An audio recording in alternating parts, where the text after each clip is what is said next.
Hey, we're live. Good morning, everybody. What's up, Chatty House? There we go. What up, gang? Congratulations to Ramsey. Ramsey got the belt today. Manny got it yesterday, right? Yeah. What's up, Leezy? Morning, everybody. Big hockey guys in the building today. I got takes. Connor McDavid, we're coming for you, all right? We're taking you down today. Tell him. Yeah, you know Alexander Ovechkin, no Sidney Crosby. Speak on it. Don't want to get started too much. Is he even Evgeny Malkin? TBD. That's a great question.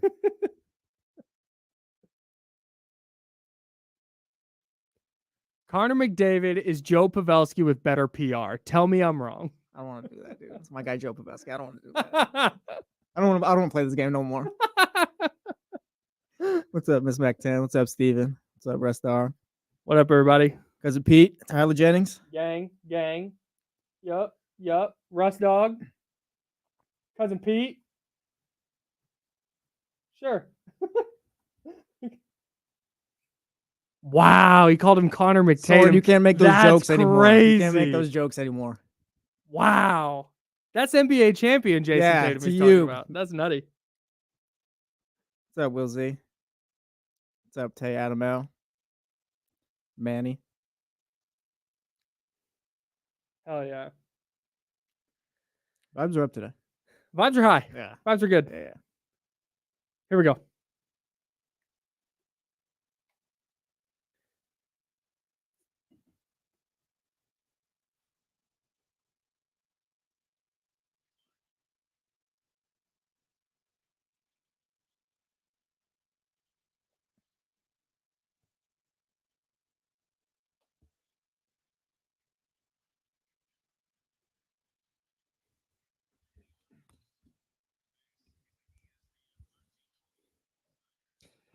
Yeah, I don't know what happened. Vibes are up, though. Hey, they really are. We were just hanging out. No, you open up the chat, it's like, oh, what's up, Manny? What's up? What's up, Warren? What's up, guys?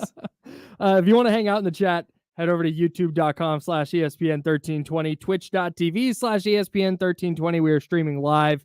And, of course, we're on ESPN 1320. Salute to everybody listening terrestrially on the radio the old-fashioned way. Yeah, shout out to you guys especially. Especially you guys. We have a ton of King stuff to get to in today's show. Anthony Slater and Sam Amick wrote an article in The Athletic that came out yesterday with a couple of interesting nuggets in that. We will talk with Anthony Slater coming up at 10:30 because I have some questions. As do I. There were some things in that article that I'm frankly panicking about. We're panicking? No, I'm just going to panic right now. That's fine. We're going to punt. Hey, everything that I had written up here, we're just going to punt it right now. Middle of the summer, who cares? Dude, I don't. Am I overreacting that I'm deeply concerned that in that piece was just a little nugget about De'Aaron Fox and how he hasn't signed a contract yet, in part because he wants to see how the roster shakes out because he wants to win at the highest level? I think you are a little bit. I get it. I'm not gonna be like, hey, like this dude's going a little crazy over it because like everyone can do what they want. But I think you are just a little bit. Let me read I will read this out loud to you. This is what it was written in The Athletic again, article by Anthony Slater and Sam Amick. Anthony Slater joining us at 10:30. Quote, Fox's future looms in the background too, as league sources say the All-Star guard has decided not to sign an extension this year, in part because he wants to see how the roster takes shape for the long haul. Fox, who has 2 seasons left on his current deal, wants to win at the highest level and could also qualify for a significantly larger max if he makes All-NBA. Okay. That last part is definitely important. Mm-hmm. Because if he does make All-NBA in the next 2 seasons, and I think if you're Fox looking at the landscape of the West, you're going, man, if the Suns aren't going to be awesome and they're going to keep having injury stuff, and Steph Curry's 36, 37 now, and Chris Paul is no longer a factor, and what do we see out of Kyrie and Luka? Are they going to be, man, I might have a real shot to be an All-NBA guy. Then yeah, he could make a ton of money and maybe he just signs that deal and it is what it is. Yeah.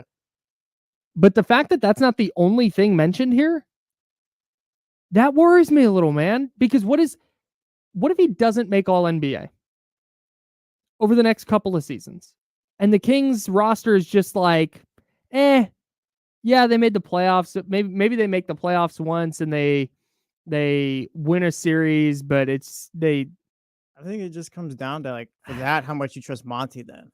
Because, like, let's say they make the Kyle Kuzma move that we've been talking about, or whatever move, Brandon Ingram, whoever it is, and they get whoever. Like, that's a playoff team, definitely. That's a team that can get to the second round. It's a team that could compete, like with Fox and all that. I agree with you. Like, if Monty does his job, that part kind of takes care of itself. Right. The All NBA part, like, that's, I guess, like, now that we're talking through it or whatever, like, that's kind of the concerning part, I guess, if you want to say it's concerning, just because the fact that if he does make All NBA, like, I'm not sure we'll ask Anthony later when he comes on, Anthony Slater. But like, if he makes All NBA, I don't think the other teams around the league can offer him. Correct. The Kings can. So if he makes All NBA, then I think, he's here no matter what, I think. And I think he will make All NBA. Like, he'll be around there or whatever. And I think if Monty does what he does, what he's supposed to, then they'll be good enough to where he'll have that opportunity. But that's where my concern lies. Is if they don't take steps forward this offseason, let's say the Kuzma trade doesn't materialize. Let's say a Brandon Ingram trade doesn't materialize. And they go get Torrey Craig, who has declined his player option. He'll be a free agent. They go get Torrey Craig and I don't even, another Torrey Craig level player. And I like Torrey Craig a lot. But they just, they're in the play-in again. Yeah, hey, you know what? They won a couple of play-in games this time, and now they're in the playoffs and they lose in the first round. Is like that enough? Is that's I think why I'm concerned here, because I don't have a firm answer. I think it's less about, and it's the first time like this. It wasn't just hey, he didn't sign an extension because of the All NBA stuff. Like, no, there is a direct line there about they want to see how the roster shakes out. And the urgency was already there, and maybe this is why you're saying I'm overreacting, and maybe this is why that's right, because that urgency was already there to make the playoffs and to be competitive in the West year in and year out. Whether De'Aaron Fox was contracted or whether De'Aaron Fox had signed an extension or not, that urgency to make the playoffs is always going to be there. But now it's like, that nugget in there just really, really jumped out to me because I had not even considered a world where De'Aaron Fox isn't on the Kings in 3 years. Well, another counterpoint, can you it's not like Fox putting it out there, like team or whoever. Just at league sources. Like, can you, league sources, like, can you put that out? Like, can you just say like, oh yeah, Fox isn't going to sign his extension because he wants to make All NBA so he can make more money? Like, is that like the best way to put that out there, or more so like, Monty build it? I want to see the Monty build up the team, see where that's going. Also, like, that's hey, a good if we make All NBA, that's a good point. That'd be pretty sweet too. Yeah, like, I don't think you could just put it out like, I'm trying to get this back. No, you're right. I just that was the piece of that jumped out the most to me. And again, I'm not freaking out because maximum freak out would be like, well, then you got to trade Fox. He's not coming back. It's not that. Yeah. But it just adds to that urgency of, hey, we already knew this team needed to make the playoffs. We already knew that that's now the standard. If they're going to move forward with this group and this coaching staff and this core of players, then ownership needs to see them in the postseason, the real postseason. Yeah. A top 6 type of team or top 8 type of team. If they were coming off like a 30-win season and stuff, like, I think I'd be a lot more concerned because, like, okay, the gap as far as like you needed to be a lot better and compete is a lot larger than it would have been like we are now. Your 46-win team last year, whatever, didn't make playoffs, but it's only 4 wins off 50. Money doesn't have to do too much or whatever. So I think it's not concerning just because they're already on that track. They're already working towards that. I hope so. We got it, Kyle. Don't worry. I got you. I hope so. I got you. Don't worry. Thanks. Do not stress. I'm gonna stress a little. That's fine. I don't know. Like I said, this is just me as a human. I am person that I'm a worst case scenario guy. I get it, because you know what? I'm a Celtics fan. Like, Kyrie once upon a time said I'm not leaving, and I was on Twitter, he's not leaving, and he left. So like, I get it. Be on your toes. Be on your toes at all times. No, I just mean even outside of sports. Yeah. When I did the show from home, it was because the people who did our landscaping in our new yard said, hey, we've got this leak coming. We think it's just a valve, but it might be something that's like under the concrete we just poured. So we're going to have to check this out. My brain is immediately like, welp, they're going to have to tear up all this. Oh my, we're not going to be, I'm Might just as well make it a pool now. Like, this is ridiculous. Like, everything's the worst. And then it turns out, yeah, hey, do you know what it was? It was the sprinkler valve was literally just the threads were shredded. So they just cut it down and replaced it. And now everything's fine. We went to the local Ace Hardware and picked up the Literally, that is exactly where they went. Dude was like, I'm going to run to Ace. You actually could have went to work and it would have been fine. I would have been totally fine. I probably could have done it. I probably could have done the work myself. But my brain immediately, like I'm worried about it. I was like, our sprinklers might just be done. We may need to tear up the whole yard and redo this whole thing. See, that's what this is. How are we going to afford this? Oh my God, this is awful. And so that's why this is not Kings related. This is not De'Aaron Fox related. This is just me. This is me seeing info out there. It's like, yeah, hey, De'Aaron Fox hasn't signed. And last year when he didn't sign his extension, it's like, all right, that makes all the sense. Like, of course he's not going to take the extension now. He's going to wait. But now when you float that, it's like, yeah, he's got 2 years left on his deal. And also he wants to see how the roster shakes out too. It's like, well, I too would like to see how the roster would shake out. As would you. Like, we all kind of want to see how the roster would shake out. Like that's what I'm saying. Like, it's all just, we're already on that track. I think it's fine. We just need to go get an all NBA sprinkler at Ace Hardware and we'll be fine. It's like, hey, but is there, and this is what we'll talk to Andy Slater about. Is it like, yeah, hey, he's kind of, is he moving towards the door and like looking and I'm not gonna let you do that. I'm not gonna let you do that. Dude, I'm not gonna let you. I'm not gonna let you do that. This is just again, this is not De'Aaron related or Kings related. This is just how I operate in my life. And when I see something like that, I'm like, ah! Like, oh no. So the first thing yesterday, Adam Schefter, we'll talk about this coming up. Adam Schefter tweets that disgruntled 49ers wide receiver Brandon Ayuk is requested a meeting with the team, according to per Ryan Clark.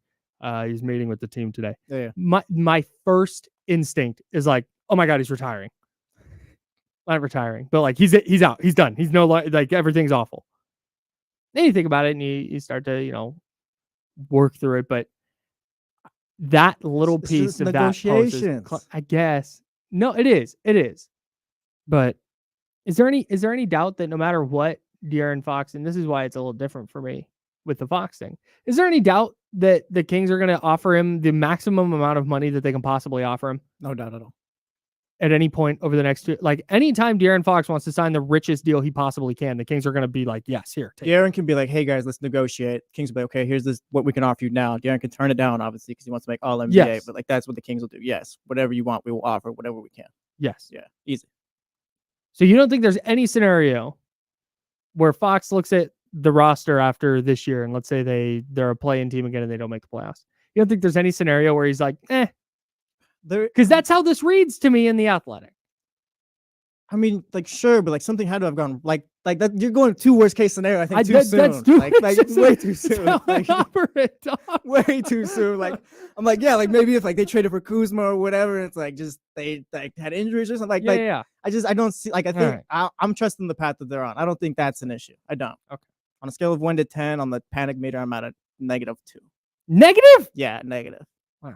All right. If I had to put money on it, I'd say De'Aaron Fox is a King for the next 5, 6, however long. That's a good way to put it.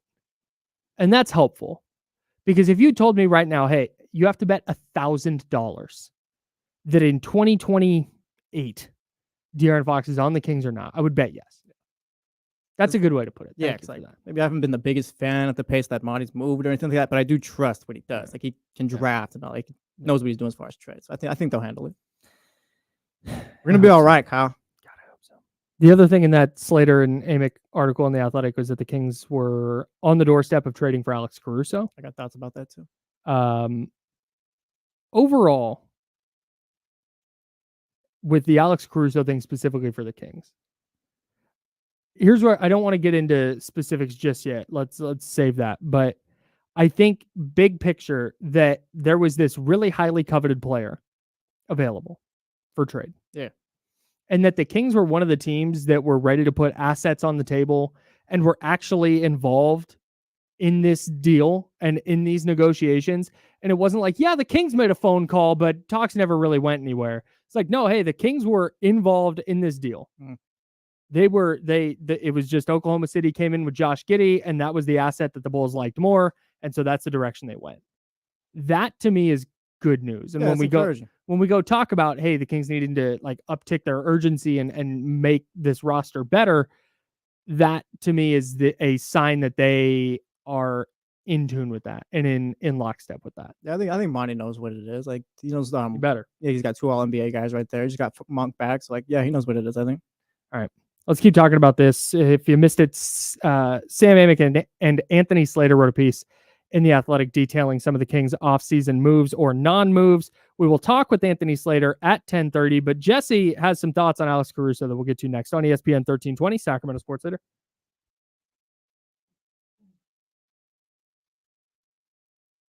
We're clear, dog. What's up, Drew Down? Oh, Ned tied it. Oh, shout out Netherlands. Good for Ned. Wesley Snyder. You broke my heart one time. Wesley Snyder did? Yeah.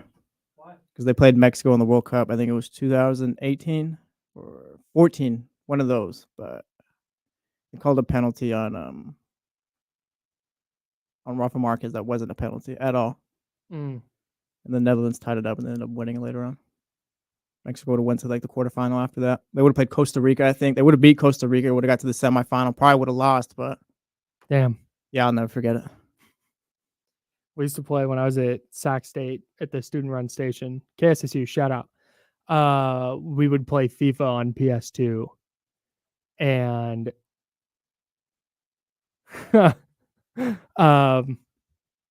we would play FIFA 2010, was it?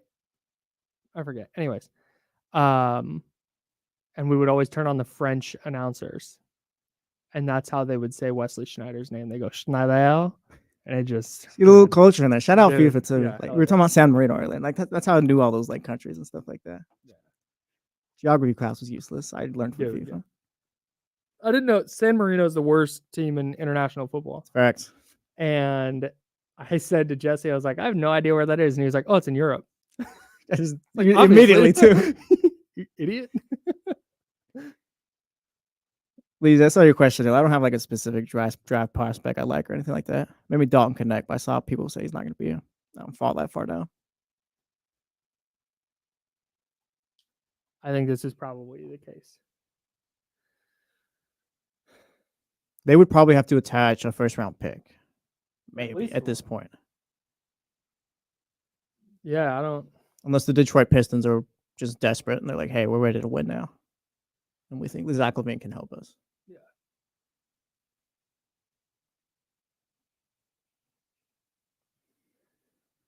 I hope that JJ Redick gets runway in the post LeBron era.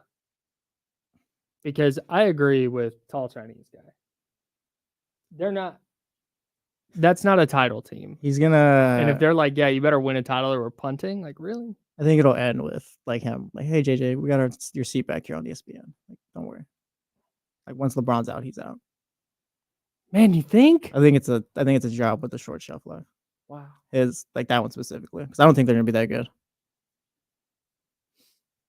We get to call him a failed podcaster now, by the way. Was he a failed podcaster or just an ex-podcaster? Nope, failed. Only lasted 3 weeks. 4 weeks or however long. I don't care how it ended. It ended. He had The Old Man and the Three was like a very popular. Don't get in the way of my narrative. All right, I'm thinking of him and LeBron's. That lasted 3 weeks. Okay. What are you doing to me? JJ Redick was very failed podcaster. JJ Redick was very successful in the failed podcaster. I don't think that's accurate. That's like saying, yeah, you know what? Jason Tatum had a failed season because he didn't win MVP. Well, you know what? Twitter's been saying that, so if they could do it, I could do it. It's dumb. Right. Whatever. I'm getting in on the action now. Oh, Austria scored again. Spoiler. Sorry, guys, if somebody's DVRing this. France is winning as well. Just doing footy play-by-play.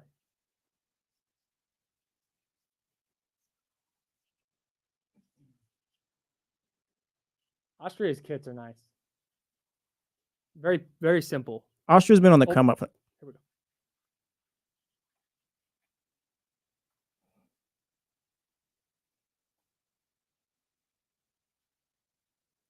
Now, back to the Insiders, brought to you by Jiffy Lube on ESPN 1320. I'm Kyle Madsen. He's Jesse Tapia. James Ham on assignment this week. He will be back with us next week. Coming up in about 15 minutes. Anthony Slater from The Athletic will be joining us, and I'm going to ask him. I'm just going to ask him. Should I be panicking over this De'Aaron Fox? But if he tells you, "Hey, yeah, don't really panic, Kyle. Can we then I'm off the ledge. Then I'm off the ledge. All right. But honestly, you got me moving the right way with the would you bet on De'Aaron Fox being on the Kings in 5 years? All right. Yeah, perfect. Because that's a hard yes for me. That's where we're going. Now we're going to need Anthony Slater come in, back cleanup, and we're all good after that. Want to remind everybody you can join us Wednesday at Tom's Watch Bar in Doco, right across from the Golden One Center for the first round of the NBA draft.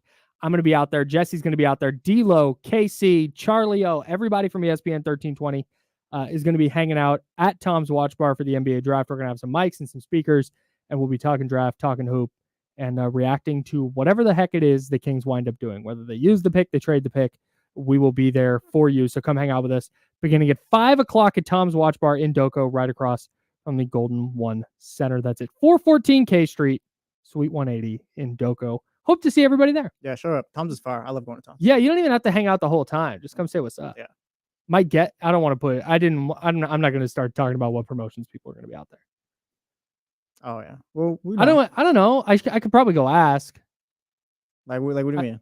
If Joe's going to be there. Oh, Joe's out there. Joe's 1320. Joe will be there. Yeah, okay. I'd be shocked if Joe wasn't out there. Joe will be out there. Joe's with us. It'll be a great time. A couple of before we get back to the Kings, our Florida Panthers won Game 7 of the Stanley Cup final last night. Matthew Tkachuk. Yeah, big time. Yes. Bobrovsky. You know who put pucks on net? The Florida Panthers. They sure did. Yeah. Dude, just we talked about it yesterday. If you're gonna watch zero hockey all year, but you're gonna watch one game, watch this one. It was so much fun. Oh yeah, like seriously, like getting into the game or whatever. Like the third period, basically, Edmonton was going the whole time. You're like, oh, they're gonna score, and it just never happened. McDavid had 2 chances like the last 3 minutes, and he just didn't cash in at all. You're choke artist. Yeah, I was like so excited, like, oh, it's gonna go Game 7, going to overtime or whatever. I was so excited, and they just didn't cash in. That was all I wanted. So in sports, when you're like, I don't know this for sure, but I think what happens, and part of the reason you get so bummed when your team loses a close game, is because your brain is like ready for the dopamine hit of winning, and then you don't get it. Yeah, it's just kind of and then there's just this like chemical letdown of like, oh man, and plus you're bummed, and then it's just. So I was watching that game last night, and I didn't care. I wanted to see Edmonton pull off the 3-0 comeback, but it wasn't going to like ruin my night. But I so badly wanted overtime that when it didn't go to overtime, I was really sad. Oh, yeah, I was bummed too. I was actually bummed out. Yeah, I was kind of like, oh, like good for Florida. Like that's cool. Like the fans were going crazy and stuff like that. That the call was fine and all that. But it's kind of like, all right. Like, yeah, I turned it off. Like, when your team loses a big game, you turn it, you're like, I don't want to watch it. That's what I did. I was just so fun. I was like, dang, wanted overtime because I was with you, man. It looked for the last 14 minutes of that game, it was just a barrage from Edmonton. Yeah. And they got nothing. I mean, imagine being fans of Edmonton too. Like that build up, just 1 Game 4, 1 Game 5, 1 Game 6. Oh, we're really going to do it. Like Florida's done. It's just go down 1-0 in Game 7 and come back and tie it almost immediately. Mm-hmm. Like, come on. Like, your vibes are so high at that point. Yeah. And then Florida goes up 2-1, and you're like, hey, we got Connor McDavid and Leon Draisaitl. Watch out. We're about to score. And then you just don't. Oh, it's a solid reminder, too, though. We're all most of the time Edmonton Oilers in sports. 1000%, dude. Sports are the dumbest thing. It is. I love them so much. You had Alex Caruso thoughts. And I'm interested in hearing them. So what kind of player, like what tier is Alex Caruso in? Because I saw it's great Monty's like actively trying to like improve the team and all that, but like, we've been talking about Kyle Kuzma for the 13th pick, like Brandon Ingram, like that's obviously going to take more and all that, but kind of like, so that deal did go through, like, is it Caruso the 13th pick and insert whatever player you want, and like that would have been it? Like I don't like is like how would that have been? I think it was just I think and we got Anthony Slater coming up in about 10 minutes. We can would discuss Caruso this. basically have been the guy too, I guess. Like but when we've been looking for. Yeah, it said they were close to a trade for defensive ace Alex Caruso last week. Again, this is via The Athletic, according to league sources, offering the number 13 pick to Chicago as the key chip. So, yeah, I guess I'm kind of with you, where I think Alex Caruso would have been an upgrade over like Davion Mitchell. So if it was Davion and the 13th pick for Alex Caruso, I think your roster gets a little bit better. Because Alex Caruso is second team all defense. He is an elite perimeter defender. And he's functional enough on offense to be on the court whenever. Yeah. So that would have been a nice upgrade. But to your point, if it's the 13th pick and who pick a player, it doesn't have to be Davion if Davion's your favorite player. Pick a different player then. That 13th pick is one of your like best assets. Yeah, for this year. Yeah, and then Manny in the chat, he's saying Caruso isn't worth the 13th pick. Who the hell's the 13th pick? It's not more so that Caruso isn't worth the pick, but the Kings don't really have much to work with as it is. So you use that. Right. So that's kind of I think I'm with you. Like I wouldn't have been like, wow, he wasn't worth that. Yeah. But I think if they had used that pick, if they had traded Caruso for 13 and a player straight across, it's done. I would have lauded the move and been like, yeah, nice. But then you're looking at, is Washington going to just take salary for Kyle Kuzma? Yeah, that's what I'm saying. Like maybe they take the 2027 or 20, whatever the next pick you can take or whatever. Future picks that are going to have asterisks based on when they can convey because of the Hawks having the Kings first round pick. It just, I think I'm with you. But on the other hand, I can't sit here on the radio every day and talk about how the Kings just need to focus on making their roster better and then say that this wouldn't have been a good idea. Yeah, I wouldn't have been like against it. Just would have been like, oh, all right, like this is it then. And does this now indicate that there's not that like maybe the Kyle Kuzma deal, maybe they are or are not talking about it with Washington. Maybe it doesn't have to involve the 13th pick. That's fair too. I also kind of thought too, like maybe we kind of overvalue the 13th pick in a way. Sure. Or maybe Caruso's just a lot better than we think too, which is also I think could be. No, Caruso's really good. Yeah, he's a really good player, and maybe we're just underrating him a bit. But like, yeah, just maybe the 13th pick isn't as valuable as we thought. Yeah, I just thoughts, but I don't know. No, especially the whole thing with the pick in this year's draft is there just does a player fall to that spot that some team, whether they're a rebuilding team or a competitive team, goes, oh, we need that guy. And is then willing to make a deal for that pick. Like if the Wizards love Ron Holland, right? Ron Holland is the Kings pick in ESPN's latest mock. If they just love 18-year-old Ron Holland and they're like, yeah, you know what? That 13th pick is that 13th pick and Kevin Huerter, who's still only 26. Like Kevin Huerter's not an old guy. Yeah. Like, yeah, that pick and Kevin Huerter is worth Kyle Kuzma for us. Let's do that. That's what I think where I think the value of the pick is going to be. Yeah. I think it's going to just kind of depend. But to your point on Caruso specifically, it would have been it would have upgraded the roster. Things would have got better. For sure. Yeah. Like 1,000%, not denying that. I think he's listed at 6'4", but he plays bigger than that. He's got a great wingspan. He's just really, really high quality player. Like there's a reason that he's been coveted by teams. There's a reason a team like Oklahoma City traded Josh Giddey for him. Do you think he's a Derek White tier player? Yeah. Yeah. Okay. Yeah, I do. And that's where it would have been hard to blame the Kings. But then I think we'd still look at the roster and go, well, they still need some size and they still need some more athleticism. Yeah, you probably still need that guy who can go and create his own shot too. Yeah, you need somebody that can play like the 3-4, maybe play some interior defense. Again, not that Alex Caruso is like an incapable defender in the post if he gets posted up by a little bit bigger player, but that's not what you're looking for. That's not going to help the Kings make the leap they need to make. The overarching point for me with this is that is a player that you and I think anybody else would identify as an upgrade for Sacramento. Yeah, definitely in their guard rotation, and they were very much involved.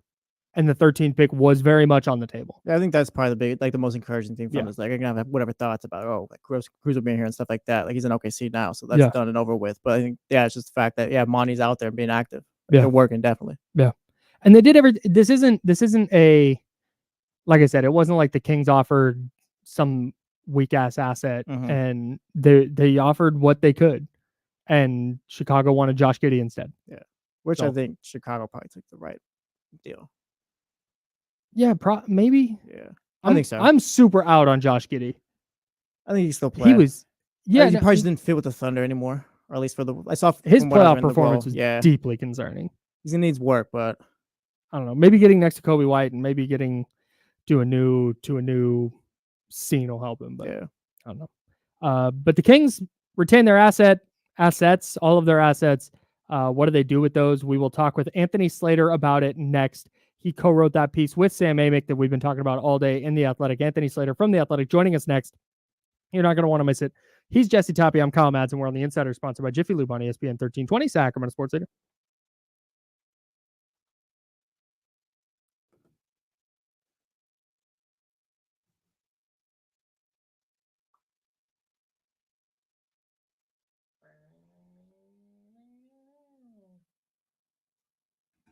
Did I get out early there? Nope. Perfect.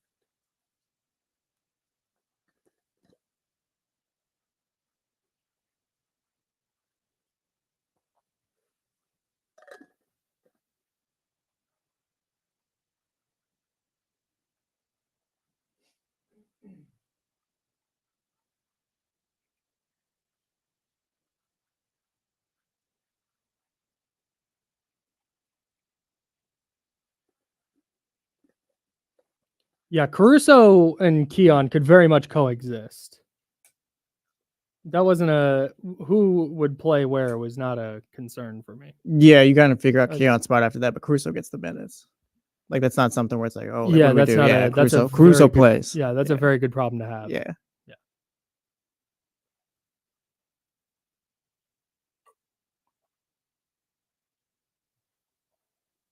That guy looks like Alexi Lawless. I can't stand Alexi Lawless. He's the worst. He is everything that Will Ferrell is in Kicking and Screaming. Yeah, that's a great point. I love that movie, by the way.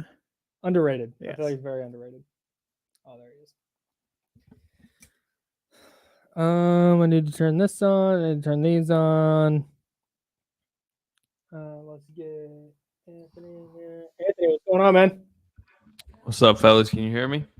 Yeah, we got you. How you doing? Good. All right, babe. Very good. When are you heading down to Vegas? I am right now, I think on the 10th, where it's like, I don't know, it's tough because I want to hit some of these California Classic games, but I might need to go to Team USA, which is starting, I think, the 6th there. So, oh, dang. But I also don't want to stay like 10 days in Vegas. That sounds awful, dude. I got 3 days. I can do 3 days. I can do like 5 or 6. Most people are 3, but it gets bleak. Give me 1 second. I still haven't done that trip to Vegas yet. You've never been to Vegas? Ever at all? Nah. Like younger, but not like as an adult. Are you a Miami Dolphins fan by any chance? Yeah. I'm a huge Miami Dolphins fan also. See, we exist out here. Okay. Well, now I got. Hang on, we're not talking. Yeah, no, we paying Tua. I hopefully like 1 year make good deal while we search for the replacement. Oh no! All right, that's enough. No, I don't know. I don't think he's exactly a cold weather playoff quarterback. I think that's been determined. No, that's an issue.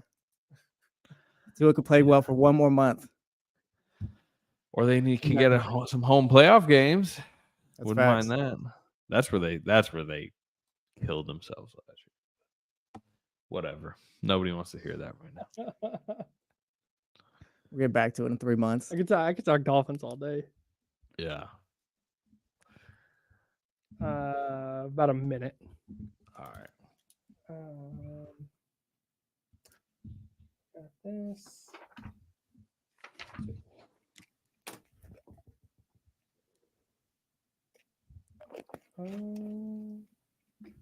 Hey, when you co-write something with somebody, is that like you guys email your parts back and forth, or does somebody send like thoughts over and then one person? No, we just have a Google Doc, and we kind of write through it together. Oh, okay. I mean, mostly what that should signal to people is like it's a lot of co-reporting. Yeah. Where right. It's a lot of combo conversations. You talk to that person, I talk to this person. We're sharing information, that type of stuff. Right. That makes sense. And then we just, however it makes sense to write it. Sometimes one of us will write 90% of it, but the info is what's really being co-reported. Right, exactly. All right, here we go. 10 seconds, then we'll be up.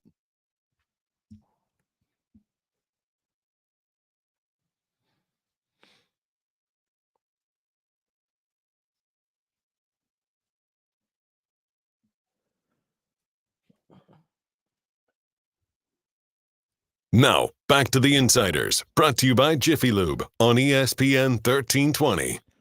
I'm Kyle Madsen. He's Jesse Tapia. James Ham on assignment for this week. He will be back with us next week. But joining us now from The Athletic, Anthony Slater.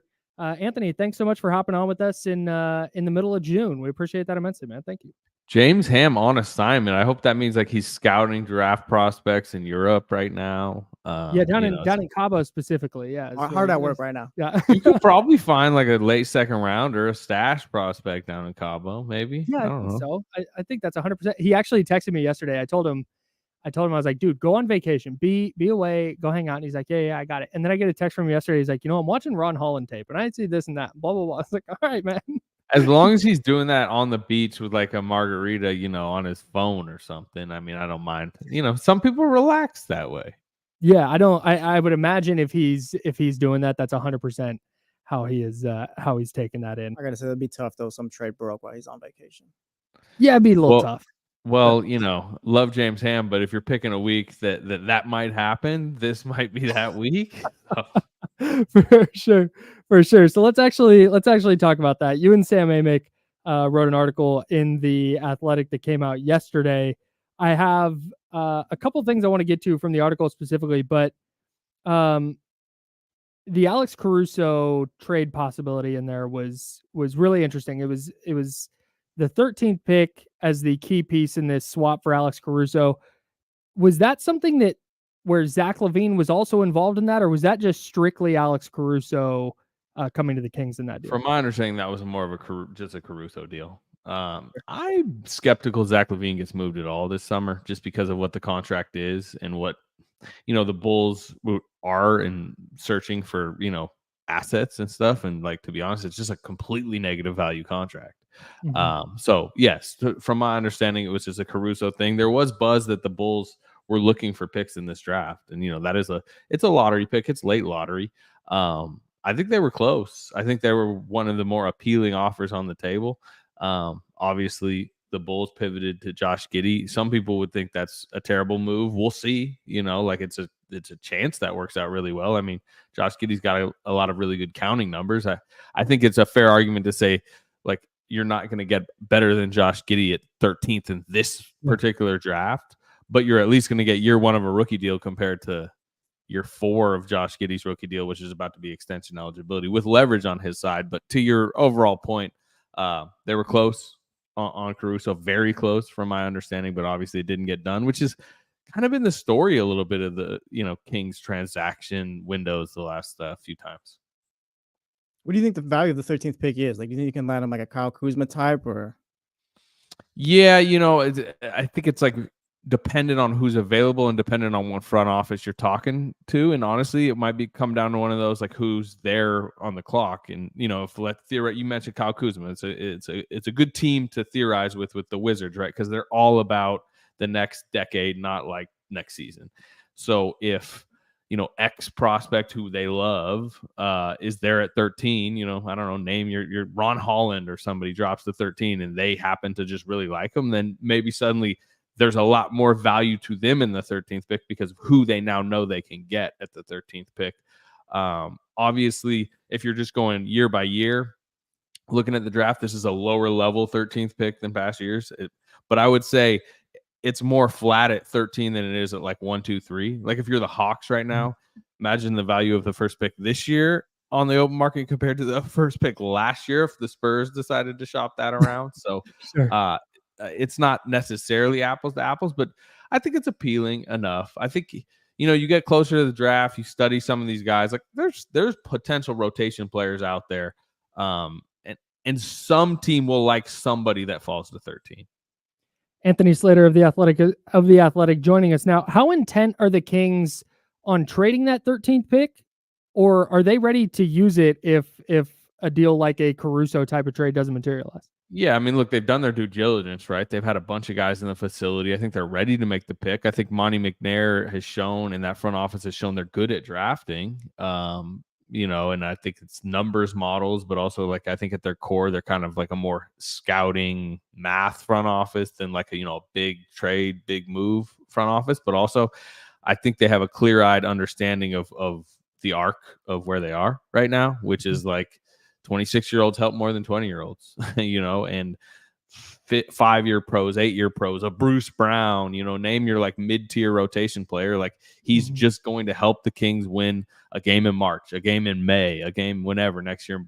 Very likely more than McCain, Zach Edey, Ron Holland, naming, even if, maybe 3 years from now, you'd much rather have one over the other. So I think there's, we put it in the piece, but like there's more of an appetite if they can to swing for somebody that'll just help you win more next season. But it's also a pragmatic front office that I don't think is going to be desperate enough where they make a trade that value for value isn't that great. But they just feel like they have to.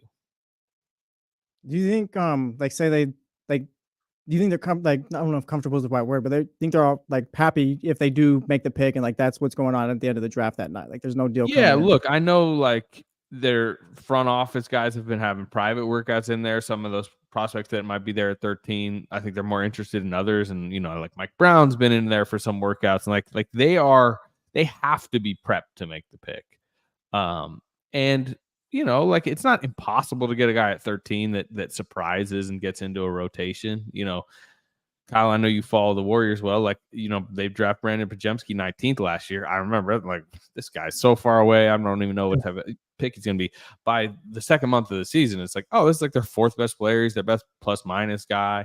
Like you need to do your due diligence enough to know, like, what if you do fall in love with a guy that you do think is a winning type player, particularly on the defensive end. To me, they're looking for like sharper defensive upgrades. I mean, Caruso obviously is a name. I mentioned Bruce Brown. I think Kyle Kuzma is guys that can come in and they can score some for you, and they're not going to be a complete net negative offensively, but they got to help both ways, because I think this team is trying to reform and already did kind of reform in the last couple months last year into more of a two-way team than 2 seasons ago. Anthony Slater of The Athletic joining us now. Check out his piece with Sam Amick, posted in The Athletic yesterday. How much of there was a nugget in there about De'Aaron Fox. Yeah. And he hasn't signed his extension yet because he wants to see how the roster shakes out. He wants to win at the highest level, but also wants to wait and see if he makes all NBA, because then that can maximize his earning potential. What's a bigger factor between those two things? Because I read that and I kind of go panic meter a little bit. Like, they need to win for him to stay. How big of a concern is that? I mean, it just gives a level of control to De'Aaron Fox within the situation. You hand back over control when you just pledge for 5 years. I mean, that's just how the league works. That's how it works with stars. I mean, there's certainly, and it shouldn't come off as us reporting like clock is ticking, he's looking at, elsewhere. There's none of that going on, but it's an ability to reassess as this stuff goes along and to have more control over his future, because he is entering his mid prime, and like, primes can go quickly in this league. Look at John Wall, right? Who's like begging to get back in the league at this point. So I just think he has made a calculated decision that obviously there's financials involved, because again, yes, if he makes all NBA, there's like an extra 5% of the cap that he can suddenly absorb, but also there is a desire from him to like see where this is going with the Kings, and I think there's a lot of, next season's become pretty massive for them, right? As it felt like you had the honeymoon Mike Brown first year where like everything was great. This past season, I think, is probably viewed more negatively than it really was. It felt like a little bit of a stabilization year, that just wrong time to win 46 games, wrong time for Malik Monk to get hurt, bad night in New Orleans, and suddenly the season feels a lot worse than it actually was. But this kind of has to be the trampoline year. I think we're going to know a lot more after the moves they make, and then how those moves work next season, about where this thing is really going in the next 3 to 5 year window. And I think De'Aaron Fox, part of it is financially, but part of it, he knows he can, if he sits back, watches the next season, he'll also know a lot more where this is going. And he does want to win, right? He wants to play in West Finals and NBA Finals. We'll know if that's realistic or not for the Kings probably by like middle of next season. Do you think they need to make like a significant move, or I don't know if that's like, or do you think they can count on like maybe drafting the 13th pick and counting on Keegan Murray taking another step this year? Depends on what they're trying to do, right? I maybe think they into the second round this year of the playoffs. Yeah, I mean, could they get to the second round with just internal development? I mean, it would need to be a big Keegan Murray leap, which, I mean, like talking maybe all-star type leap, and I don't know that that's necessarily coming. But they might need that anyways, even if they do make a significant move. But to me, a significant move doesn't have to be, Levine, Brandon Ingram. Like, again, it can be like if Alex Caruso suddenly on this team, like if that had happened, like, you plug him in as your, some nights your third or fourth most important player, some nights your sixth or seventh. It feels like a more full rotation. If it is a Kuzma, like they just need more. They felt thin at the end of last year, right? When you're watching them in the playing games or down the stretch when they were losing those key games late, especially once Monk went out, it was just like, man, it's you're starting to look at more really a 6-7 man rotation. Mike Brown was down to playing 8 guys by the time they got late in the season. I just think they need another guy comfortably playing 25 to 30 minutes, can score for you, can defend for you, can give you more lineup versatility, along with bringing everybody back. And I think if you sacrifice the 13th pick, you're okay with that. Anthony Slater of The Athletic joining us now. Hey, I want to shift gears real briefly. Is there any salvaging the Klay Thompson thing for the Warriors? Depends on who you talk to. A lot of people say no. Obviously I've put out there that like it's going in a very bad direction at this point. Now, like there's still time left. There's still conversations to be had. There's still, actual money and offers eventually to be put on the table, not only by outside suitors, but eventually the Warriors will come to Klay Thompson with an offer, which they have not at this point. So like, I don't think there's been the final conversation of like, it's over, it's done, like I'm leaving for sure. But that's the way it's been trending, and that's the way it's been trending for a while now. And there are a lot of reasons for it. And again, if I had to predict at this moment, and my prediction is informed by what many people around the situation are telling me, is that he's probably leaving, but that could change. Dang. Real quick, you mentioned Malik Monk a little bit ago. I think like Kings fans, obviously they're all happy and stuff like that. He signed, but do you think what do you think the market was like from? Like, I think it was maybe a little surprising they signed so early. Yeah, I think that Monk's market was what a lot of these free agents right now are facing, which is the balloon payment, shorter term deals that, I think was kind of brought in vogue last year by the Bruce Brown in Indianapolis, the Fred VanVleet in Houston, where these teams, especially like Orlando, Oklahoma City right now, for example, they know they have monster deals coming up for Jalen Williams, Chet Holmgren, Paulo Banchero, Franz Wagner. So they have a moment to like spend money, but they don't want to overspend where 3-4 years from now they're still playing crazy money because they're going to have to shift that elsewhere. So the offers that are more on the table are like 2 for $50, 2 for $60, but it's 2 where, let's say, for example, you're Malik Monk and you're seeing that your market is going to be an offer that is, $25 million a year, $26 million a year. Yeah, but it's 2 for $52. If you are Malik Monk, would you rather, for example, this is speculation, but have a 2 for $52 elsewhere, or stay in Sacramento where clearly he's comfortable and prefers to be on a 4 for $78 where you're getting less per year, but it's $78 million still, like you're getting that, and they put a player option on the 4th year, which means after 3 years, if you still are great, if you do still feel your market is great, you can get back out into free agency still in your 20s. I think that's the factors at play that led him to say, 4 for $78 is more appealing than maybe people believed it to be. Is there any indication that he's going to have a different role next year? No, I mean, from what we're told, like that wasn't part of the conversation. Now, that's not to say, you're guaranteed to come back for the 6th man. I think it's generally like, number one, let's see what the roster looks like next week, 2 weeks from now. Then let's see how training camp goes, right? You talk to coaches all throughout the offseason, like they come August and September, they're only starting to form plans in their mind. Like, well, how might these lineups look? And then they get to camp and it's like, wow, this group looks great. Wow, that rookie looks awesome. But if I had to predict, I think Keon Ellis probably is the starting 2. But, what if Alex Caruso was on this team? Maybe he's the starting 2. Sure. But the truth is, like, Malik Monk knows he's coming back to a high minutes role. He profiles more as a bench scorer who like electrifies the game in the middle of the 1st and 3rd quarters.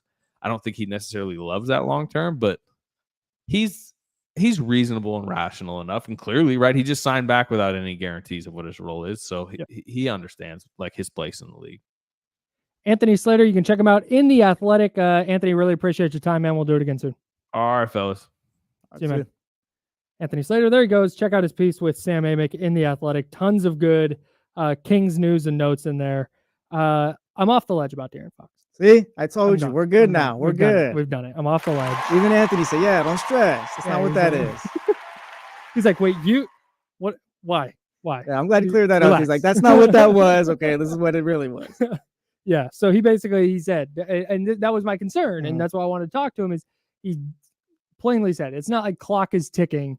It's just he's not going to cede control to the Kings in this situation. Yeah. But it's the same thing. We brought up Brandon Ayuk. There's a reason Brandon Ayuk didn't take the first offer the 49ers handed to him.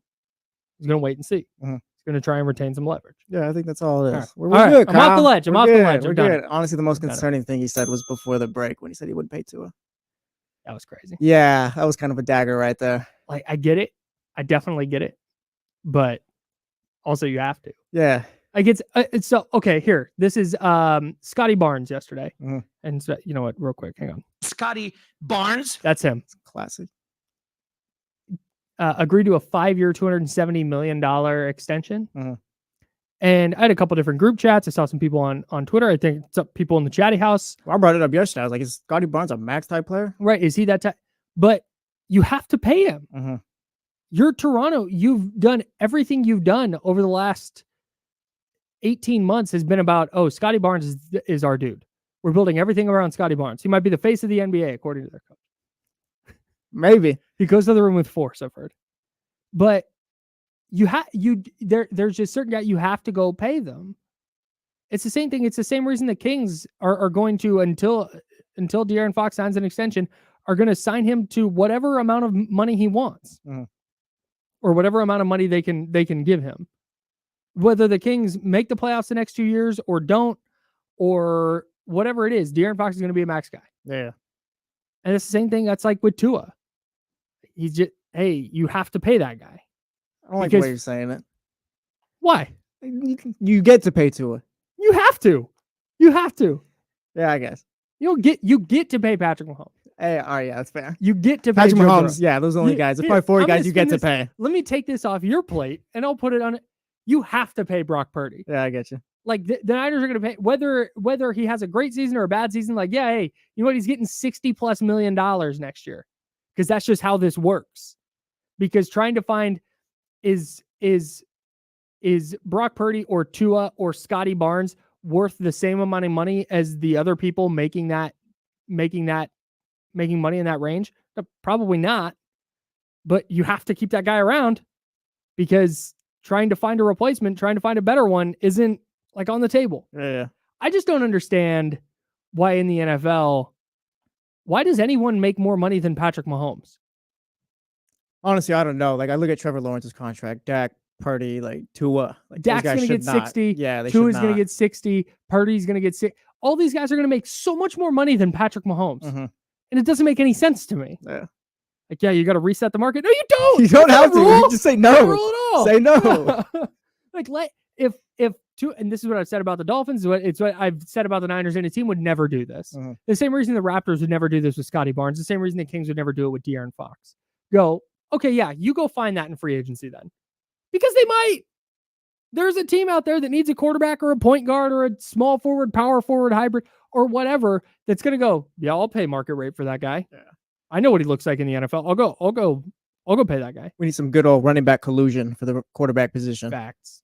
Well, they already kind of did that with Deshaun Watson. That's true. He got his $230 million fully guaranteed. Well, yeah, they're like, all right, what are you guys doing, Cleveland?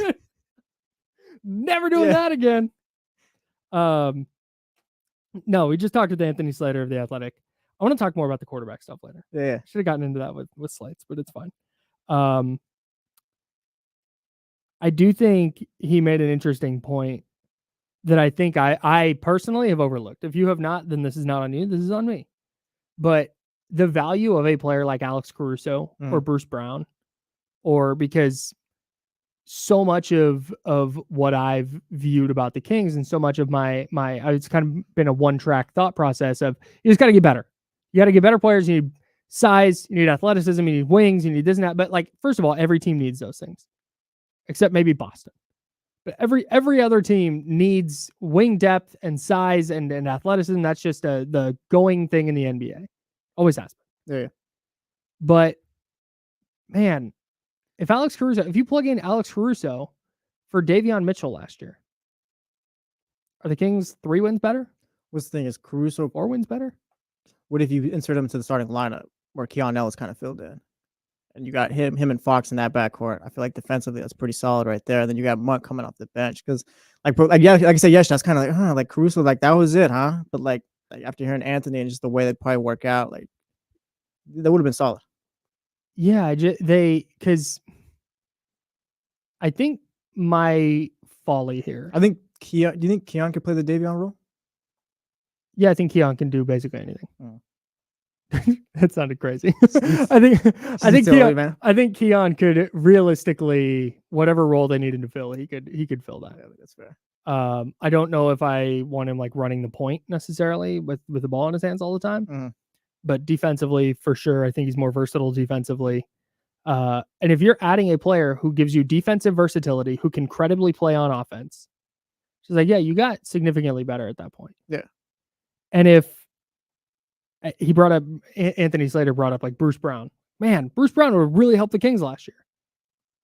And I think I've gotten so focused on, hey, how do you get this team how do you get him to compete with Denver and Boston and the upper? It's like, yo, get him into the playoffs first. Well, you kind of look like I mentioned Dallas the other day. Like you look at Dallas, they're Kyrie and Luka, but like their other guys aren't necessarily like PJ Washington is not this elite role player. Yeah, like, PJ Washington. It was guys who worked like on the mm-hmm. team or whatever. And they just ran into matchups. Like I think like that's something the Kings can do. Yeah, that's where Alex Caruso being able to do just kind of like a little bit of everything would have helped. Yeah. Bruce Brown can go get you a bucket, tenacious defender, not super tall, but I think he can help. And obviously that, size and athleticism and stuff still plays. You still need that. Yeah. But I also think that where I've erred here or where my brain goes is, hey, if they're not adding a Herb Jones type of player, a Mikal Bridges type of player, that rangy wing who can knock down a three and he's going to play great defense, then they're just going to be the same team. And it's like, no, they're not. They're not. Yeah. I mean, they were is like, because making playoffs, that's not making playoffs, that's tough. But like you look at it, like there were 46 wins. Like their floor is high. There were 46 wins with inexplicable losses like at home to Charlotte. Never really found your footing all year either. Yeah, it was a weird year. But I do think that there has to be. I don't think they can draft somebody at 13 and then be like, yeah, they're just going to be the 9th guy and we're just going to run it back. Like that I do not agree with like Kenny thinks that they're a playoff team if they run it back. Yeah, I think right now as is they're a play-in team who could maybe make it into the playoffs, but I won't say you're top 6 because to me, if you're a playoff team, you're top 6. Yeah, I'm with you. I do still think they trade the 13th pick. Who it's for, I don't know. Maybe it is a Kyle Kuzma type of move, but come find out at Tom's Watch Bar if they do tomorrow. That's what a pro. 5:00 we will be out at Tom's Watch Bar. Me, Jesse, Charlie O, D'Lo, Casey, Joe from promotions. We're all going to be out there just having a good time talking hoop. Vibes will be up no matter what. Good food, good drinks. We'll be watching the draft. Out there, nothing live, but just talking ball. It should be a ton of fun. So come out, come say what's up. What's the thing that could happen that the vibes would be the highest? I guess because the top players, maybe Brandon Ingram is a king. But I think all things considered, I'll go Kuzma. Kuzma's the one where it's like, that's the least you'd have to give up probably. I think if everything works out, I think it's Kuzma. I think Kuzma, because we haven't really talked about any other names. Like it's not Zach LaVine. Zach LaVine gets traded to the Kings. That'd be brutal. Vibes would be down. Vibes would be bad. That'd be bad. Yeah. I think it's Ingram because more people know who BI is. Yeah, that's kind of like what I was thinking. But also, if it's Brandon Ingram and a ton of assets, then I think it's like, oh, that's that's a lot. Versus if it's Kuzma and it's the 13th pick and some kind of future pick and Herter. Yeah. I think it's like, oh man, that's so. I think that what can make the vibes the worst? Take Zach Edey at 13. Zach Edey's the guy. Like, No. Yeah, you take Zach no. Edey 13 or whatever. No, you like, take I guess Johnny Furphy. Johnny Furphy, Johnny Zach Furphy Edey. at 13 is Yeah. the lowest vibes possible. Yeah, you take someone like that or whatever. Because at least Zach Edey is unique. At least he's 7'12". I'm not against making the pick either, but it has to be someone because like Monty's been very good at like drafting NBA ready guys that can contribute, whether it's like hitting the three or playing defense. No like doubt. He can take guys who contribute. Just if you could talk me like this guy will contribute, he'll do this, this, and that. Like, all right, like I don't love it, but fine. But if it's like Zach Edey or whatever, it's like you don't think Zach Edey could play? Not right now, bro. We got to make playoffs. Bro. We need playoffs. Like, I don't know if he could play. Maybe he can, but we need to make playoffs. I need someone like, he's going to play Jacoby here. Walter or something like that, Yeah. who they think can come play 15 minutes. Yeah. Right away. Yeah, maybe. I'd be so hyped if it's Zach Edey. Vibes would be up for me. Vibes would be up for me if that happened. See, you'll be at Tom's tomorrow with him. Oh, yeah, Zach Edey. And everyone's going to look at you and start booing. No one's going to watch us on Thursday. And then they'll see me on Monday with my Zach Edey jersey on. I guess. You're going to have to lead that bandwagon. Johnny Furphy would be the lowest vibes. What if they take Bronny on Thursday? Hilarious. That's ooh. Shout out Chris for throwing that idea. They threw Bronny greater than 80. But yeah, what do they take? What do they won't take Bronny first. What do they take him in the second round? I'd be so down. I'd be down for it too, to be honest. That'd be fun. I feel like what a cool story. Yeah, you go play in Stockton for a bit, develop. Yeah, they'd be the highest attended G League games of the year for sure. I'll go to Stockton and watch Bronny, definitely. I definitely would for sure. Hey, we have to hit a break. We'll keep talking Kings and NBA draft next on ESPN 1320 Sacramento Sports Center.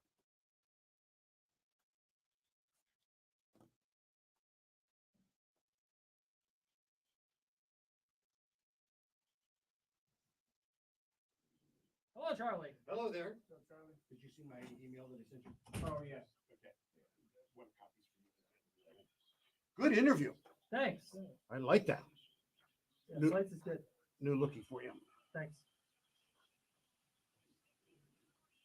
And I'll bring you all the information from the exciting HR portion of the. Yeah, that'll be me crawled up in the corner. I can't wait. there and- Appreciate it. It looks so fun out there. If I don't get to you today, tomorrow we'll go over that donut with Jiffy Lube and Okay. decide what we think we can cut out so we can give you longer. Okay, yeah. So, we can talk about it because I was messing with it last night and I think I got it, but I didn't want to do anything without. So we can go over it. I didn't save anything, so I still have the full donut. Okay. It's just cutting out basically the first part and me saying sponsored by Jiffy Lube and then having the long read at the end. But we can talk about it. If that works, just go with it. Okay, I'll try it. We'll see how it sounds. I'm sorry to be so difficult. No. Get yourself a boss like Charlie. It's facts. Charlie's the best. I went from, and this is not like one's better than the other or anything. Yeah, just different experiences with different bosses. I went from, and Matt Nahigian's my dude. Big Matt Nahigian guy, works at 95.7. But he's very like he was a producer.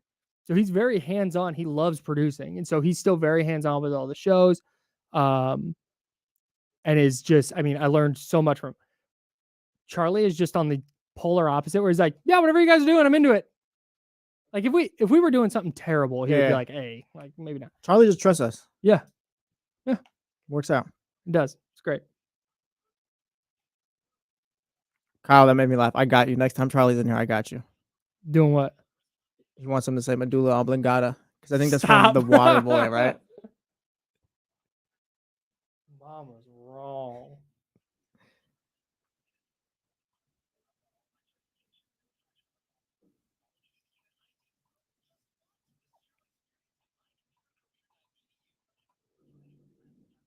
I agree with this.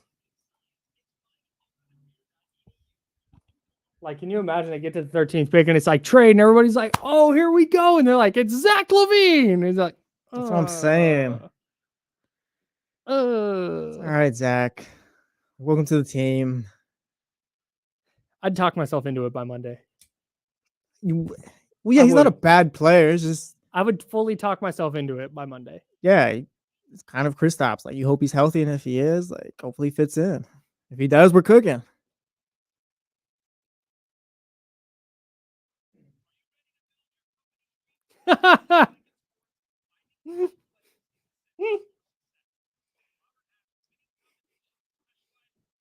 I guess so. Hey, see, this is exactly Almir's got me. This is exactly the kind of stuff I'd be saying. Like, hey, can you imagine? See, but like, can you imagine the other team on a break. fast break because we're not really playing defense that day? No, that's why you got Keon. De'Aaron's a good defender. Here we go.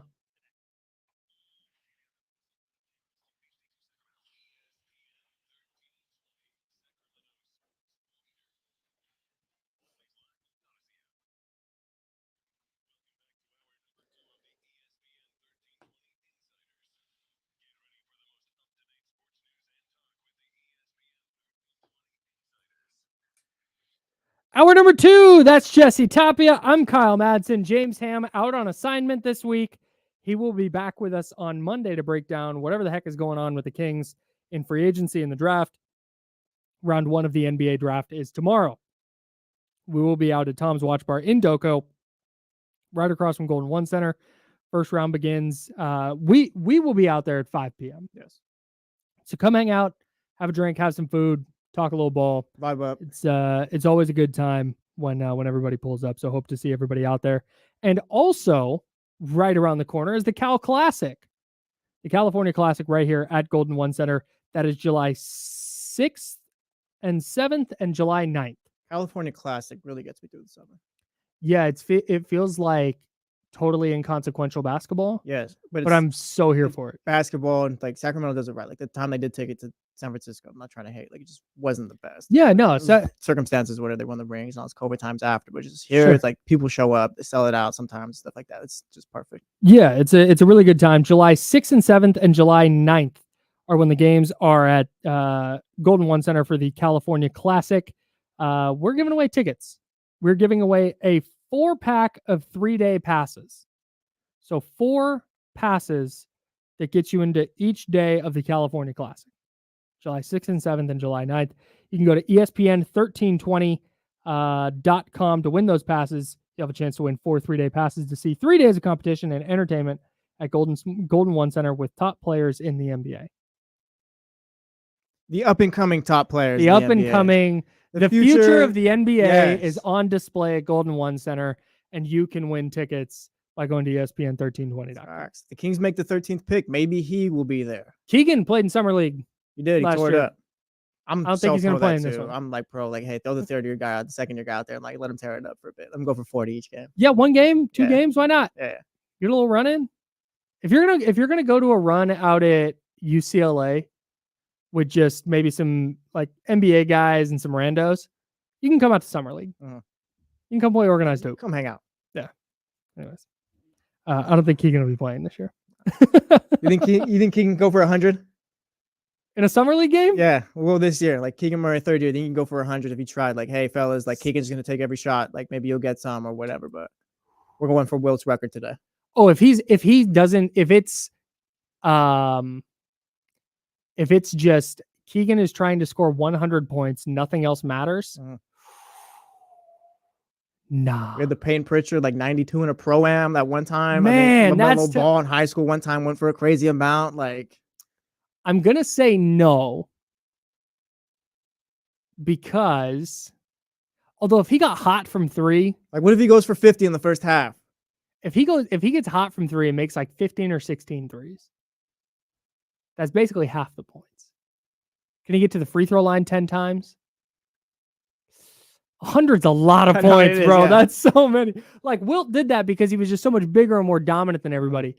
Keegan would dominate in a Summer League scenario for sure, but 100 points. I feel like we got to lower it to like 81 is the new number you need to reach now. Yeah, that I think he could do. Yeah. Like that's a lot more reasonable. It's my favorite bit on Twitter too. Like someone will like post a clip about Babe Ruth or something. It's like, yeah, so we got this, but no Wilt clip of him scoring 100, huh? It's like, hey, so makes funny. you think. Makes you think. It's so funny. I also like the bit where, because there's that famous photo of Wilt holding up the 100. Mm-hmm. Anytime anyone does anything, holding up a paper with the number on it. Oh yeah. Oh, it's really good. Yeah, it's really, really good. If I scored a point in an NBA game, catch me with the 1. If I score a point in an NBA game, carry me off the court like I just won the final. 1,000%. Give me the Larry O'Brien to take home. I'm the great. If I'm like 5'6", me scores a point in an NBA game, I'm better than Michael Jordan. Facts. That's easy. If you stepped onto an NBA floor right now and scored, Yeah, you're 1 all time to me. Yeah, if I go out there and I don't get injured and I survive, Jesse Tapia 1, LeBron 2, MJ 3. yeah, throw a banner up in someone's ceiling or whatever. Jesse Tapia survived NBA minute. I get so mad, like irrationally. I get so irrationally mad when even like like Micah Parsons going like, yeah, I could hit 20 homers in MLB. No, you couldn't. You 1,000% could not. I could hit 200 in MLB. No, you can't. Yeah, no chance. No, yeah, at all. Randy Arozarena has been an all-star. He's not batting 200 this year. He might be now. He's been good in June. But for a long stretch this year, he wasn't like, that's crazy. Rando, if you played college hoop and you went to an NBA game and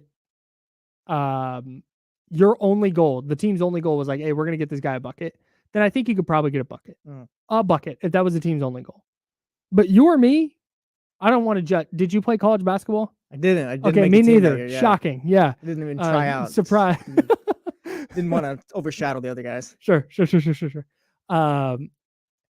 We're not. No chance. Rando person has no chance. Because one of my buddies played in high school, and he's like, I could get a 3 if you let me hang out in the corner and get 3s up. I would make one eventually. And it's like, okay, sure, but is the other team trying to stop you? Yeah. No is chance. The other team trying to make sure you don't score? We're sending that to the 4th row every time. Every time, dude. Zion Williamson is jumping from that corner of the 3 to you, and it's going to the upper deck. I would, if I'm holding the basketball, if I catch it and somebody is close enough to, Derek White is swatting that out of my hand before I get into my shooting motion. Yeah, he's not even swatting, he's just catching it. It's just, but let's operate as though I get the ball. Yeah. I can't dribble it because the second it goes out of my hand, that ball's gone. Yeah. It's swipe. Imagine Davion Mitchell like playing defense on you, picking you up full court. No, I don't want to imagine. That sounds like hell. I don't want to do that. There's a reason I stand here and talk about the people doing that. You mentioned your buddy who says he can hit a 3 or whatever. Like, it's always fun to have that one friend. It's like, yeah, I could do that. Because they talk so confidently or whatever. Like, I got a buddy who's like, yeah, I could get a catch off Deion Sanders if I wanted to. You're just kind of sitting there, huh? Wait, what? It makes me so irrationally mad. Yeah. It shouldn't matter. It doesn't matter. Like, nobody has ever, my friend who thinks he could hit a 3 in an NBA game, it's like, yeah, you know what? If you're wide open in the corner, if you're in an empty gym standing in the corner, yeah, for sure, you could knock down an NBA 3. I have no doubt. Yeah. Eventually one would go in. But the people who are like, yeah, I could run for 5 yards in an NFL game. No chance. You would have 0 chance. Yeah, no. Go stand on the sideline at a college game. Watch how fast those dudes move. You're just cooked after that. You're toast, yeah. bro. The amount of work. Imagine Patrick Queen shooting down the middle trying to hit you. You're dead. You're fumbling on purpose to hope he doesn't hit you. I'll say like imagine Randy Johnson at this age right now going up to the mound and you're up there. He's still gonna throw 90 past bro. You. And when he's releasing it, he's like 30 feet. Yeah, dude, no way. You know how hard professional athletes work to be professional athletes. That's facts. They do that every day. Every day. I thought I worked hard playing baseball for year round, travel ball from the time I was 12 all the way up through high school. I had no chance. And I thought I was like, man, I put in work. It's like, no, I don't. 10-year-old us. Yeah, mom, I think I could really make the MLS. Yeah, all right. It's like, I'm not putting in work. I go to Burger King before every game. Like, I'm not putting in some chicken fingers, please. So just the audacity of people who are like, yeah, I could do that. No, you I get it.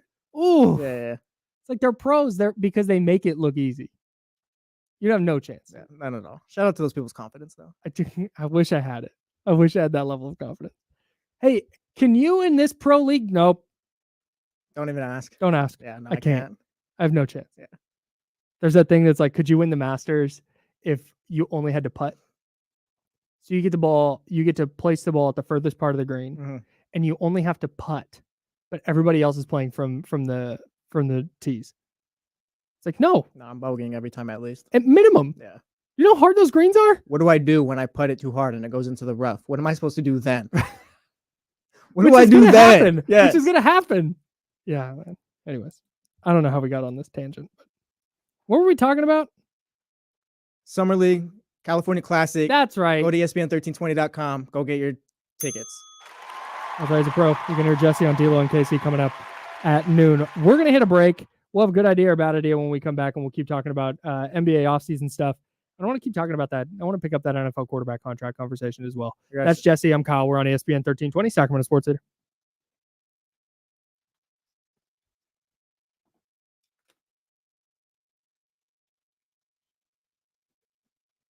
Bro, this is it. Well, yeah.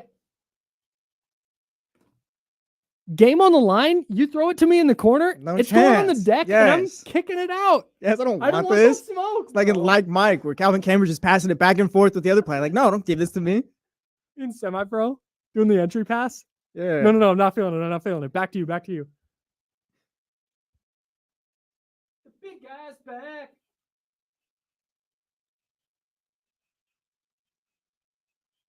You know what, Michael Scott Paper Company, 40 turnovers and 6 fouls in the NBA game. That'd be a solid night for all of us. Because you know it wasn't 41 turnovers.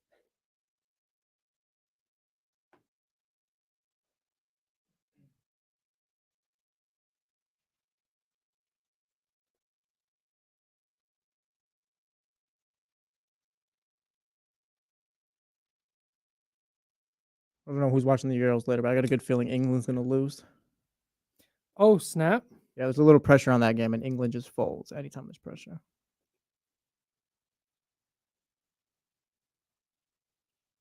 Actually, they advanced. Never mind. I thought they were still competing. I still think they lose, though.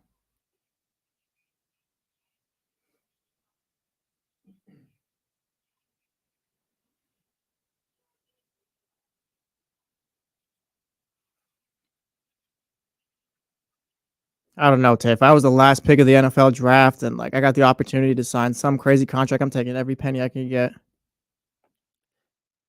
Being better sports job, left-handed reliever or backup quarterback?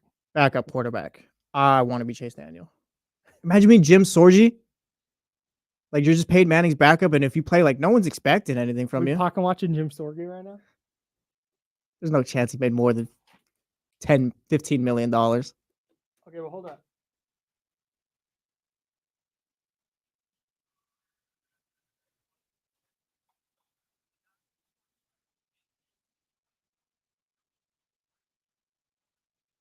Yeah, Matthew, the U.S. looks good. Brazil doesn't look great. If they can play like against Colombia or the Argentinas of the tournament, they might do something. As much as it pains me to say.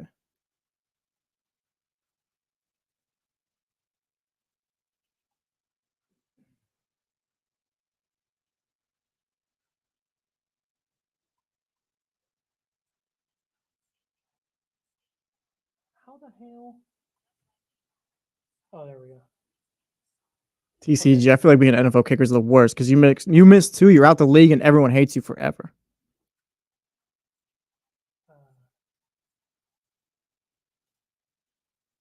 Yeah, this would be the best test right there. We'll know definitely for sure after this game, I think.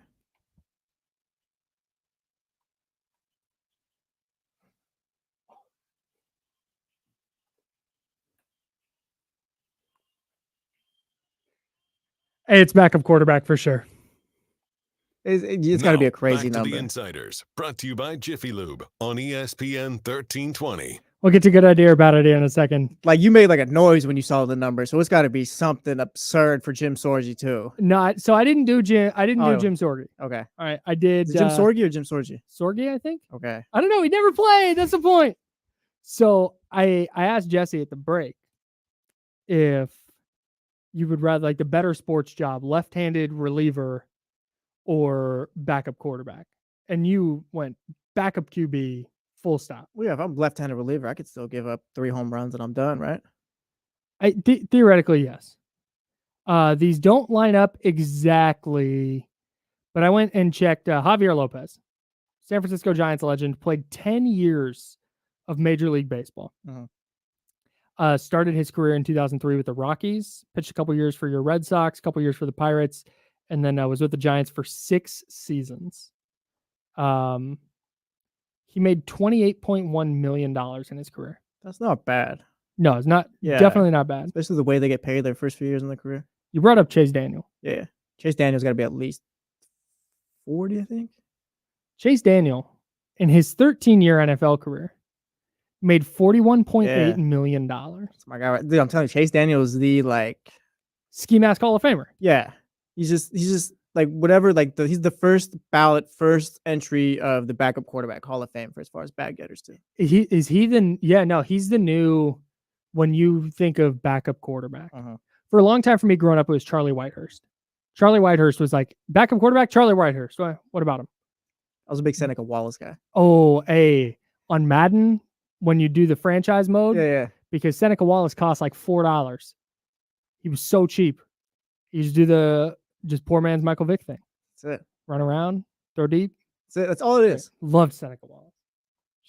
Shut up. Good idea or bad idea. We do this every single day. 3 things going on in the world, and we decide whether that thing is a good idea or bad idea. Jesse, number 1, Connor McDavid on the losing Edmonton Oilers last night. Connor McNaught clutch. Did not have a point in either Game 6 or Game 7 of the Oilers' Stanley Cup final loss to the Florida Panthers, but he won the Conn Smythe Trophy, which in the NHL is the playoff MVP.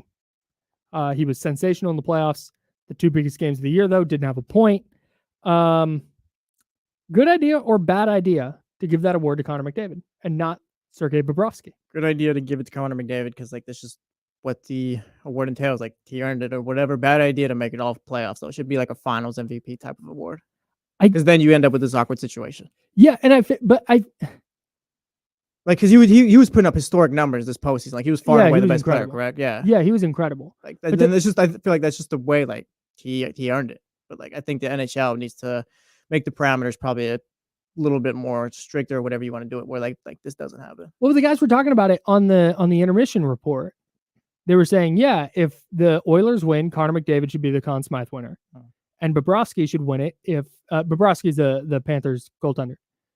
If Florida wins, then he should be the winner. And it's like, isn't that just Finals MVP? Basically. Or the final MVP? It's a Stanley Cup final, not Finals. Isn't that just the final MVP? Pretty much. Because if you're going to be the MVP of the playoffs, you have to probably play all the rounds. And then at that point, it's whoever's team. That sounds like the final MVP to me.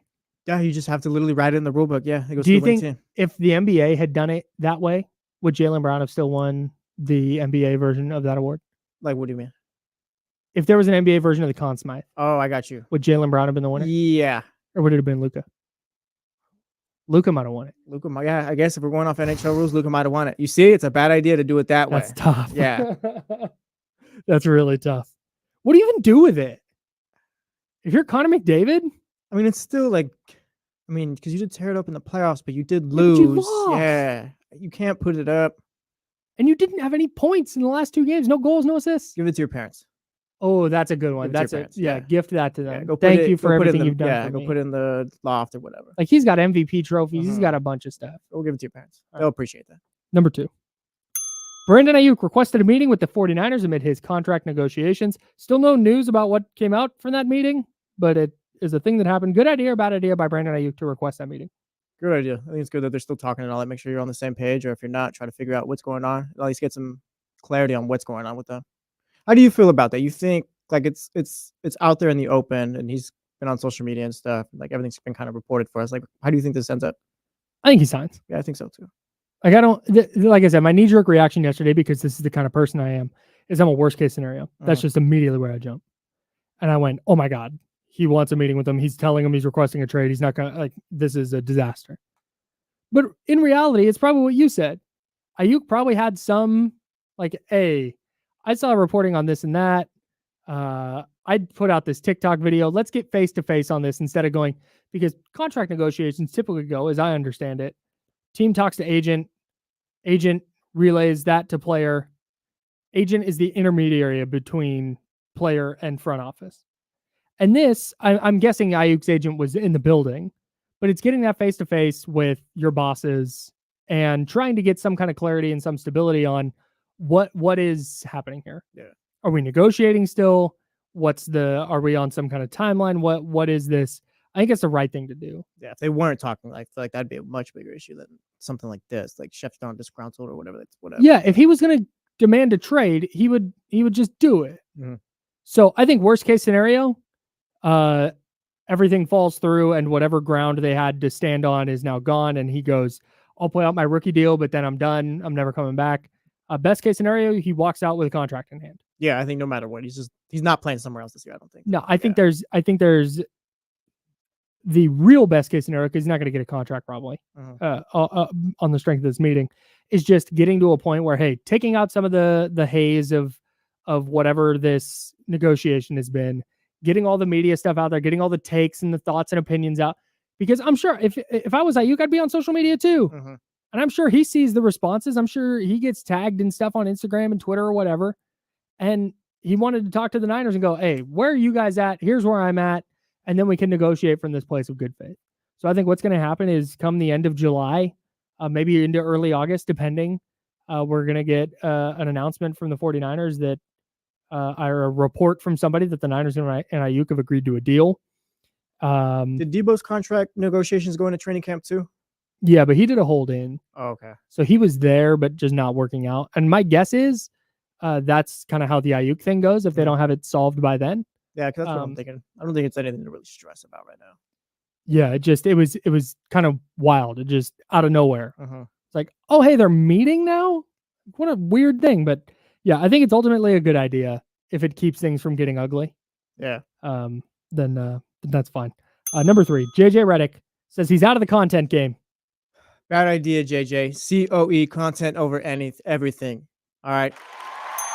Imagine the post-game pod against the Clippers. LeBron, what happened? I ran the play for you to take the shot, but you passed it to AD. What happened?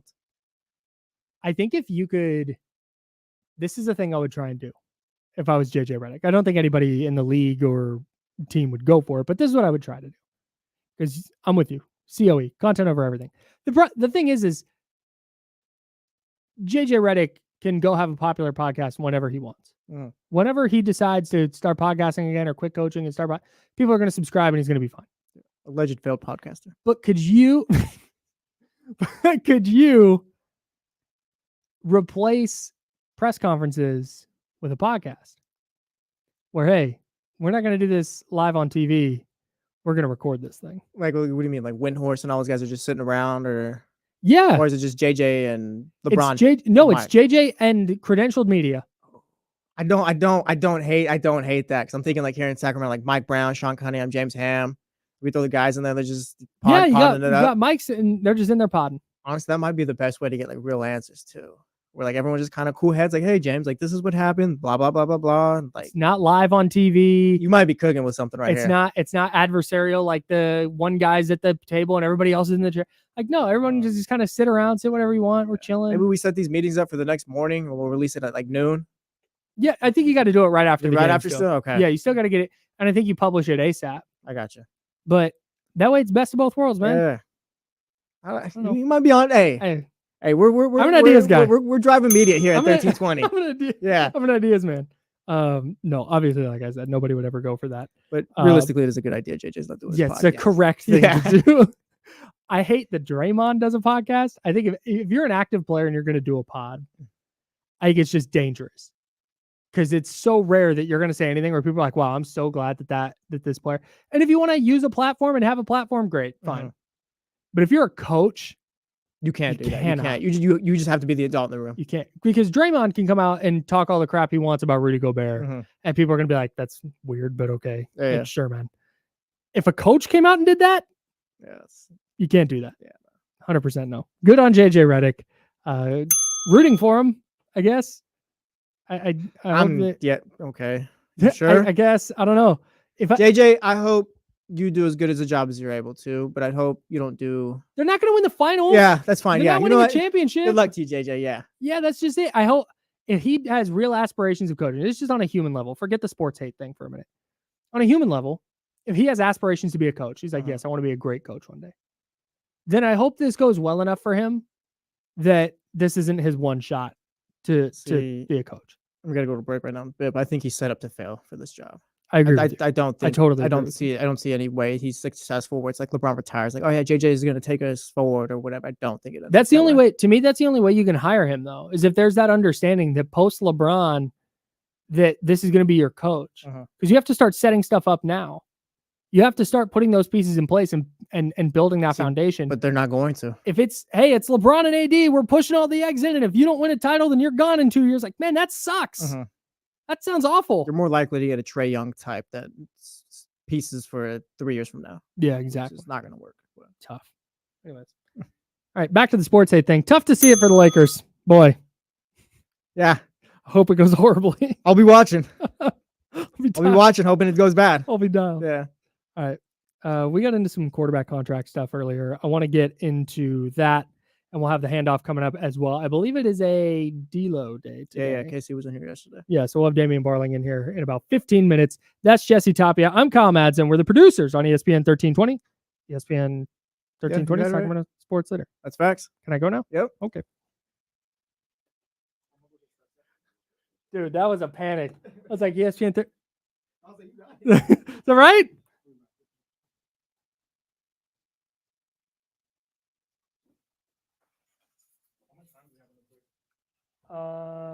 One, two, about 3.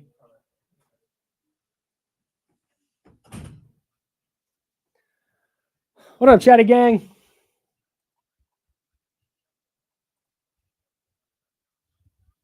Oh shoot! Sorry, guys.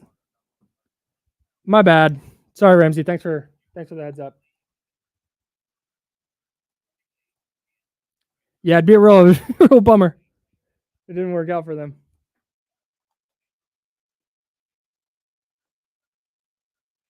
Dude, Jesse called it this one time, and I was like, "That's brilliant. That's what we're calling this."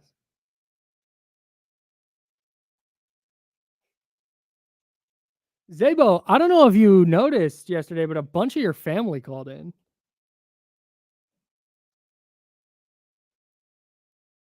There we go. Hey, Scooter, my man, appreciate you. At least I hope you're talking to me and not Kyle Renata. Although if you are talking to the other Kyle, that's cool too. I appreciate you supporting Kyle. My man.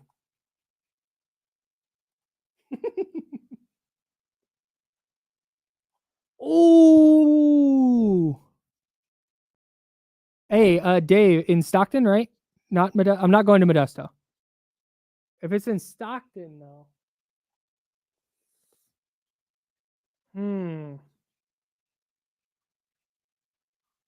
What am I doing on Friday? Do I have anything going on Friday? I might be able to swing that.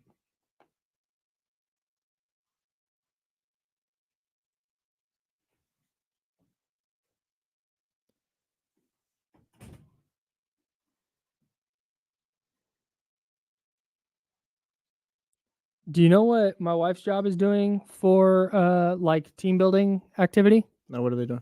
They're on a boat in the San Francisco Bay playing games and getting served lunch. Nice. Like trivia. That's fire. That sounds like so much fun. Yeah, you know what my fiance's team building work is doing? They're going to Tahoe for the day. We'll be at the park. That sounds great. We'll be at the park next week, though. Hey, have you looked at the weather? I haven't. 103. Vibe's going to be up, though.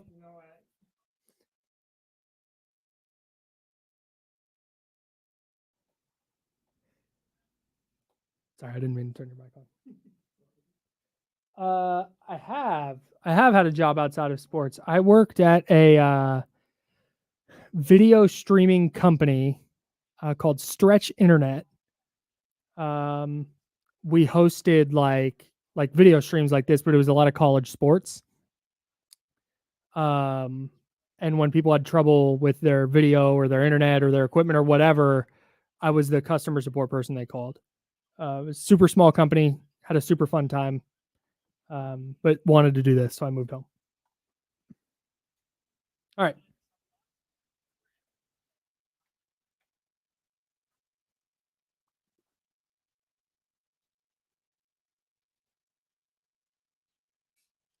Bring your ass. Now, back to the Insiders with James Ham and Kyle Madsen, brought to you by Jiffy Lube on ESPN 1320. No James Ham, Jesse Tapia. James Ham is on assignment. Vibing out. He's vibing. Yeah, somewhere on the beach. I wonder if James is watching. Ooh, is James watching? James, if you're watching, send a message in the chat. Yeah, hit the chat. If you're not signed into YouTube, you can text me. I hope he's not watching.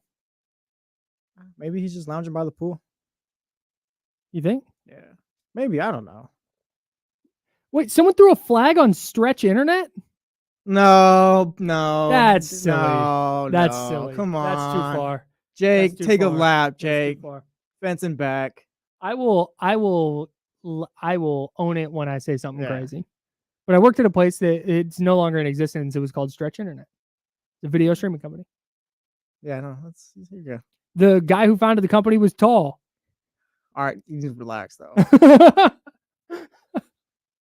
Just start leaning into it. Anyways, we were talking a little bit about the quarterback contract stuff earlier. So you're all in on Tua Tagovailoa making $60 million a year. I'm in on that because yes, that is the rule. You pay quarterbacks what they're worth, not what the market says they're worth. But honestly, like I don't think any of these guys should be making more than what Trevor Lawrence got. Like I don't think I'm like Wait, it is what because you're like that in on Trevor Lawrence. Well, no, it's just like Trevor Lawrence is making an absurd amount of money. I don't even think he's that great either. Like not saying that Tua is not like Tua. I think is better than Trevor Lawrence and all that Brock Purdy. But now we're getting to where these guys are making absurd amounts of money. Like you said, like more than Pat Mahomes sometimes and all that.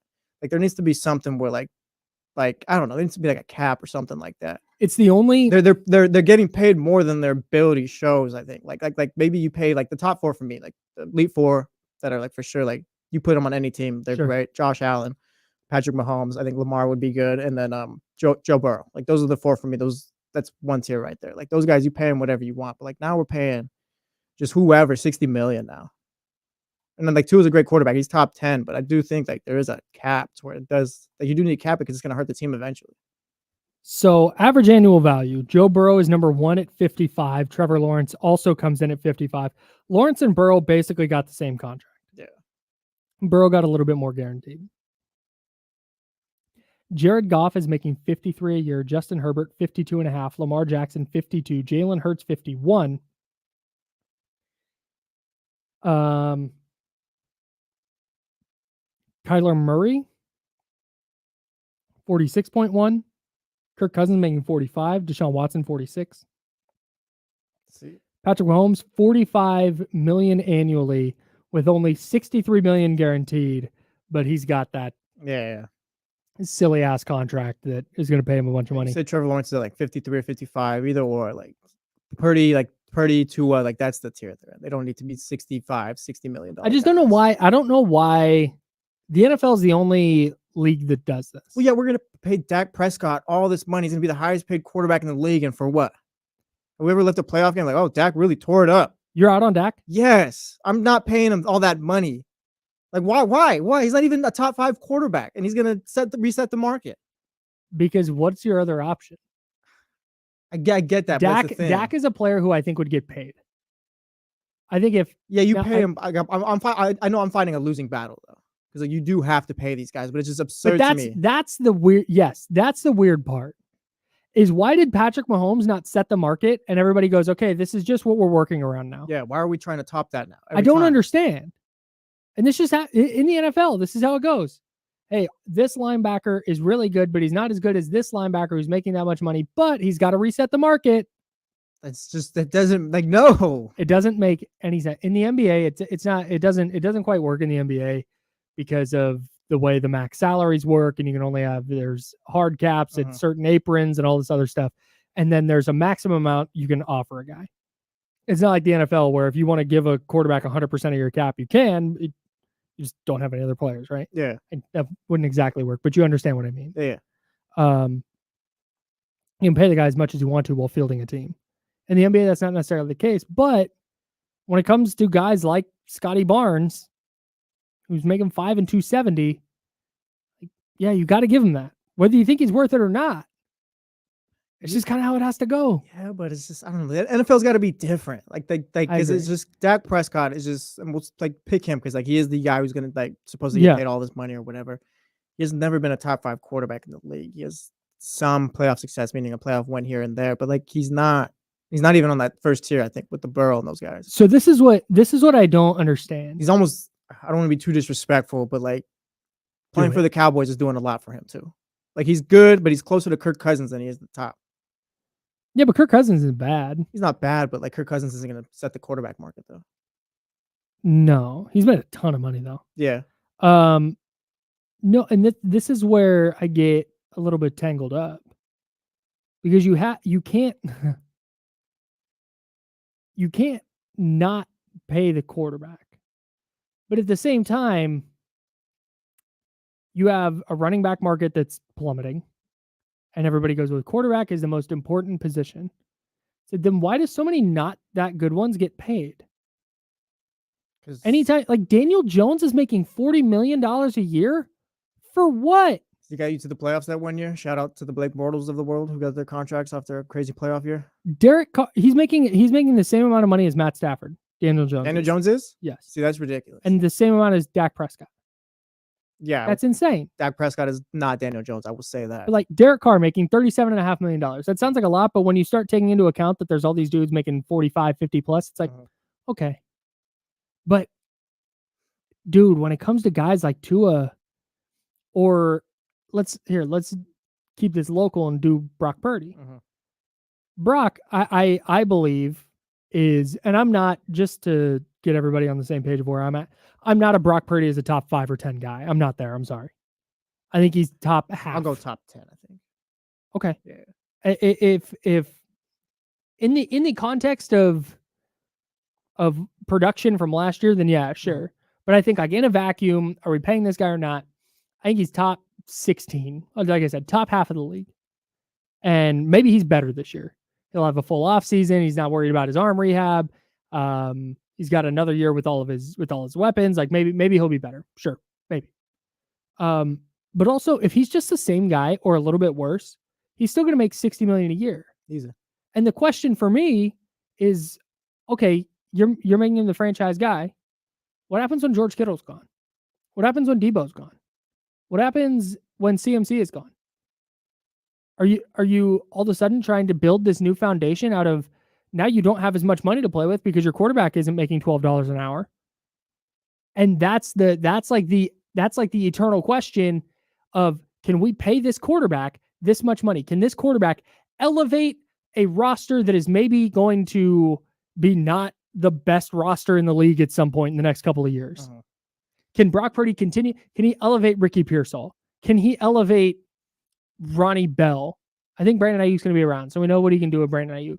But that's the question, is can you continue building out a team when you have a player making this big of a percentage of the cap, a player of this caliber making that big of a percentage of the cap?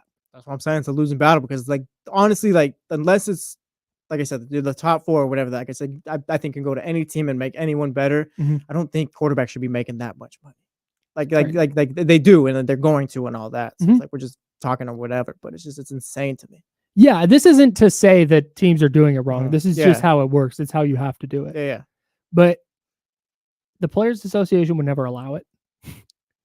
But if the NFL tried to put some, it wouldn't shock me if the NFL at some point tried to put some either cap on what percentage of a salary cap a quarterback can make, which is basically kind of what the NBA does in terms of cap percentage, or if they make it incentive based like the NBA does, where this guy was all pro, this guy went to a Pro Bowl, this guy led the league in passing yards, and you can elevate numbers based on that.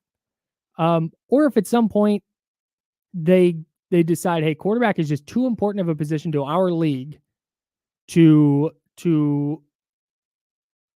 let this go kind of the way that it's going, but teams are now basically, you're not maximizing quarterbacks because your rosters are going to have to be worse because of all the money you're paying quarterbacks. If at some point maybe they go like, a quarterback is only, no matter what they're being paid, is X percentage of the cap. So on their second deal or third deal, the quarterback is just 10% of whatever the cap is, or 12%, or pick a number, I don't know, 15, 20, I don't know. Is just that percentage of the cap no matter what. And that's the maximum they can make. Just go NBA style. I don't know. Yeah, I think that's fair. I have no idea. But I know Tua's going to make 60 plus, and Dak Prescott's going to make 60 plus, and Brock Purdy's going to make 60 plus. And we're going to look at this contract table in a few years and go, hey, why are all these guys making that much more money than Lamar Jackson? Well, that's the thing. Like, I think Purdy and Tua are better than Trevor Lawrence. It's just Trevor Lawrence. Really? Yeah. I think. You think if I like Purdy, and I think Tua is better. You think if the Jags and 49ers swapped quarterbacks, the 49ers would get worse? I don't know if they get. They're the same tier, I guess, but I like Purdy better. Man, that's wild. Yeah, I like Purdy better. That's wild. I'm not. Trevor Lawrence has to. He's got to sell a little bit more to me. I don't know. So you're giving him the Jason Tatum treatment. Sure. Fine. Yes. Yes, I am. Is that what you wanted, Kyle? Yes, that's all I wanted. We've done it. James, come back now. No. Do Trevor Lawrence and Christian Kirk even like each other? Many are asking. Yeah, I don't know. Yeah, man. I don't understand how it reached a point where no running back is going to make more money than Christian McCaffrey. Forget the running back importance thing. Christian McCaffrey is just the gold standard at the position right now. I don't understand where it got in the NFL that Patrick Mahomes just wasn't the gold standard. I don't know where quarterbacks are just different. The way the thinking and all that's just it's different. dumb. That's dumb. That's so silly. It is, but it's just the way it's it is. So it's silly. just the way it is. It doesn't make any sense to me, bro. Doesn't make any sense. Anyways, I need to get this take off. Are we talking Summer finally? Yes. Nice. Summer's overrated. Yes. I don't know if it's overrated because like it is. Get your take out. Thank you. So many people. Oh, we have callers. Whoops. Before we get into this, Don, you're on the Insiders with Jesse and Kyle. What's up? I just wanted to double back on the good idea or bad idea. Please. Reason why Connor McDavid won the Conn Smythe Trophy. Mm-hmm. He broke the playoff record for assists that was held by Wayne Gretzky. All right.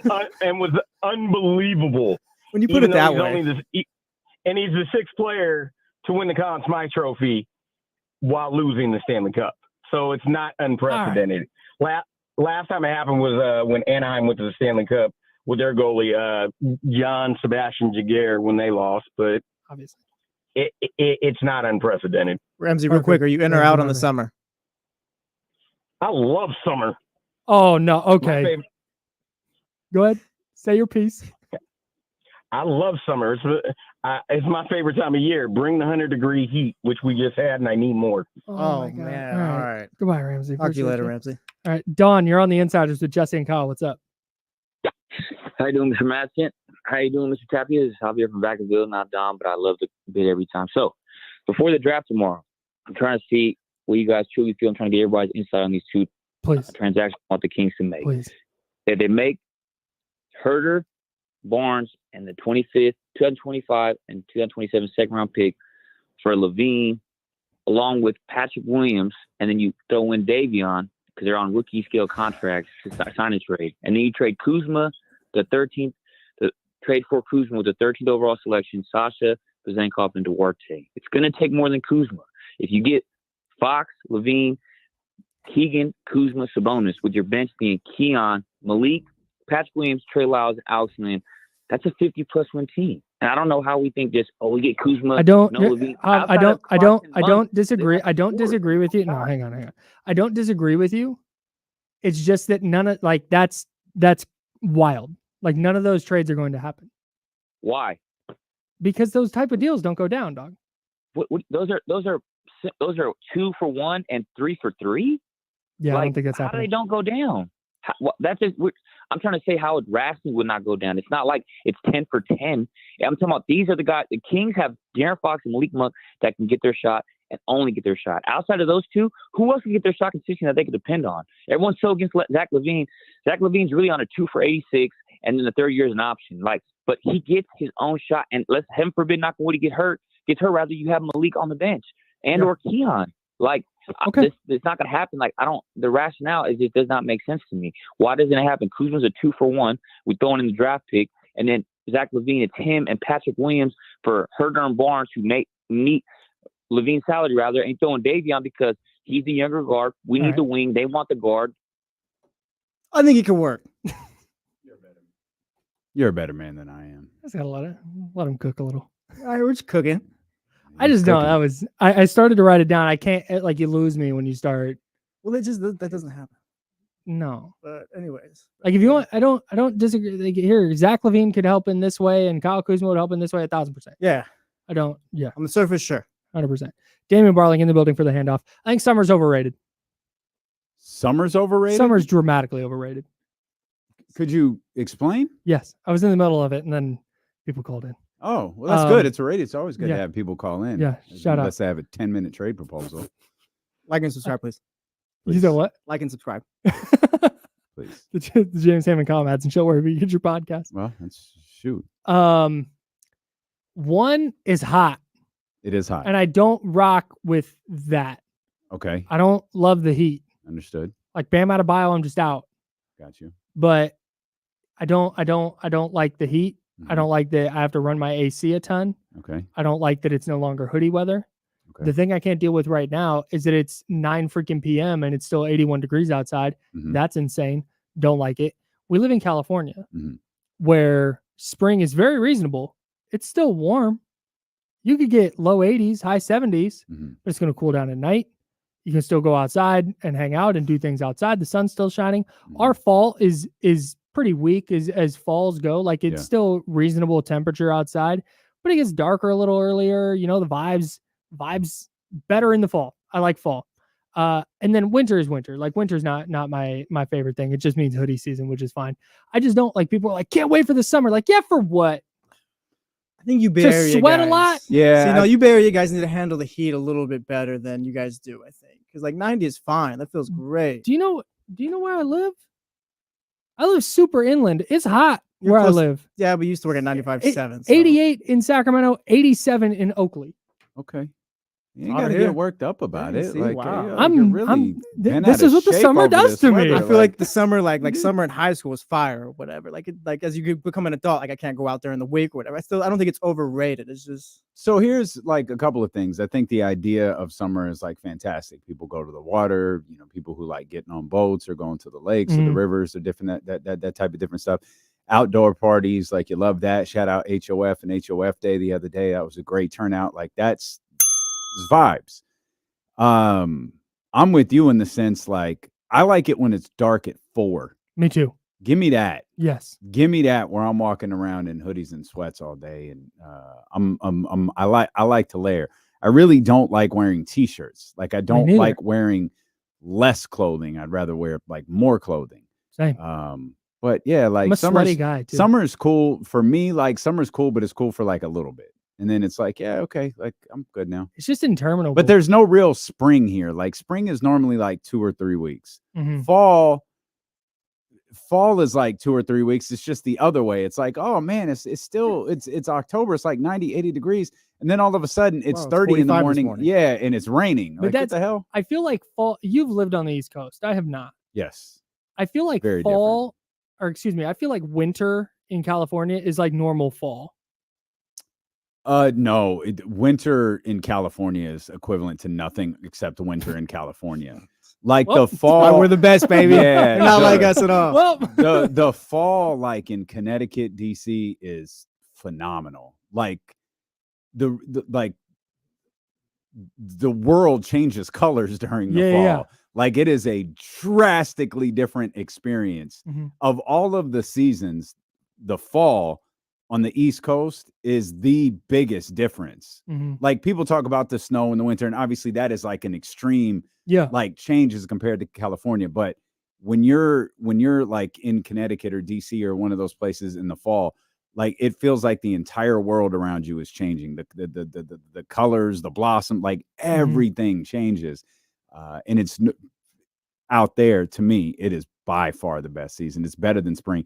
It's way better than summer, because summer could be anywhere from like heat, like the humidity in both places, especially it's DC, brutal.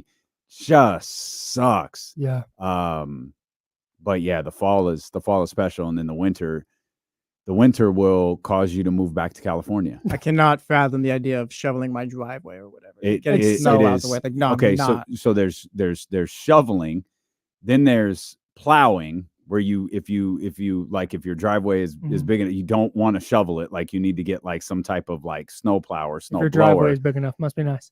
And then the worst part is snowmobile. No, the shoveling and the salt. Oh, so yeah. Like we had the driveway, and then it was like 2 steps that led to the doorway, and that was it. But they were concrete steps. You shovel those, that ain't enough. You have to put the salt down, because if you don't put the salt down, it's ice. It's over. You ever take a tumble? I'm sure I have. Yeah, I'm sure. Like none like dramatic enough to I remember, but I'm sure I've fallen in the snow. So you're frustrated that you're morning. such a cool guy that imagining you falling down is weird to me. Like just everything you do is cool, and the idea of you being like, oh, as you walk out the door is strange. No, I'm positive I have. I just again they weren't dramatic enough to where it was like, oh my god, it hurts so bad. Oh, I remember. But I'm certain, in those I spent enough winters out there, like 8 or so, 7 or 8. Yeah, I'm sure. The other crazy thing is the last one was so bad. It was like I'm going back to California. I'm done with this. Going back to Cali. Strictly for the weather. Nice. Women in the weed. The other tough part about winter on the East Coast, and I know this because I've experienced just brief, like a week or two at a time, is you have to wake up like early to start your car. Oh yeah, if your car's outside, you have to go turn your car on like half an hour early, just to get it so it's warm enough to get in. East Coast being better than the West and that's Coast only the biggest lie. That's only if it hasn't snowed, because if it snowed, you have to clean your car off. Right. You have to get all of the snow off of your windows in the car. You have to be able to actually get to your door. I hate in California when there's that little layer of frost. You've just got to throw the defroster on for a minute, and you got to let it sit, and then it gets warm enough that you can windshield. Oh, sweet. I hate that. Oh, sweet. I hate that. Yeah, that's that 4 minutes really just takes my whole day messed up. It does, dude. Yeah, how much that inconveniences. But people who like summer, I get it. The parties and the outdoors and I fine. But Ramsey just now called in and he was like, I love the summer. Give me the triple digits. I can't wait for more. You can't tell me that you go get in your car when it's triple Ramsey's digits different. and you're like, yeah, this is awesome. Yeah, Ramsey. But see, the thing I is, love that it's 140 in my car. Ramsey probably doesn't turn the air conditioner on. He probably is just like, I believe that. That's a that's a good point. I'm here for this life. Like Ramsey, have you ever had your AC fixed? He's wired differently than the rest of us. That's a good point. And the only thing that keeps him grounded is Katrina. Katrina's like, hey, dog, shout out Katrina. Turn the air on. 99 degrees to 85 is fine, but anything over 100 is tough. Yeah, when I lived in Arizona, the worst thing in Arizona was it would be 115 for just like the month. Just August. Like, yeah, it's going to be 112 or higher. And then the low is 98. You can't even walk your dogs outside without having like little socks on. They have to have socks on. It's insane. But the worst was when there'd be a monsoon and then it would be 115 the next day. So you get the moisture in the air from the monsoon. So you get humidity and it's 115. Oh, that's nice. Not the vibe. I'm out on anything. Not my favorite. California, I think. Okay. I think I could do Washington. DC. Washington seems fire. DC. Oh no, Washington State. Oh, I love DC though. Oh, I love DC. I don't want to deal with that humidity. Yeah, I could see you. Well, Washington's a lot like the Bay Area. Yeah, a lot of rain. Yeah, a lot of rain. See you doing that. Yeah, for sure. Right. What do you guys got coming up? Man, we have some ideas for players that we need to talk about. Obviously, it's the day before the draft. There are some things in that article from The Athletic with Ant-Man and Sam that just kind of stuck in the back of my head that I want to talk a little bit more about. So yeah, there's lots of King stuff. This is going to be King stuff all week, man. So it'll be a good couple of days for sure. Can't wait. D'Lo and KC coming up next. That's Jesse Tapia. I'm Kyle Madsen. We're the Insiders. Will be back tomorrow. We're the producers, actually. That's the Insiders will be back up until Friday, I think. Tomorrow at 10 a.m. Until then, drink water and be nice, people. Later, gang. Appreciate you guys.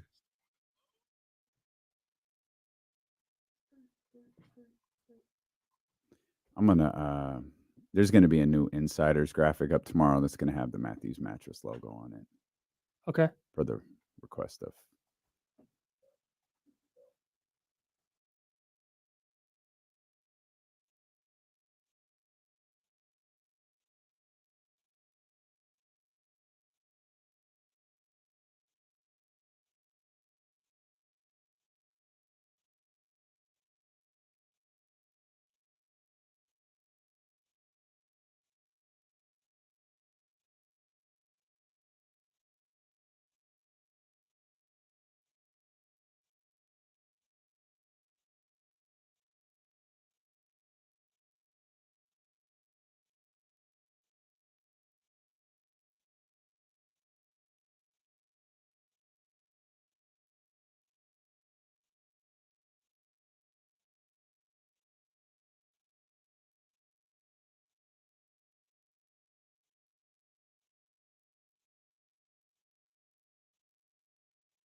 Yeah.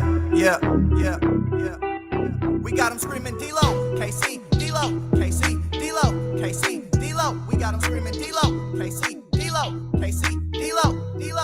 We your number one spot. We your number one spot for some sports, huh? Got the city going crazy when we work, huh? We top 2, but we ain't 2, we in first, huh? And when you need the real, we is who you search, huh? D-Lo, KC, D-Lo, KC, D-Lo, KC, D-Lo. We your number one spot. Air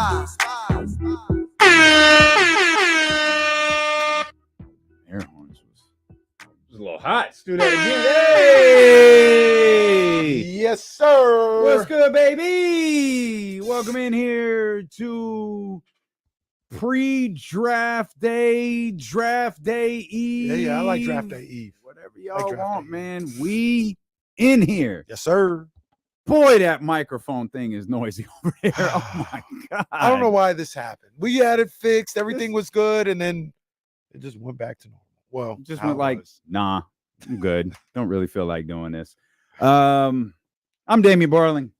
The ultimate needle mover in God mode himself. That's Kyle Madsen of the Insiders. That's him right there. And he's Kenny Caraway. Yes, sir. Acknowledge me.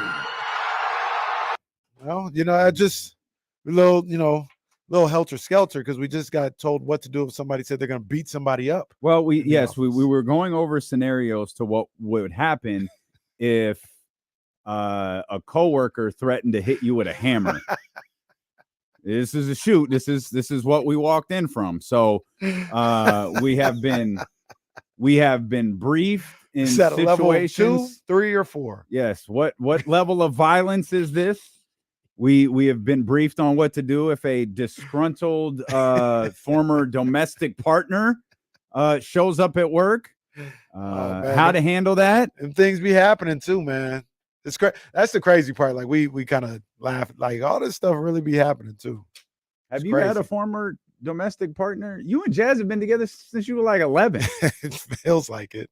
So no, I've never had those situations, but I've seen them. I've seen stories. I've seen a couple of them firsthand. People be getting crazy, man. People be getting crazy over love. It wasn't specific, Spectre. Spectre is asking, was it like a hand hammer or like a Triple H sledgehammer?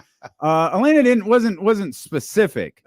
I'm gonna assume it was a Triple H. So I think really what it was, if we can wave her down if she keeps walking. No, she's going to her little cubicle there. Is I think what it ultimately boiled down to is, here's how you react if Kimberly attacks you. That is really what this was all about. It was to prepare yourself, like you said, for the inevitable of when Kimberly attacks and throws a hammer at us. Yeah, and I could see Kimberly coming in with a Triple H level sledgehammer. She's like absolutely done with the two of us. She was telling we were. Hey, we're professionals. We're going over the show. Like we've got work to do. We've got 2 shows to produce here. And I was like, hey, Casey, right here. She hit us with it. First of all, like no, we were shushing. Yeah. Yeah. I need to go ask Elena about if you're being bullied by a coworker. They said pizza's supposed to be here. Now I'm afraid to ask for a slice. I would be too. Just trying to eat. You know what we didn't go over is what happens if a coworker poisons you. Oh, jeez. So my belief is there's a reason she's been awfully nice with this food all these months, probably going on years now. We'll get some oatmeal. Or she could do the old Martin where Martin thought Gina was trying to kill him for insurance money. Mm-hmm. And she'd be like, hey, KC, can you go get that get the cups out of the top of the cabinet? And I open the cabinet and a big can of beans fall. Yeah. You know what I mean? Yeah, it could be that. She walks around like she's in a perpetual state of like frustration. And I already learned the hard way. Don't talk to her during like event meeting days. Oh God, no. I'm not here for your bleep, Kenny. No, she's not. I just asked. Shh. I just asked, how are you? So if anybody needs help on what to do if a coworker attacks them, please give us a call, 916-909-1320. We know what to do. We know exactly how to handle it. Again, I don't know if forwarding your information to Jen or Elena will help, but just know we got you. We know all the Jen and Elena, protocols. by the way, there are Tobys. They're much better than Toby, but they are. Which one was Toby? Right. You'll get there one day. Toby not in season 2? No, Toby's in season 2. You watched the Dundies, right? Yeah. Yeah, Toby's in season 2. I don't know that he's not heavily featured yet. He's like Donald Sterling. Oh, what? Donald Sterling not really featured in clips. Oh, no, don't equate anyone to. Did you watch the new clipped episode? I didn't. One thing I did find that, it may. I actually stopped watching TV after hockey. Did I watch TV? I don't think I watched hockey, and then I stuck around for the trophy presentation because it's spectacular. Yeah. And then I was like, all right, there's no W game. I was watching a little baseball, watched a little Giants, a little walk from the Giants. There you go. I don't even think I knew they were on last night. Yeah, Willie Mays that tribute night. Oh, that's right. Ramsey was mentioning that. That's right. That's right. They beat the Cubs. But I was gonna say they just had a series with the Cubs like a week ago. Yeah. They'll be done with the Cubs for the season unless they play each other in the playoffs. Right. That's what I was gonna say about Clip. One thing I found, I'm not caught up. I don't know what's going on, but one thing I did find that it may, kind of get me through the end of the series is they're doing 30 for 30 recaps of each episode. And I don't know if Momo's on there or not, but okay. Yeah, that I saw that they did it for episode 5. I was like, oh, okay. This may help me get through the end of this series. I got to see what's going on after that. I think that's always a good look when shows do the podcast recap. Yeah. I think that's a good look. Did you see Winning Time had one? I did see it. I never listened to it. Yeah. I didn't. I just wanted to enjoy that show for what it was. Like I didn't. Maybe now I'll go back and listen. Yeah. Since our dreams are done, that we're not getting to season 3. Winning, if they went to Netflix, it'd be Winning crazy. Time on the Lakers ends with the Celtics winning a championship. Damn. Jesse got his wish. And then the season ends. Man, what a year for Celtics fans. Man. Hey, but the Lakers got JJ. So well, shout out to JJ. He got his introductory press conference. I watched a little bit of it, not like clips. Like I tried to watch it. He and one like salute. Like he could wind up being a fantastic coach. Yeah. Like I have no idea, but like JJ, like in the non LeBron James podcast thing, he's a guy who I'd expect teams would look at. Like he's one of those guys that I could see that. That makes sense to me. And again, I don't know him. He just comes across as so arrogant when he talks. He does. And I don't know if he is right or if he's just like oblivious to it. But when he talks, he comes across like he just comes across arrogant, like you said. Yeah, and it's like, man, all right. And I wonder if he's going to come across to the players that way. If he's going to come across that way in the locker room, because that could be an issue. I feel like I'm just assuming. I feel like he wouldn't, because when you talk about the way I see JJ, and when you talk about like his aura of arrogance, it's when he talks. It feels like it's when he talks to people he doesn't think knows basketball on an NBA level. Right. So if he's talking to other NBA players, his aura is a little different. It seems like. That and there was something that made me laugh as you say that. I remember the line about JJ and this idea that JJ has become this like hot take. He's a guy who just says stuff now to see if he can go viral or whatever it is. And I broke down a video of Zion Williamson dribbling or whatever the line was, and nobody watched it. And I thought that podcast he did with LeBron was pretty successful. People seem to enjoy it. Maybe it's you. Yeah, well. Like because if we're because the what was it called, mind of the game, mind for the game, something like that. If people are locked into this podcast to watch two basketball players break down 2 basketball players to break down the game. But you take one of those basketball players out and you have videos of just one guy breaking down the game and no one's watching. Right. Maybe the problem isn't what people want to consume. Right. Maybe the problem is you. Could be the case. Because you took the exact concept, did it with LeBron James, and it worked. Yeah. And so people do have an appetite for X's and O's and deeper dives into very specific basketball things. And he's also probably doing a little too much with that because the Old Man and the Three was a successful podcast, wasn't it? Mm-hmm. So he's acting like, oh, that was just fading into Bolivian, as Mike Tyson would say, and nobody was listening. Like, no, bro. I don't know, man. I might get fade into Bolivian. You know what I mean? Into Bolivian. Broke his back yesterday. Spinal. Yeah. What was the anniversary of when he broke his back? Spinal. Yeah, he didn't actually break his back yesterday. Though if he did, I'm sure his fight with Jake Paul would still be on. Well, Jake Paul got a new replacement, I think, for the July one. I don't know who the guy is. He's a UFC. Wait, he's not fighting Mike Tyson? Not in July. I think they moved it to November. Oh, so he's just fighting someone else. Yeah. Oh. Yeah, for July. I didn't know that. Yeah. Okay. So I don't know who the guy is. But to JJ's point, like nobody listened when I broke down that. Sir, they did. Stop trying to make excuses for being a hot take artist in this situation. That's it. We were listening. People, you were getting good numbers on that. Settle down. I got a quick question. Jesse, anybody know what JJ stands for? Justin Jefferson.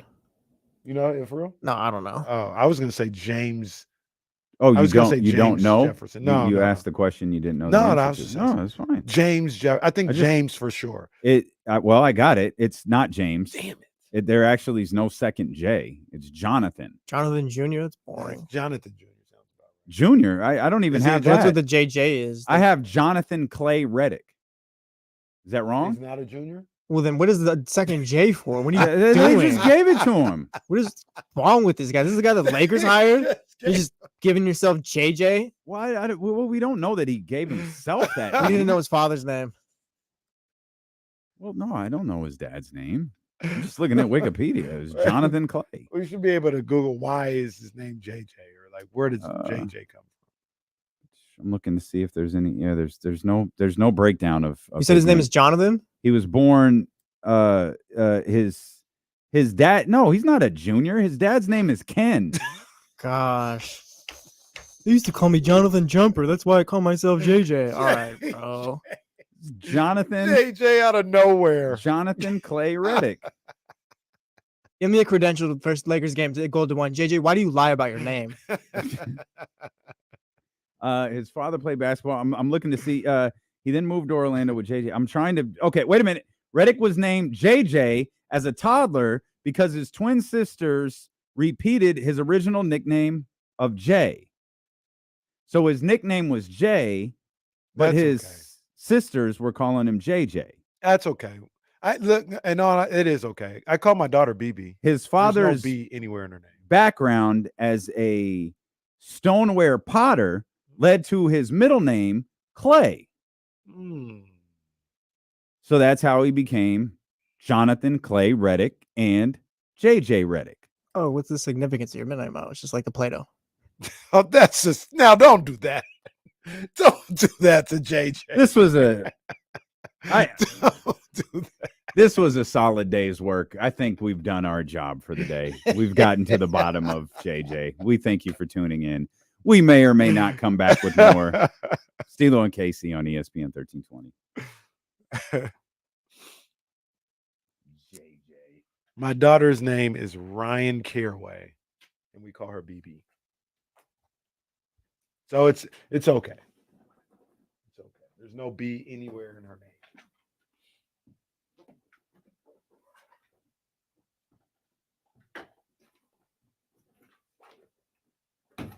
You guys have been calling for pocket watching a JJ. I feel like we did a JJ pocket. Maybe we did. We did. Yeah. We did JJ pocket watching.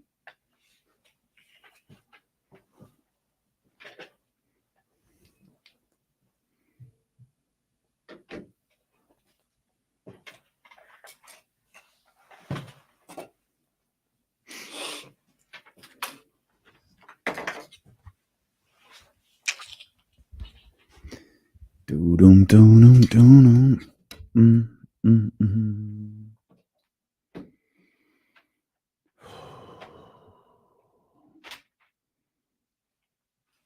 having a good day? Everybody good? Everybody good? We didn't get a chance to talk before the show. We were trying to get some things. Oh my God. We were trying to get some things set up for the upcoming. It's going to be a weird couple weeks, guys. Just a heads up. Bear with us. Bear with us. Yeah, I think by the time we get to Summer League, we'll be pretty normal. Yeah, Leezy, man, thanks to you in the chatty house, everybody tied to the PSA was very, very happy. Sir. So, shout out Leezy and really shout out the chatty house because all of the comments helped the algorithm. So everyone that made jokes about my white shoes at the beach, that do what he had to do. That increased the number of views. Joel Scott, next Sky River show is opening week of the NFL season. Monday night, 49ers Jets. Next live anything is tomorrow at Tom's Watch Bar.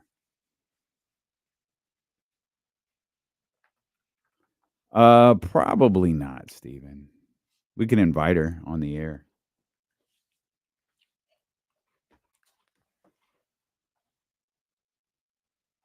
I don't know how she act like she don't see us. It looks like we're landing a plane. How is she not seeing this?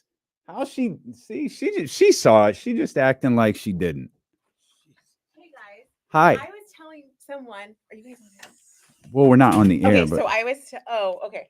So I was yesterday. I was with Steven, my boyfriend. I love that you're and, like slowly like pushing Kenny out of the frame. That's good. That's fine. Yeah, there we go. Good. There you go. And we were at his aunt and uncle's house, and they're like, "What do you work for?" Blah blah blah. And his uncle Rob was like, "Oh, I love D'Lo and Casey." Oh, shut up, Rob. Yeah, shout out Rob. I think you're the only one that doesn't.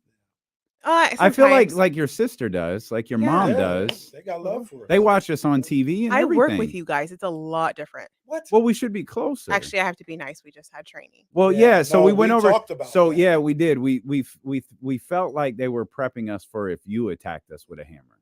I would never do that. You wouldn't use a hammer? No, because now I'd be premeditated. Oh, that's a good call. That's good thinking right there. Thank you. They were asking if you're coming to the draft party tomorrow. What? No, I'm not. What you got going on? Why not? Yeah, why wouldn't you? So we're supposed to support all the stations here. Yeah, didn't we just have a meeting about did you see the pyramid about supporting the stations? What time is it? Where is it? It's at Tom's Watch Bar downtown at 5. Okay, I'll make it work. Don't act like you're still at work at 5. So definitely not. You can. I work 8:30 to 5:30 p.m. Thank you. Of course, Monday you do. through Friday. Yes, you do. That's fine. Yes, you do. Sometimes we gotta kick Kim out of the studio. We do. Exactly. Yeah, Kim and Charlie. I just put in overtime. Yeah, Kim and Charlie. Are you allowed to do that? No, because I'm exempt, so I don't get overtime. Oh, so. wow. Hear that. Oh, excuse me. Do y'all want pizza? Absolutely. Did we get? Hey, yeah, I got you. Kenny wants to know if we got sausage and pepperoni. All right. It won't stop me. Okay, bye. No, it's too late. We're on the air now. No, it's okay. You did good. It's fine. Thank you, got Kimberly. anything you want to say to Sacramento? Like the entire city is listening right now. I love the Bay Area. Okay. Get out. Goodbye. Get out. So long, Kim. So long. Wow. Yeah, 2 slices. Hey, what kind of pizza did Kenny want again? Kenny wants extra meat on his pizza. Whoa, Wow. whoa, hey, that is not what was requested. Hey. Well, no, that's what I heard. That's what I heard. That's what I heard. Thank you. Thank you. Oh, yo, hey, thank you, goodbye. Kimberly. Goodbye. Thank you, Kimberly.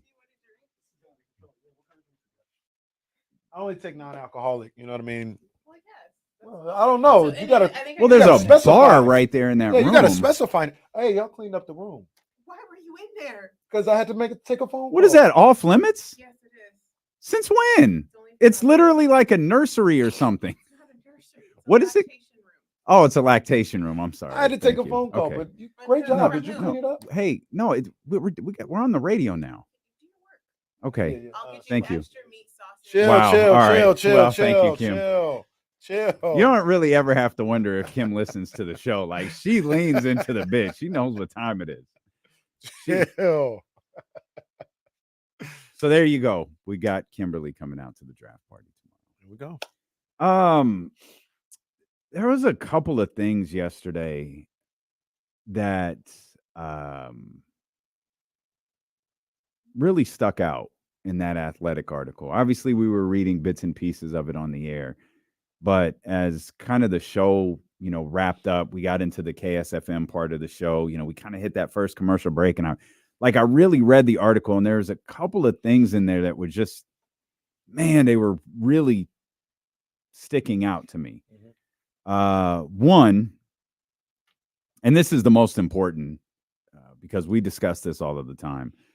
Monty McNair is and has been trying to improve this team. Yes. And he's been trying to improve it in very drastic ways, not role players. He's been trying to. He's been swinging for the fences. Going for the gusto. And sometimes I wonder if the thing I always get hung up on the Danny Ainge, Rob Pelinka, that the not last year, but the season prior, that was my Rob Pelinka. You're waiting for the end of the longest question in the world. But that deal, the Jazz Lakers deal with Jared Vanderbilt and all of these guys, and you look at that deal and you go, this doesn't make any sense. This feels like a deal that's rooted in a relationship.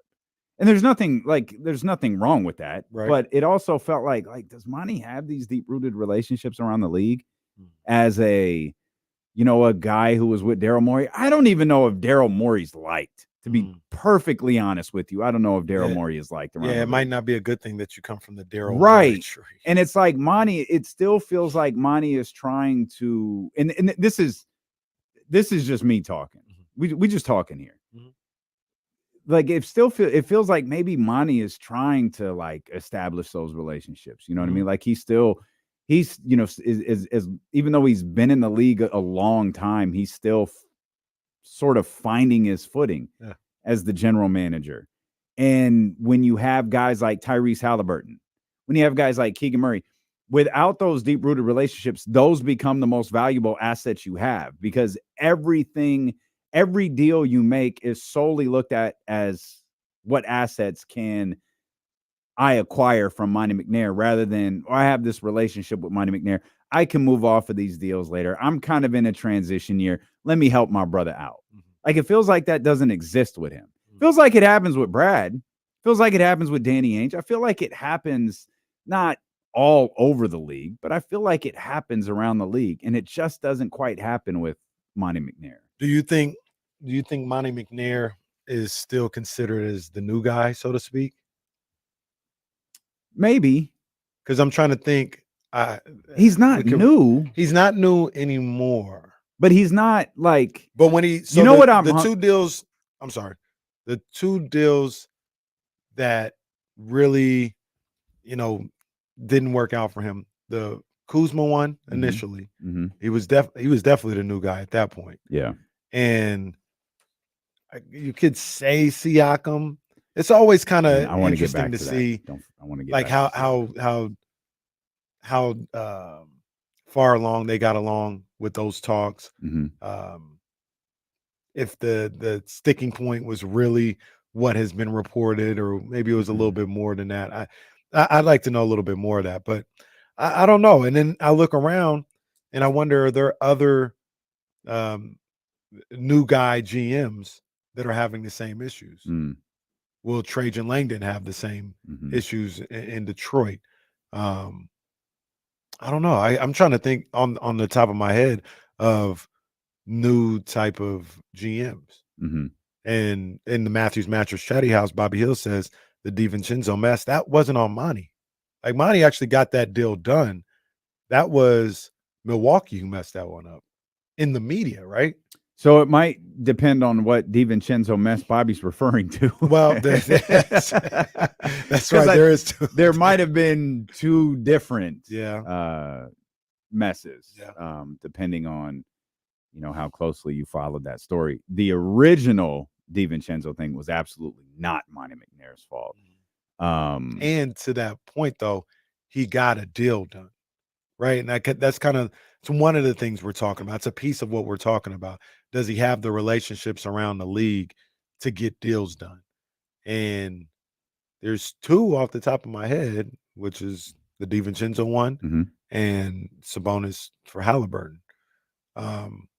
You could even make the argument he was on his way to making the Kuzma deal, and then a higher power stepped in and said, "It was me, Austin.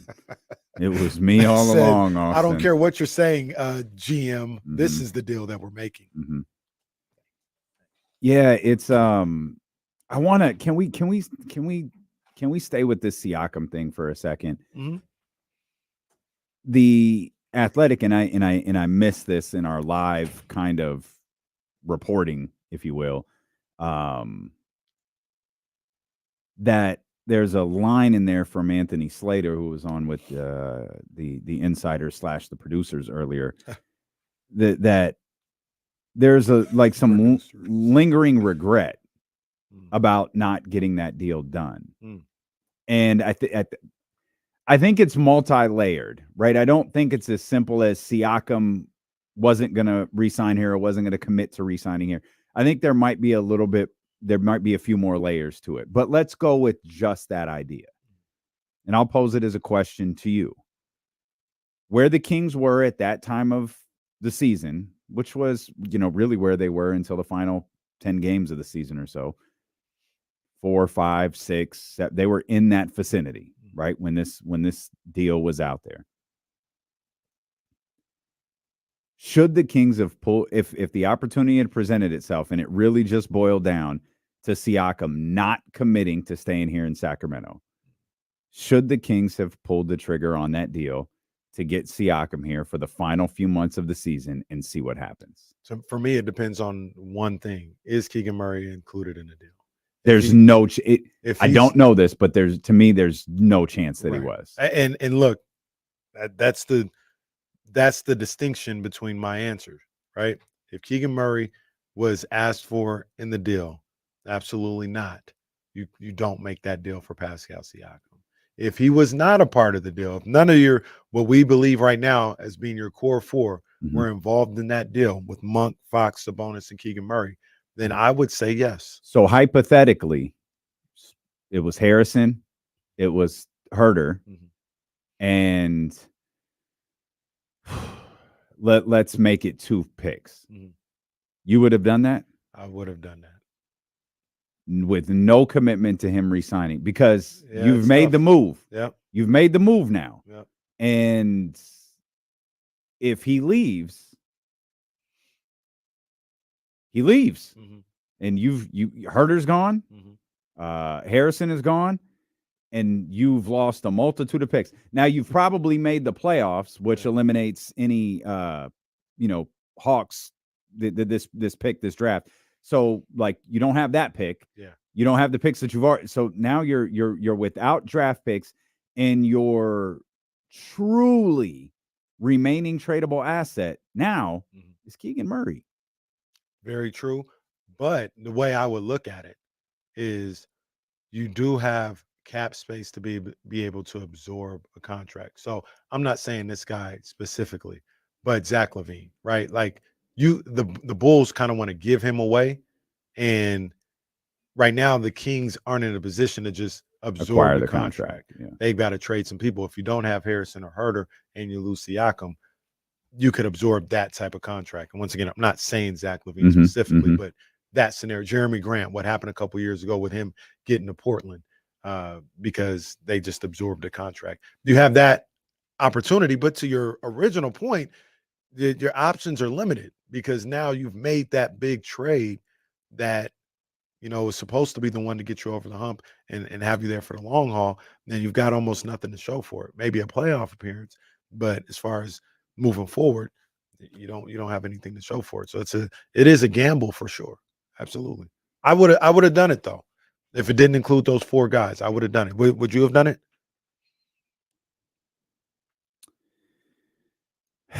I don't think I would have. You think with Siakam, the Kings could have pulled off the same success as the Pacers this year? Maybe they don't get to the Western Conference Finals exactly, but like their team, yeah, they're competing. Like this is a solid squad right here. I think so. Considering like the way they were playing and all that. Too. Like the Kings were already a solid squad. Well, like, I think you meant like maybe. I mean, like playoffs. They yeah, can make you win a playoffs series. though. You win a series. Oh, sure, I could have seen. Well,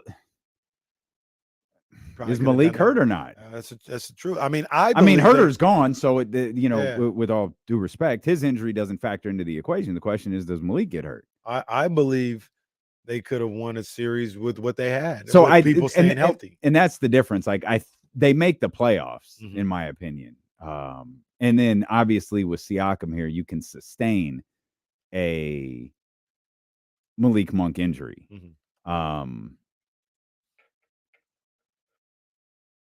I don't know if would you have done it? I don't know if I would have. I need to know the reason why he didn't want to sign an extension at first. Because if it was something where like I think I saw something at one point was like, yeah, he didn't like the way they were talking. Like, but it convince you like to stay after that. It has to be, to me, it has to be more than just the contract extension.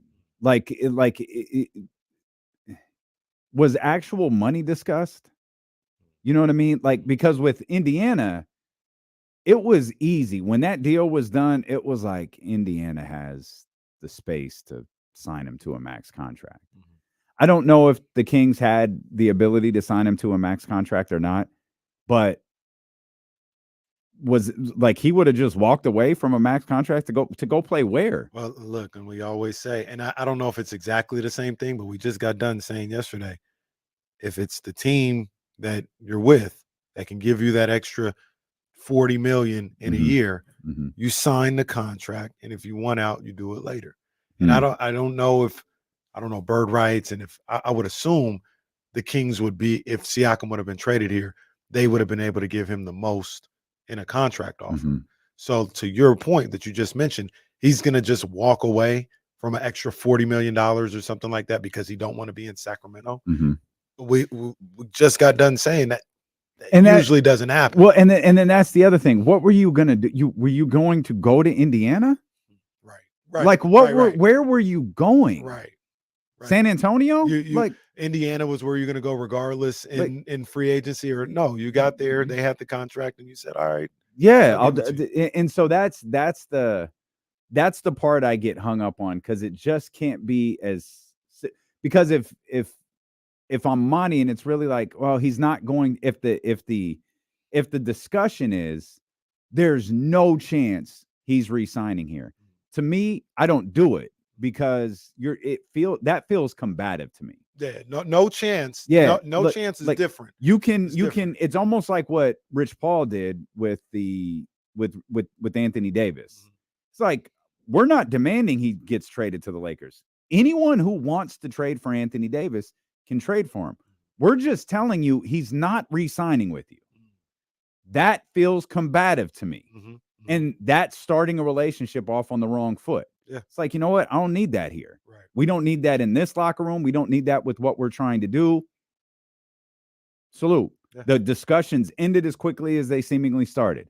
But if the conversation is we're not committing to re-signing here, all right, that's okay with me. I can take that. I can take we're not committing to re-signing here. No problem. You have earned the right to discuss your basketball future with other teams. We want to be a part of it. We'll have the ability to offer you a certain amount of years and a certain amount of money, and we are looking forward to that opportunity. That I'll take. That I might have made the move for. He's not re-signing here. All right, man. We don't need that. And whatever your issue is with Sacramento or the people on this team, we don't need it. Those are very different things to me. Absolutely. I feel you on that. And to be honest with you, we look at a situation where the Kings may be faced with the same thing. But what if Brandon Ingram is like, regardless of what happens, I want to test free agency. And would you do that move without giving up one of the four? Would you? Brandon Ingram, no security, like not even like a hint. They're not telling you, his representatives aren't saying we won't sign with you, but they're also not telling you where they're leaning. It's like, We'll just see what happens At this point, I think I would, and here's why. I would explore the Kyle Kuzma conversation first and find out where that's at. If you don't feel like you're getting anywhere with Kyle Kuzma, then you weigh Zach LaVine versus Brandon Ingram and how you feel about that. Do you take the risk of Zach LaVine, his shortcomings and potentially his injuries versus Brandon Ingram, his injuries, and perhaps more importantly, leaving? I think the idea has always been, quote, Brandon Ingram fits this team better. And that's tough to deny given, when you read all of these different draft things, what the Sacramento Kings are looking for. It's like, oh, yeah, that's Brandon Ingram. You're just looking for it in the draft. Right. That's Brandon Ingram. At this point, for Monty and everyone involved, yeah, I do it. You do it, Jesse? Jesse's eating. No, he's fine. Jesse said, "The hell with you guys. I just did a 2-hour show. Now I got to produce you two idiots. What more do you want from me?" What more do you want from me? Bringing Brandon Ingram here without like a deal? Yeah. No, I'd be more open to doing it for Siakam than I would Brandon Ingram. Really? Yeah, I think I like Siakam better than Ingram. Okay. If Siakam was like it's all hindsight now, but if Siakam was like, I'm definitely, like you guys said, if he said, like, I'm definitely not signing here, don't trade for me, then yeah, you don't do it. But if it was just a matter of giving the guy some convincing, I would have did it. Can we? This has been in the. I didn't realize this has been in the chat a lot. Scout Recycler is OG declining his option because of Tibbs' coaching style. Guys, I think it's a formality. I think he was always declining that option. Yeah, he can make so much more money. He knows there's money out there for him. Like I don't think he's leaving New York, but like this was a formality. Like this, he has money out there waiting for him. He was always going to decline this option. Yeah, I don't think it's things went drastically wrong, and now he wants out of there. I just think it's. But you heard Trysta last week, and she'll be with us at 2:00. Like, don't get the Sharpie out for OG back in New York. I'd get a pen and risk using whiteout. But I still shout out to Whiteout. Jesse, you know what Whiteout is? All right, you guys are getting a little disrespectful sometimes. What do you mean? Yes, I know what Whiteout is. But I'm saying, when was the last time any of us used Whiteout? I haven't used not since school, I guess. But yes, I know what Whiteout is. They were using Whiteout in the second grade. I don't think that they were using Whiteout in like high school. I don't think that you guys were not using. Yes, no, you weren't. I was there. I was there. I was purchasing it. It was my mistakes. I had before. Yes. No, look. Let's check this out though. Check this out. Were you using the little sticker thing Whiteout, or did you use the paint? I used both. I didn't I swear, I didn't like using the sticker one because that was always weird. The paint always worked better. I never. You guys are disrespectful. I'm grown. Okay, I am grown. I am grown. I'm a man. I'm 40. All right, I pay taxes like the rest of you guys. He said, "You out here calling me Joe." Oh man! Shout out to making sure you had all your school supplies the first day. I was always happy to get the new school supplies every year. Tell you what, though, that first day of college, where they tell you, "Yeah, we don't got a stapler for you." That's a what do you call it? Shell shock or whatever. Culture shock. Yourself. Yeah. I don't remember ever I don't think my mom ever did that. Like back to school shopping. You got to go get your pens and your pencils. It was like, just go to school. Tell me what you need. We'll figure it out later. I remember doing it before my first day in college. I remember going to the bookstore for the first time in college. Man. Jeez, Bookstore. Hit different. Hit different. Man. Hit different.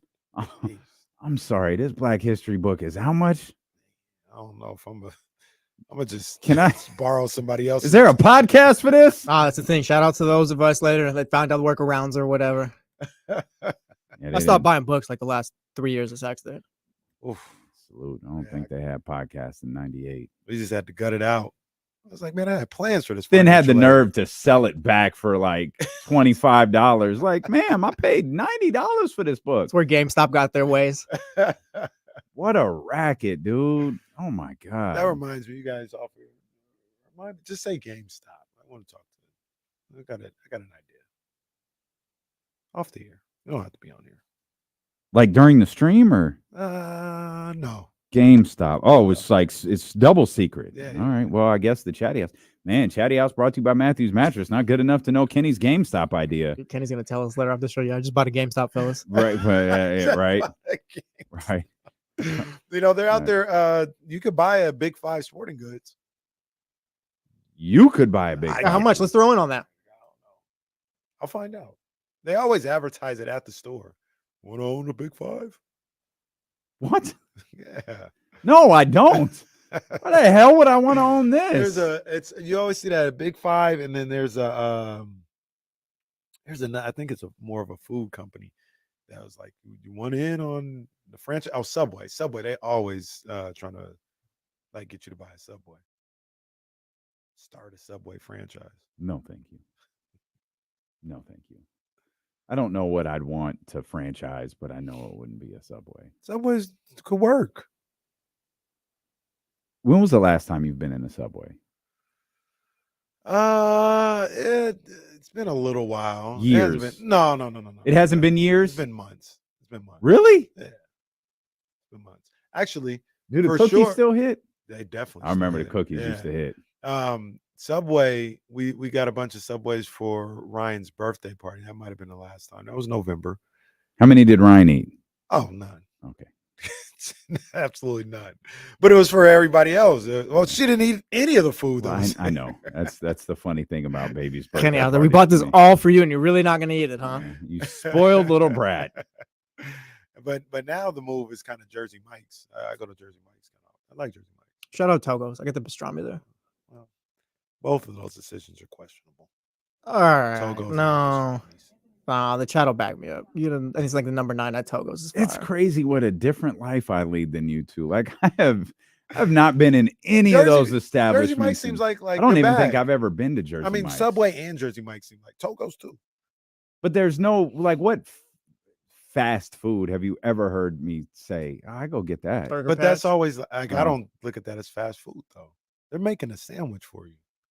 Fast. It's a deli. I just learned the name like a year ago. What I don't know. You know you just said you learned it.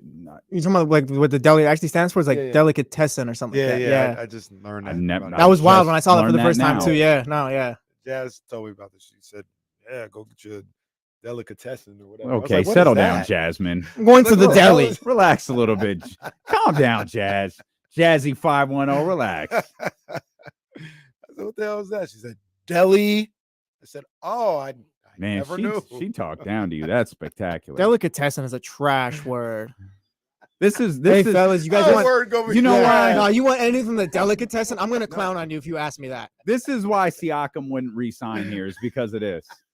He heard about stuff like this and he was just like, I'm not. If he's pro delicatessen, then I don't want him here. Wow. But you would go to the deli. Sure. That's all they are. Get you a good sandwich. No, I guess. I don't think I've ever like craved a sandwich before. Maybe bomb. But you're different though. Like you're healthy and stuff like that. Like you probably got all past that stuff like a long time ago. Like now you're just you eat the way you eat. Jersey Mike's aren't unhealthy. But yeah, he probably eats better than that. I don't think it's. If it was called like Pete's sandwich, he would go. I think he doesn't like the chain. Why? You don't like the chain aspect. Oh, he's saying you're too big time for Subway. Well, no, he don't like the chain. He don't like the chain aspect of those places. He said if it was a Morton sandwich, you'd buy it. Oh no! Don't just talk to me about Morton. That's not what I said. That's what he said. That's Mr. Morton over here. Yeah, that's what I'm saying. I don't know why he would say that. About this guy, come on. Man. We'll come back. I work with a bunch of children. We'll come back. There's a couple of more names we want to talk about as they pertain to the Sacramento Kings. We're not even at the draft yet. We're just talking players already in the league. And I agree. And there's something I still want to stay with that Monty McNair article real quick, or the Kings article. Okay. Because there was something on there that I was like, oh yeah, no. Okay, we'll talk about that. CeeLo and Casey here on Sacramento Sports Leader, ESPN 1320. I gotta go fill this water up. I didn't want to get yelled at filling it up during the meeting. Yeah, they were looking at me crazy when I got my cranberry juice. I'm like, bro. Yeah, I didn't want him to scream. Oh. What? Kimberly asked, did you get your meat? Come on, man. Hey. Yo, man. People ain't gonna be happy till I just go crazy.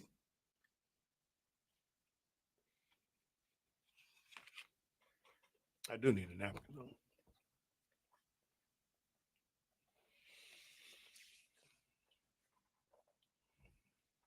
Damn, Subway's trash. Don't do that. Subway's like the Pizza Hut of. Oh my god. Like all pizza's pretty good, but like Pizza Hut is like the least, I guess. Like that's Subway to sandwiches. Pizza Hut used to be bomb. Like My grandma used to love Pizza Hut, and like that's what she would order, and like I was like, all right, grandma, like that's my grandma, like whatever. But I used to hate it. Like if that's what you want, grandma, that's fine. Pizza Hut in the early 90s, boy. See that's the thing too. Everyone talks about pizza back then, like it was like this out of this world. I don't know what happened. Pizza Hut was hitting in the early 90s. I don't know what happened either. Yo, man, why y'all doing this to Subway? Why y'all doing Subway? Ain't Overrated. Clap. Overrated. Him on one today.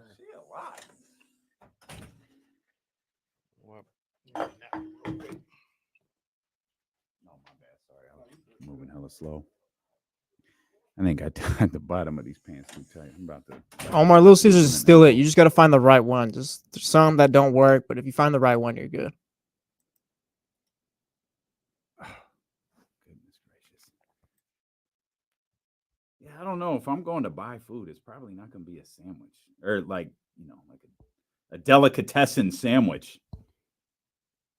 Sandwich is lunchtime food too. Right. There aren't very many spots that I regularly frequent. Obviously, Burger Patch is amazing. Burger Lounge is good. Yeah, you walk by one at the Doco. There's one upstairs. I'm rarely upstairs. Oh, okay. But I think I know what you're talking about, though. Is it by Jim Boy's? There's a Jim Boy's there? It's by the theater. Yeah, I think that's by Jim Boy's. Oh, okay. It's funny. I'm saying, yeah, you walk past it every day. There's a Jim Boy's there? What? Really? Jim Boy's a Sacramento thing?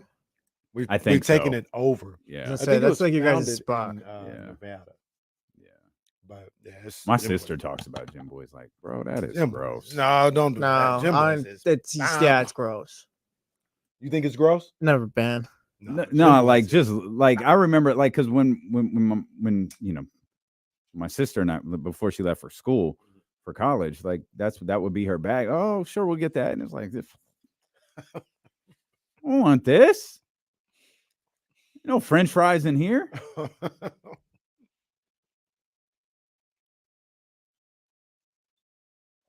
Hey, we're gonna be at Tom's Watch Bar tomorrow, 5:00. Draft party, baby. The whole ESPN. Kyle, you coming out? Kyle Matson, you coming to the draft party tomorrow? Yeah, let's go. Boy. Let's go. We up. Absolutely. Yeah, it's going to be a good time. Tom's Watch Bar, Doco, right next to the Golden One Center. Perfect place to be when the Kings allegedly select a player at number 13. We'll have a good time. We'll have a really good time. Real quick, I know we often complain about the things that happen in this office or whatever, but I just really have to point this out. You can attest to this because you just walked out. They seem like they're having the time of their life out there today. Mm-hmm. Like it is just, they're just having such a blast out there. So this whole we're doing this thing called Field Day, and to dumb it down, it is mandatory team building activities. Like next Wednesday, it's Greeny or whatever the hell ESPN airs, because they are literally forcing us to go out and like do a potato sack race. And they're like, yeah, it's a chance for you guys to get to know the people you normally don't work with. And it's like, you're talking to just us. Like, because they're out there, they're having fun and drinking and eating. They're and laughing and joking. And it's just, we're the only sorry asses in here doing their jobs. Field Day's going to be sick. Very excited for that. couple days after free agency. Yeah, no, it's awesome. Yeah, it's right after free agency. Yeah. It's also 105 degrees outside. We'll be out there for a while. And I haven't told anyone that if something happens regarding the Sacramento Kings, we're taking a break from the hacky sack tournament or whatever we're doing to jump on the live stream. Yo, the killer about that too is they talking about like be there at 9:15. What? Yeah, it's 9-2. Like we're not even what? Like, how many potato sack races can we Hey, have? let's do a potato sack race. Okay, we'll throw the egg back and forth. We'll have lunch and we can go home. Are we playing softball? Are we playing in a softball game? A company softball game? She What's said going tug on? of war. Just look. I'm not tearing. So my it's pec funny. for Odyssey. So it's funny. Who's doing the Michael Scott skit? We're doing all of this, Stacy. What's We're doing Michael Scott? we're doing all of this. You'll find out later. We're doing all of this like the days after they announced this. Hey, here's what to do with workplace violence. You put us in a tug of war. Whoever, my team's not losing. And if a fight break out, I don't know what to tell y'all. I'll be 2 days off the Kyle Kuzma trade playing tug of war. Are you kidding me? Oh my God. Oh my God, man. I swear.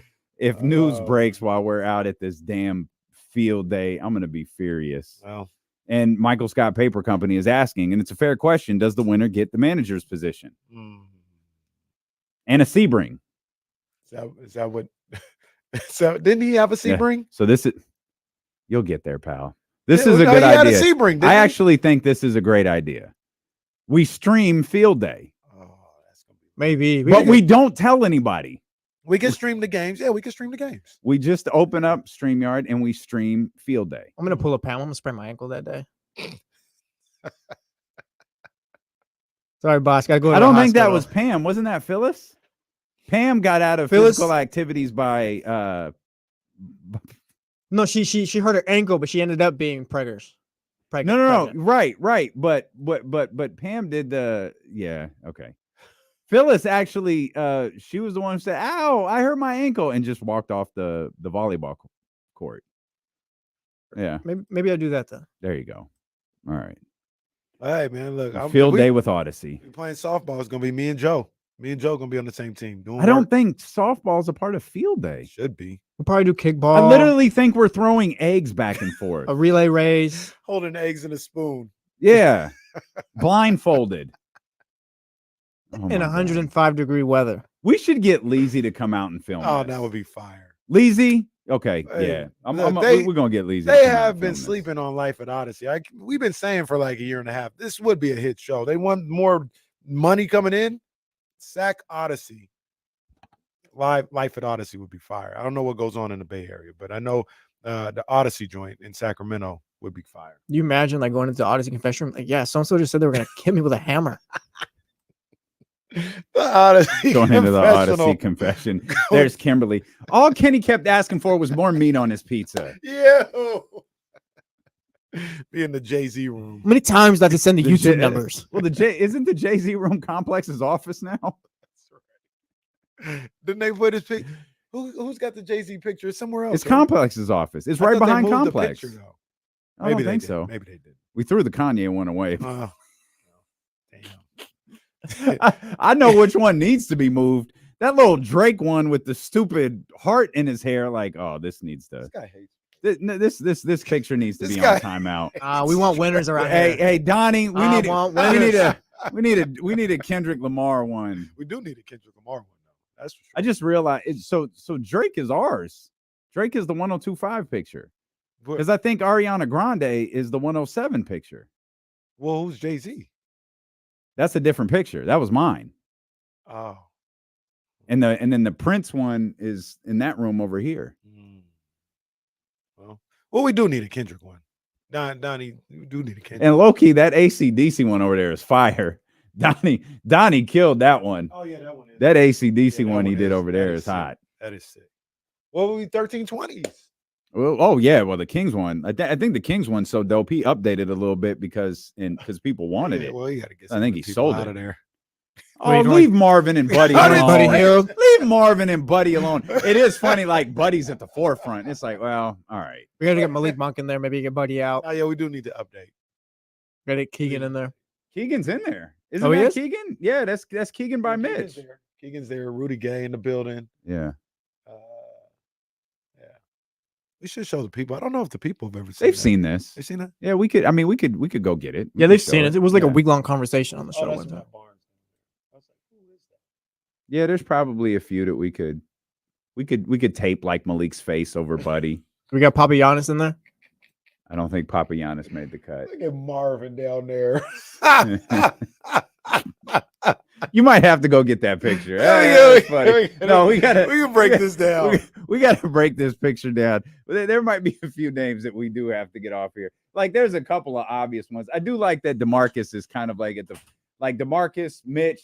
They're right at the forefront. Chris Webber, Matt, like Keegan's got prominent placement. Kenny gonna get screamed at when Kimberly realizes that picture is gone. That's gonna be the funny part, is when Kim comes back screaming about this.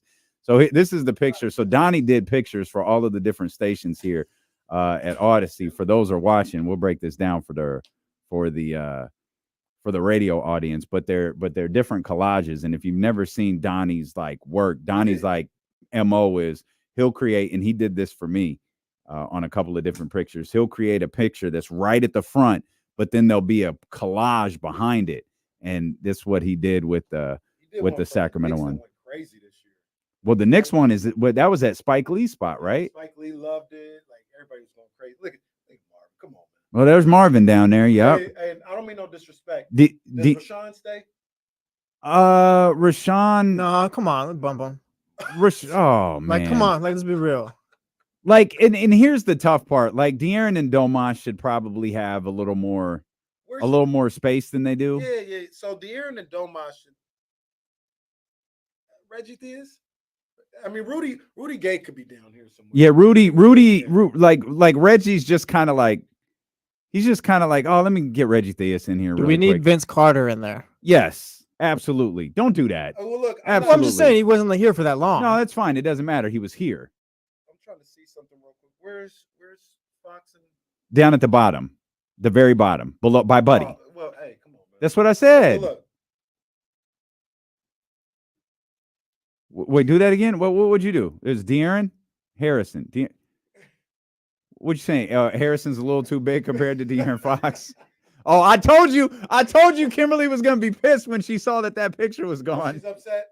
Well, we're breaking things down here. I was like, oh, Kimberly's gonna be furious when she sees that picture is gone. Hey, this could be so, Monk, though. Monk can take the Buddy spot. Yeah.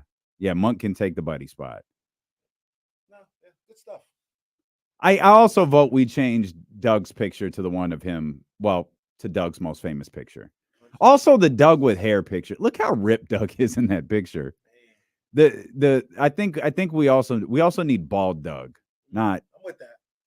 Not hair Doug. Yeah, Rudy's picture's a little too much on the forefront. Hell, to be honest with you, a lot of people don't like it.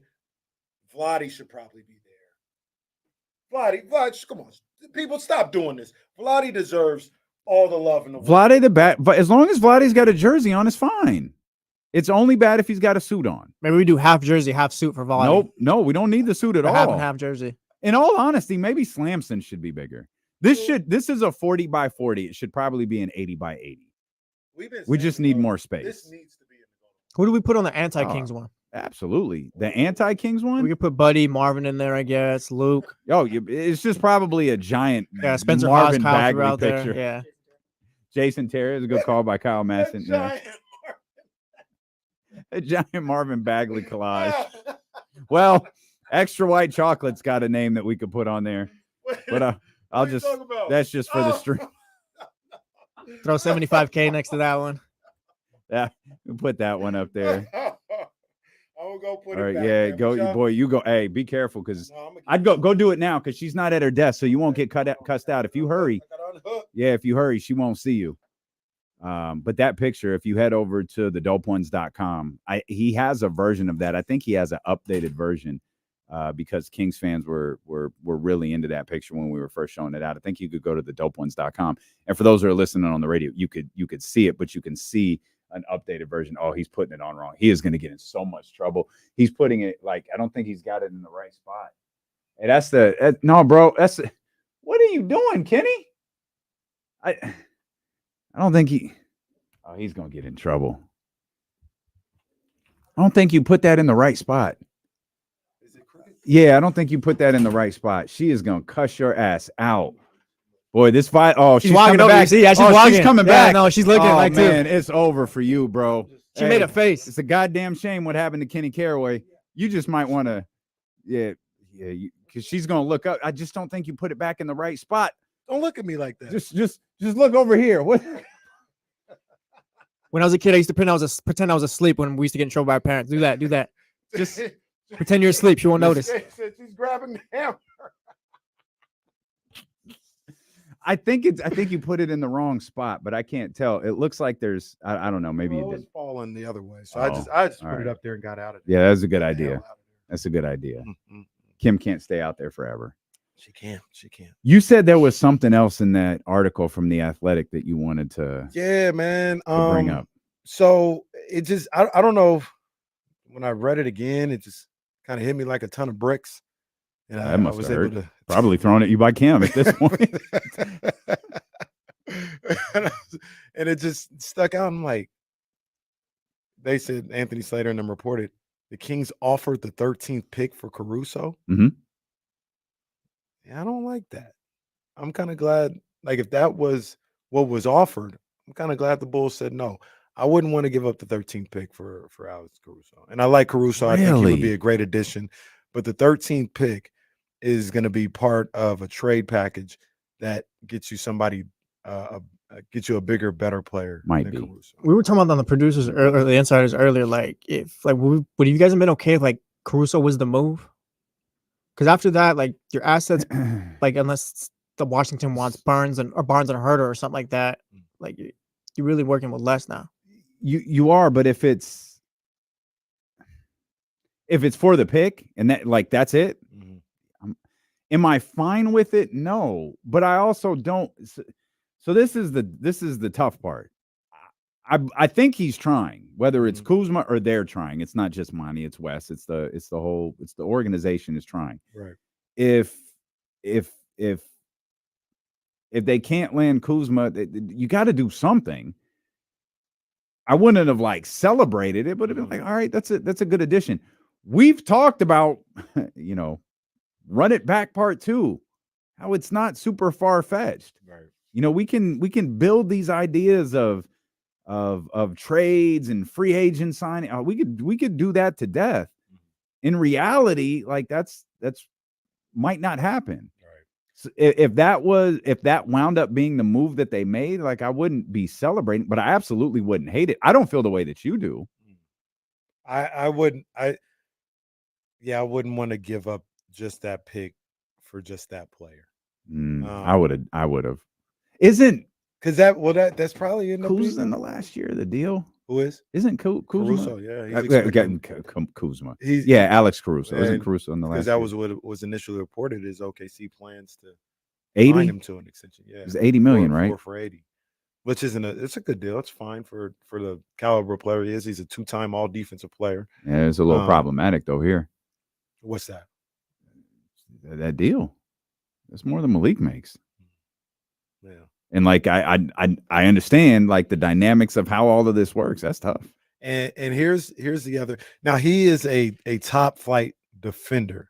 So I would say with him, it could work. But everybody worried about being too small and all this other stuff. Mm-hmm. Remember, I'm always thinking about the closing lineup. Mm-hmm. Closing lineup, you're going Fox, Caruso, Monk, Keegan, Sabonis. If he was your move. Yeah. And people aren't worried about that being, too small of a lineup or anything like that. Maybe not, because Caruso is such a top flight defender. Maybe, he's like a Marcus Smart, like a Drew Holiday, where like even though they're 6'3" or whatever, they can guard guys from 6'7" to 6 feet. You know what I mean? They got that type of range as a defender. Maybe Caruso is that type of player, but that's a kind of a small backcourt. I hear you. So I'm kind of like you. I wouldn't like be like, oh, get him out of here. He doesn't know what he's doing. I'd be okay. If it was the only move, it'd be like, okay, well, that's whatever. So but Stella, I would want more though. Stella posed an interesting thought here. If they wanted to get Caruso for the 13th pick, then they must know Caruso was the ceiling for this offseason. What do you think about that? It's a good observation. It's a good observation.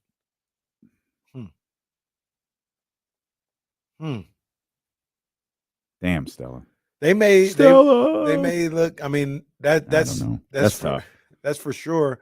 Mike Brown type player. Caruso. Oh my God, Yeah, absolutely. That's for sure. Mike Brown. Absolutely. They're tall. Well, TCG. Yeah. No, that's that's the way. TCG says 13th pick for Caruso is a no brainer. Yeah, no brainer is a no. I would. Yeah, I disagree with you, but Stella's remark is kind of standing out. But also at the same time, is the 13th pick required to land Kyle Kuzma? And I guess maybe that's where my mind is, because if I believe it is, so if it is, you're closing the door on Kuzma. I don't think that it is. And I don't think that it's required to land Zach LaVine either. Because Zach LaVine is so expensive. Well, I don't think it is for Zach LaVine. I disagree with you. I do think it is for Kuzma.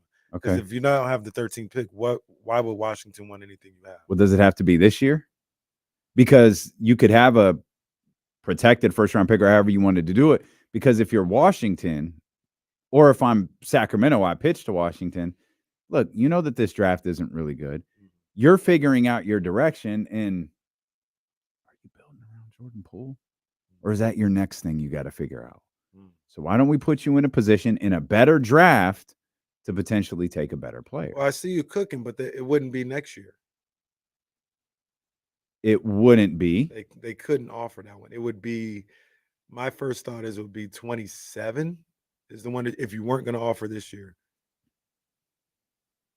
It could be. Because you couldn't trade. You couldn't trade the 26 pick. Because you might not have a pick in 25. Yeah. Or you just make a wink, wink. We'll trade you. We'll draft for you in the 26th draft. Yeah. Could do that. I mean, that's off the record. Yeah. Hell, the GM might not even be in Washington. Well, that's the other thing. Yeah, that's the other thing. But I mean, if you could though, like if you could just go as far as 26, I think that's a good point that you make. I think that's a good proposal. But I don't know if Washington would do 27 as a starting point. Maybe that means you add another first round pick on it though. Maybe right now it's just the 13th pick will get Kuzma. But if you don't want to give up 13 this year, you give 27, maybe 27, maybe just 27. I was going to say 27 and 29, but I just don't think you give up multiple first round picks for Kyle Kuzma. Yeah. So I guess that's where the premise of me not wanting to give up the 13th pick for Caruso. Because you want it for something else. Yeah, because I feel like that will close the book on getting Caruso. I think the only person or something like that. I think the only person we've talked about who it would completely close the door on, and you'd be really difficult for you to change my mind, is Brandon Ingram. However, it's worth pointing out, unless I missed it, please tell me if I'm wrong. I don't think of all of the names that we've talked about, I don't think Brandon Ingram's name was mentioned in the Athletic article yesterday. Well, I didn't see it. LaVine was. Kuzma was. We know there's validity to that. Brandon Ingram is just someone we've talked about because of the situation Brandon Ingram is in. Mark Stein's reporting he's out of there. Yeah, Mark Stein doubled down on it. The New Orleans is in a, they're in a different position. Their general manager was like, well, this isn't working. And so it's like, okay, what's this look like? So we, Kings fans, we started putting this idea together, but it wasn't mentioned yesterday. So maybe it's not. Maybe the Siakam situation was enough of a headache to where I don't really want to do that again. And we have enough intel to lead us to believe we're not getting anywhere with Brandon Ingram, so we're not going to put a ton of energy into that. But who knows? And correct me if I'm wrong, but the Kuzma mentioned yesterday was more so of they've long sought Kyle Kuzma. It wasn't It didn't say anything as if right now they're actively trying to. No, it didn't say actively. It said long sought and something along the lines of interest remains. And it's kind of similar with Zach LaVine. We know that the Kings have had interest in Zach LaVine, or people within the Kings organization have had interest in Zach LaVine dating back to, at minimum, the beginning of last season. Yeah. If it almost feels like Monty McNair, he gonna get Kyle Kuzma come hell or high water. I don't know if it's gonna be now or 2 years from now, but he has been hot on the tail of, or hot on the trail of, Kyle Kuzma since he got to Sacramento. So you know what the weird part about that is? Wasn't the same true with Dante DiVincenzo? Yeah, when you got him and then lost him. Yeah, well, it didn't work out the way maybe he thought. Now Dante and Kyle Kuzma would be coming into the Sacramento Kings in completely different roles and situations. But I still would love to know exactly what happened with Dante DiVincenzo. Me too. And it could just be as simple as dollars and cents. Yeah. 916-909-1320. Our brother Jeremy on the line. Jeremy, what's going on, man? Yo, what's going on, fellas? What's going on, man? So here it is. I think if we can get Kuz, it's a good thing. If we don't have to give up too much. But other than that, I feel like we kind of figured out what our rotation and how to play our players by the end of last season. I think this team has a lot of growth, and I think they have a lot of chance to do really well just as they are. So if nothing happens, I'm not going to be that upset. But if we can get Kuz, I think that would be a great addition. And check me out at the Wise Guys Comedy Club, Las Vegas, guys. I'm going on a stage. I got it. Anyway. Oh, right on, man. Shout out to you, big dog. Well, all right. Everyone pile in. We're going to Las Vegas. Salute, Jeremy. Good stuff, man. Yeah, Anxious man. Absolutely. Anxious to hear how it goes. All right. Kyle Kuzma, Zach LaVine, Brandon Ingram, and reminiscing on Pascal Siakam. Couple of names we haven't talked about yet, and we will. Also, Trysta Krick coming up at the top of the 2 o'clock hour. Jason Jones coming up in the final hour of the show. Your calls all day long, 916-909-1320. And, of course, you could take part in the show through the Chatty House, brought to you by Matthews Mattress, where their Independence Day sale is jumping off right now from one sale right into another. They've got Tempur-Pedic on sale, Sealy, Stearns, and Foster. They've got the Beauty Rest and the Beauty Rest Black on sale. They've got special savings with every single one of those brands. There's different things that you can do to get free pillows. You can get $800 off beds with headrest. You want the headrest. You want the one with the adjustable frame. You absolutely have to have that. They've got free same-day delivery for mattresses that are in stock. And best yet, Casey. Yes, sir. They have 48-month special financing with zero interest, with no money down on approved credit, with equal monthly payments required. That is extremely difficult to find right now. You can get it over at Matthews Mattress. That is a steal, man. You can go to one of their 10 locations in the Sacramento area. I like the one in Elk Grove, off of Lick and Franklin. Or you can go to MatthewsMattress.com, get more information on all the stuff they have, man. Yeah, find out where the closest one to you is. Make sure you tell them that you are a part of the Chatty House. They will break out the champagne for you. They will roll out they will treat you like your name is Kenny Caraway if you tell them that you're part of the Chatty House. We'll come back. A couple of new names to discuss as they pertain to the Sacramento Kings here on Sacramento Sports Leader, ESPN 1320.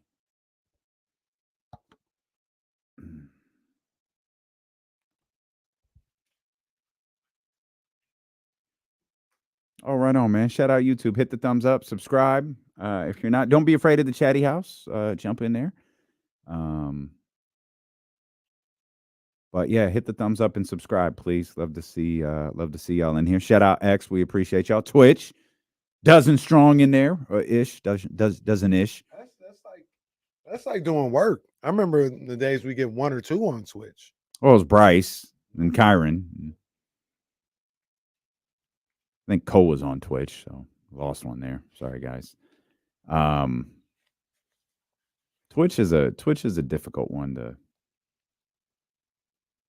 it's a difficult one to expand the audience in. But I know with YouTube, if y'all hit the thumbs up, man, that goes a super long way. So we appreciate it if you could do that. I saw that you saw this. What was the video about?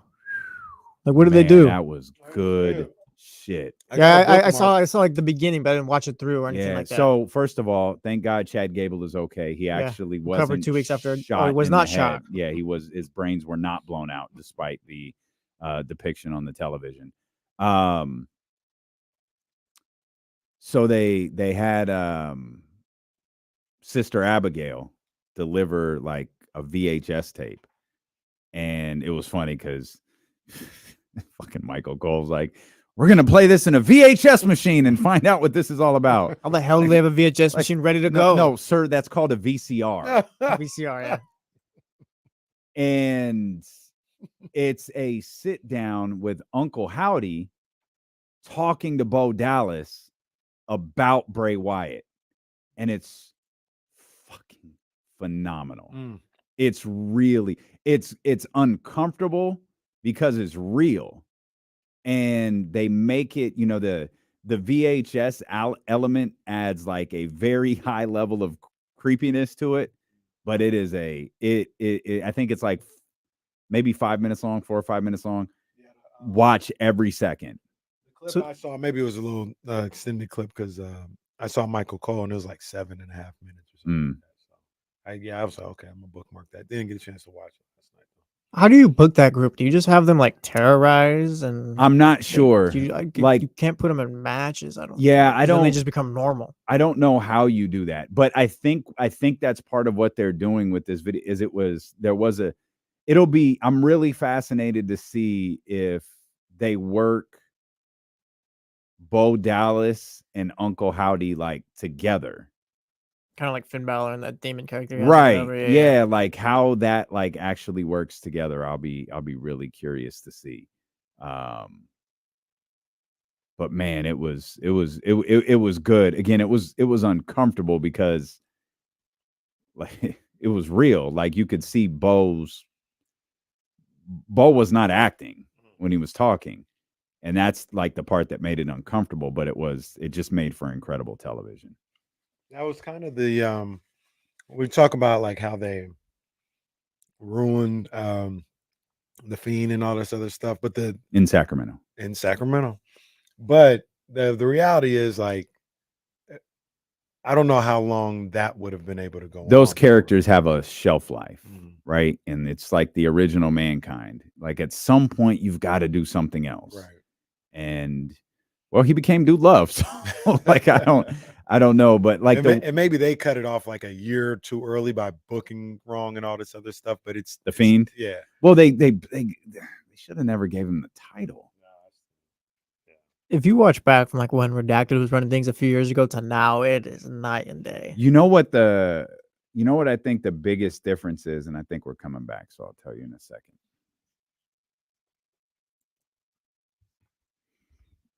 Just bringing you right into the conversation here. I think one of the most amazing changes in the WWE presentation is they hired a producer who worked for ESPN. So he produced sports television.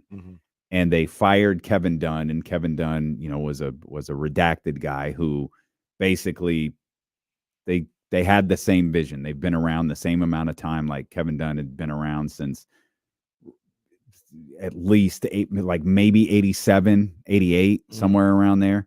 And so like his vision for the product was essentially the same as Redacted's. And they brought this guy in, and man, it is such a glaring difference in just the way that it looks on television.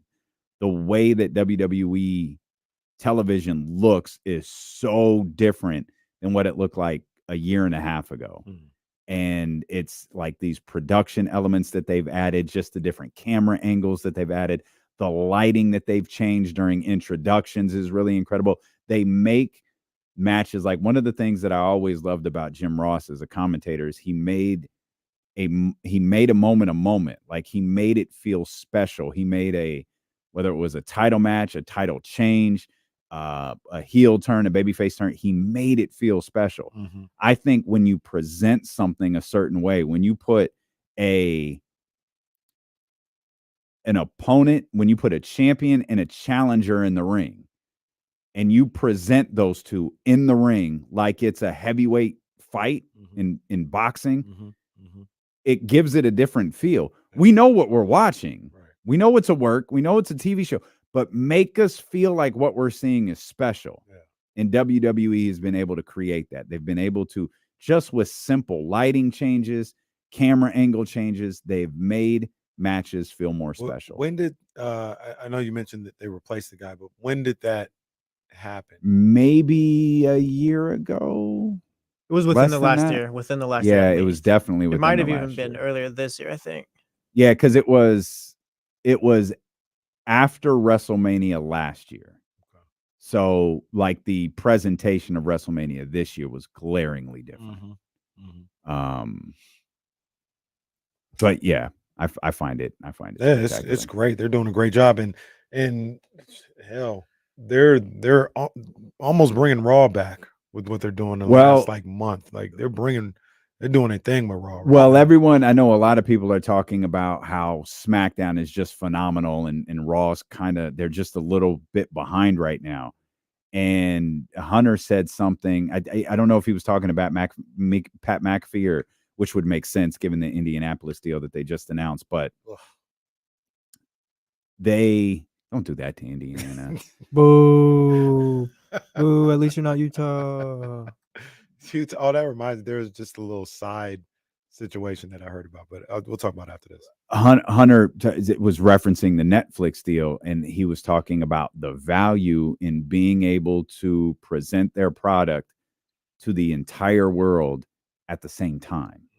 And if you are a YouTube subscriber, if you're anything but like DirecTV and maybe Dish, if they still exist. Yeah. If you're anything other than a satellite company, you probably don't see Raw until 8:00. Raw hitting Netflix at 5 p.m. is fire to me. Like, give me that, because I saw the Uncle Howdy thing. I see the clips from Raw before Raw airs. Yeah. So I rarely see Raw in its entirety.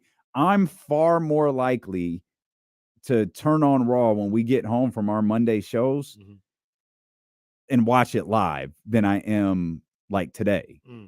And so I love the idea of that it airs across the entire world at 5 p.m. our time. And you know what is kind of interesting is I'm a little old school, right?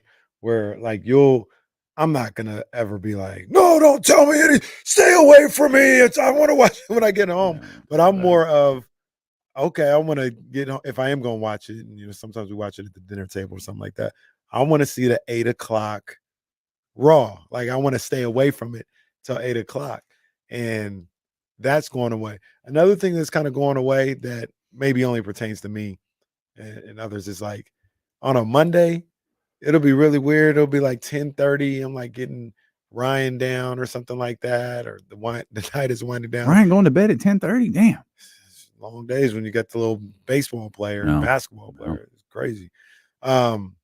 We have dinner at 9:00 sometimes, man. Yeah, they're different. So I would, be getting her down, and it'll be 10:30. I'm like, oh, Raw's on. Let me see the end of Raw real quick or something like. And that's going away to a certain degree. Now, obviously, it's all on demand. I can watch it whenever, but I'm still I don't know if prisoner is the right word to it, but I still love live TV. You know what I mean? And turning on the TV. Maybe that's why I haven't completely cut the cord, so I can turn on. I know you could do it on YouTube TV too, but just turn on TV, see what's on, or see something in the middle of what's going on or whatever. So that's going.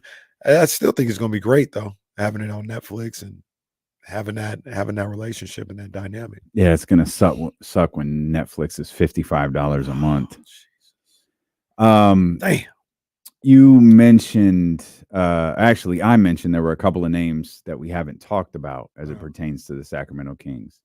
You are the ones who presented these names to me. before the show, so I don't want to scoop your heat, as Bret Hart would say. Two names that if you don't mind, just start with the one that you mentioned to me yesterday, because that's the one That's where I was going to go. And I think this is the happy medium between myself and most Kings fans. Most Kings fans want just the defensive wing. Mm-hmm. Play defense. Hellacious on defense. I don't care if you can't hit a 5-footer. I don't care if you can't make a layup. I don't even think that's what Monty McNair wants. I just think that's what Mike wants. I don't care if you can't dribble 2 times.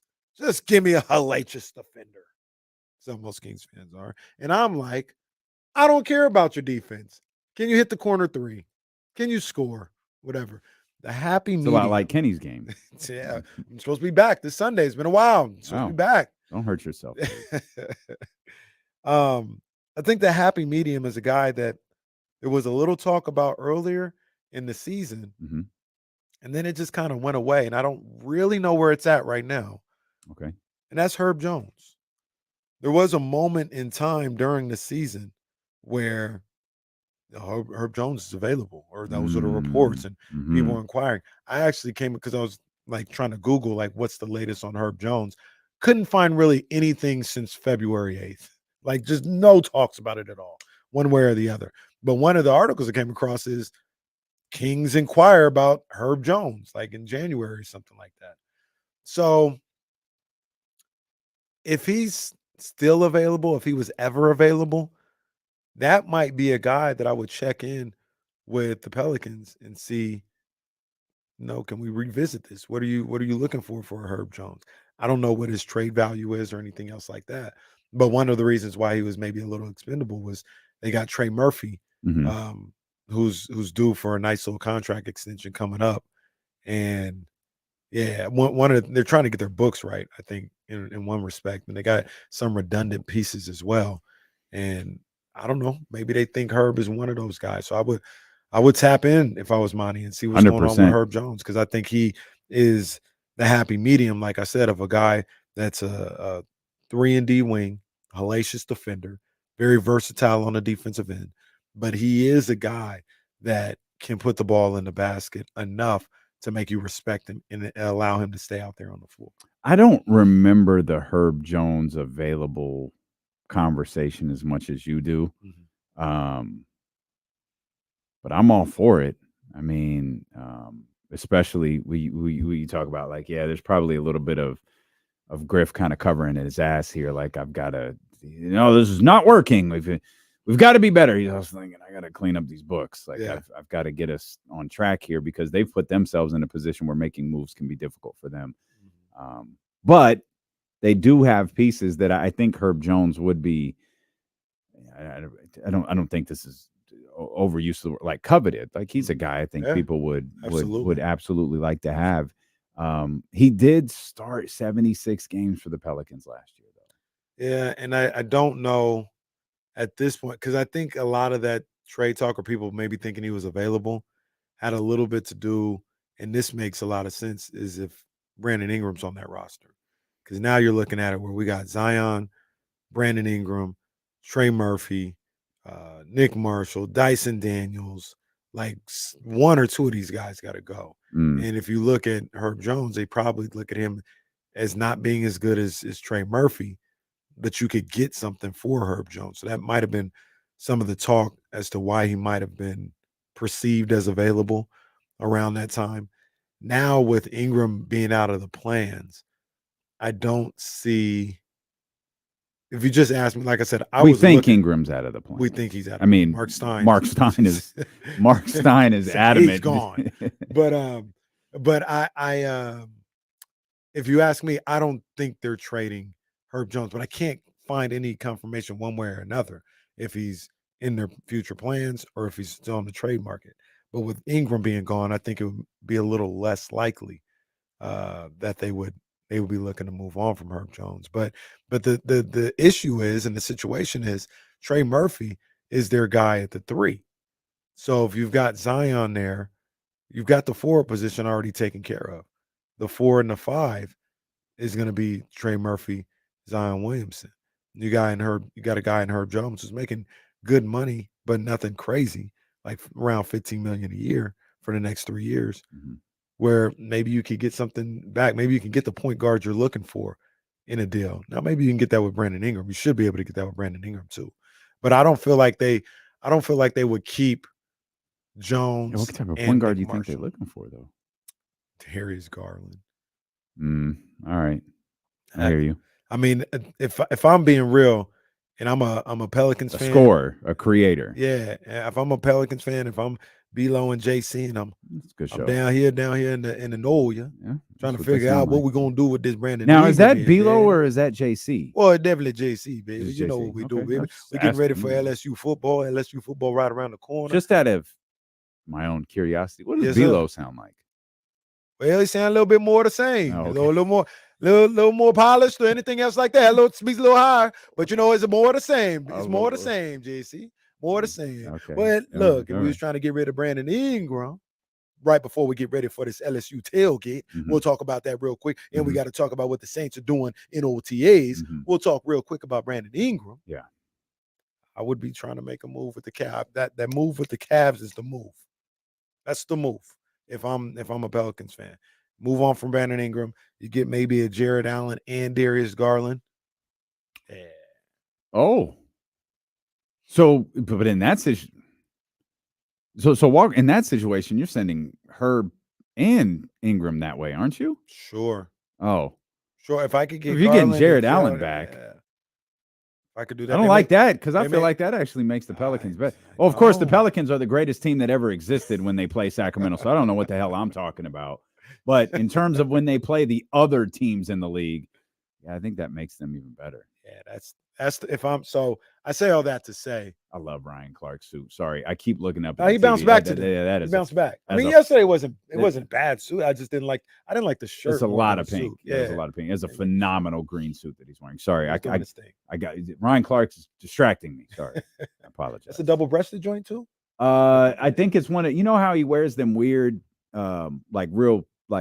it's double-breasted, but it pulls like way over it. Like I Face think the camera. This has been a minute and a half. Well, they're going over film. What are you yelling at the man for? Look at how animated Orlowski is right now.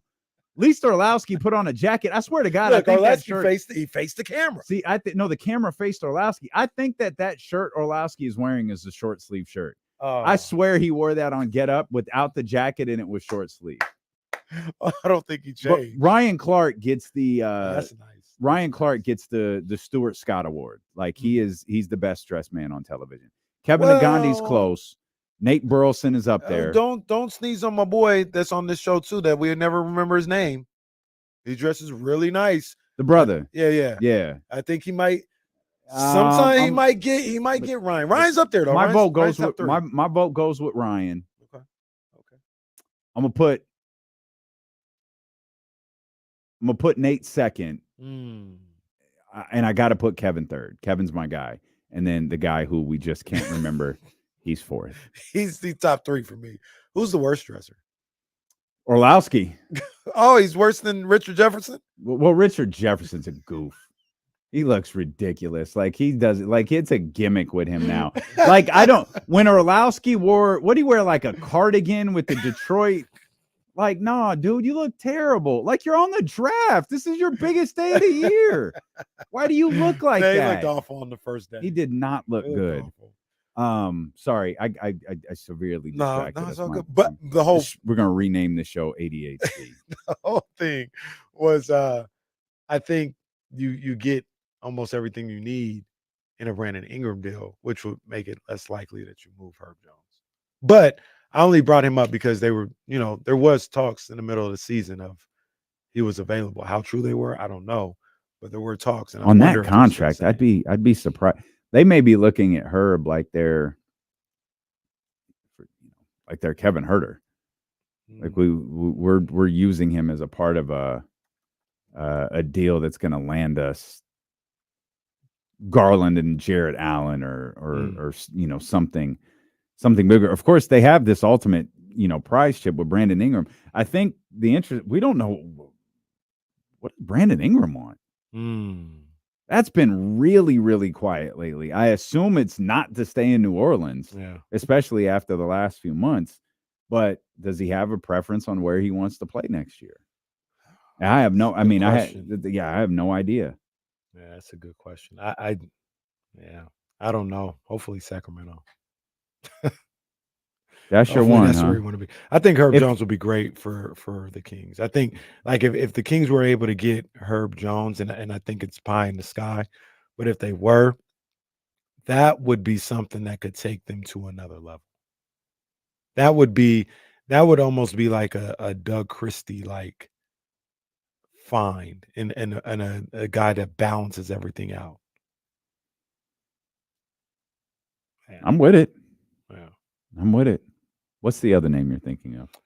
The name I'm thinking of that we, just kind of thinking about some things this morning, and I don't think I'll do this because I don't really want to work with this team, and I don't want to potentially help them out.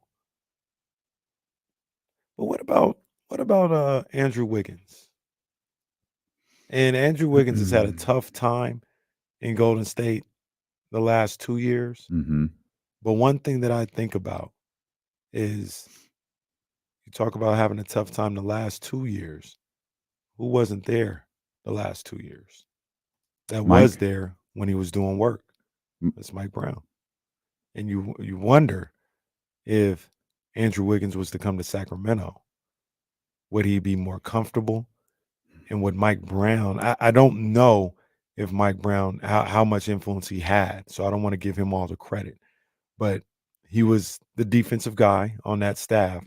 And Andrew Wiggins was a top flight defensive player. His defense might have won them the NBA Finals with what he was able to do in the playoffs and in that series against Boston. And if Mike Brown was the one to help unlock that, maybe Wiggins needs to get back in a place where he's with a familiar face or somebody that he's comfortable with in Mike Brown. And I'd take a chance on Andrew Wiggins. It's been an up and down. It's been a rocky last 2 years for sure. Mm-hmm. And I don't know if he can ever get back to that place he was in the 22 playoffs. But I'd take a chance on Wiggins. He makes a lot of money, though. Makes a lot of money. You have it in front of you? I don't. I do. Jesse, do you? Oh, well, let's cook. Let's cook. Run it.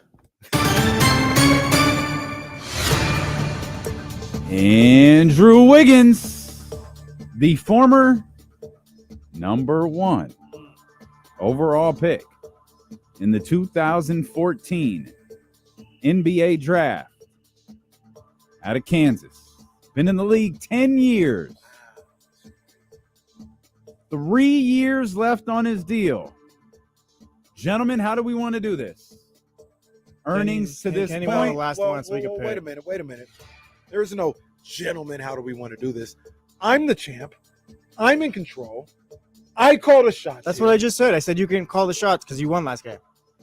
Don't agree with me. That's what I said. We're don't try and throw me off my game now. I said let Kenny call the shots. I'd also like to make it clear I'm actually the one in charge. Listen, Jack Tunney, I'm running things. Damien allowed me to allow you to allow whatever. That's this game. We'll go with the duration of the contract. So with the 3 years remaining. Okay. All right. Very good. Oh, this is interesting. All right. So there's 3 years left on his deal. Andrew Wiggins' highest career earnings have already happened. Very unusual in this situation.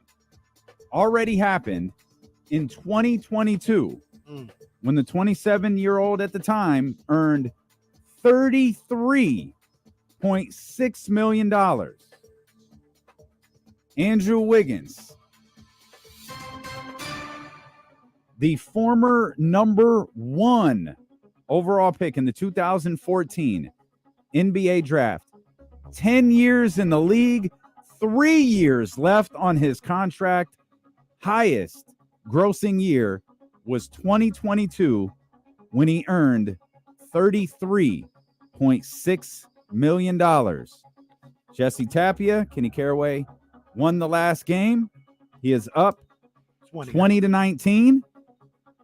Career earnings for Andrew Wiggins are what? I will go $223 million. $223 million for Andrew Wiggins. Boy, cooking with that one. He cooking with that one. I ain't gonna lie to you. He cooking with that one. He said 220 what? 223. Kenny Caraway insists on running commentary before giving us his guess. The former number 1 overall pick in the 2014 NBA draft. 10 years of experience, 3 years left on his contract. His highest earning year was 2022 when he earned $33.6 million. I'm going to go 225, Bob. He's going to go 225. He's playing a dirty game. And it pays off in victory. Were we far off on this one? Not at all. When his contract expires in 2026, now keep in mind, Andrew Wiggins will earn $26.2 million next year, $28.2 million the following year, and $30.1 million in the final year of his deal for a grand total of $279,841,256. That's crazy. I thought Jesse had an excellent guess because I was thinking 230. Yeah, I was going like 230 to like 200. 279. Goodness gracious. You just give bags to anyone, huh? Man, that is so it's interesting though. Normally in these situations, his highest earning year, the player's highest earning year, will be the last year of his current contract.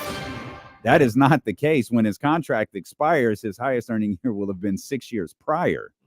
And that doesn't happen very often when we do this game. So you said he's got 3 years remaining? Yes, 3 years remaining. What are the years? The amount? 26.2, 28.2. And in 2026, Andrew Wiggins will be 31 years old, and he will earn $30.1 million.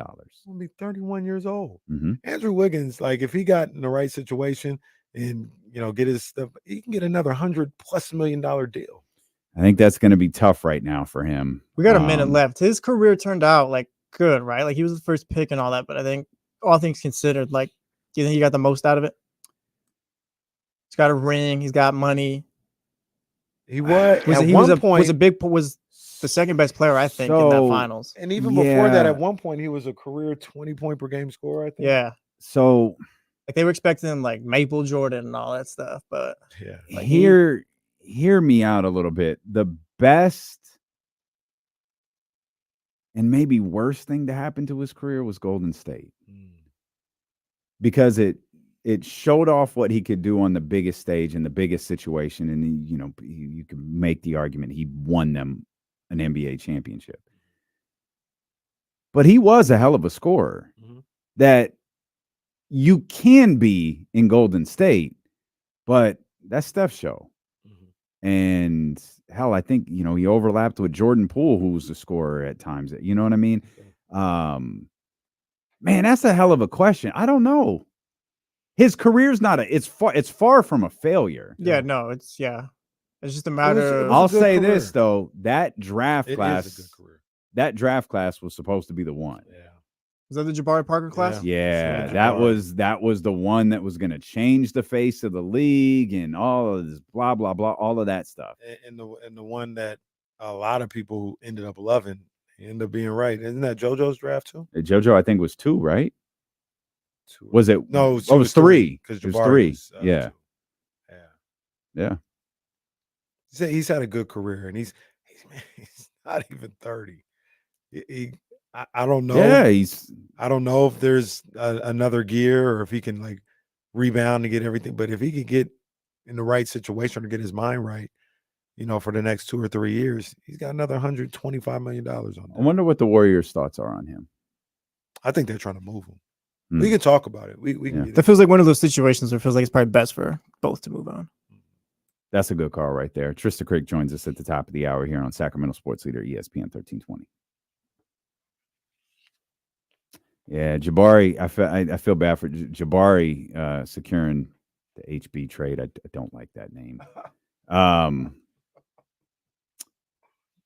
he had just figured it out when he got injured. It was just like, oh, here we go. And then brother gets hurt, man, and that was tough. I know we're gonna go for like 45 minutes. Drew, I'm at second best player. I know what Steph did that series. Don't worry.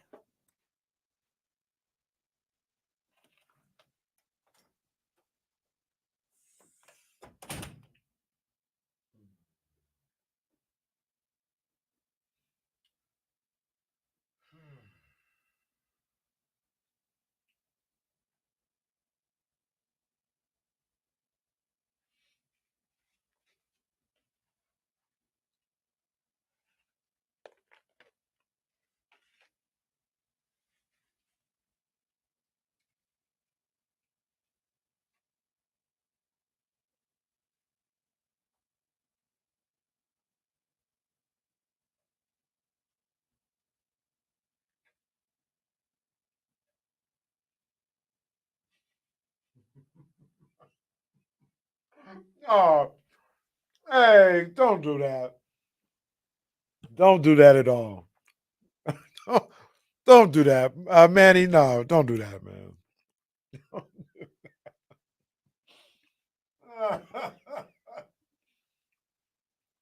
Come on, man.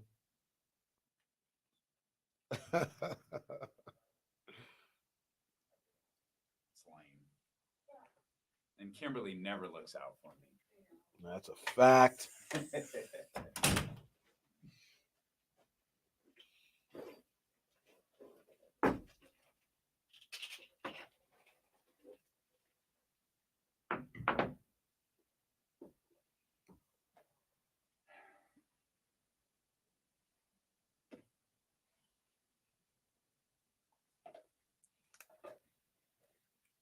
I also don't think this is real. I don't think there's no way that's real. I think somebody was having a good time with the Photoshop. Ain't no way. Ain't no way. I don't believe it. Well, might be the most accurate AI description in history. I walked in to do the handoff, and these two were quiet. And I just looked at both of them, and I was like, I bet Javier's on the phone. I got to teach Kyle the fade. Oh, the fade is funny. Like the fade is that's the Jesse Tapia trademark right there.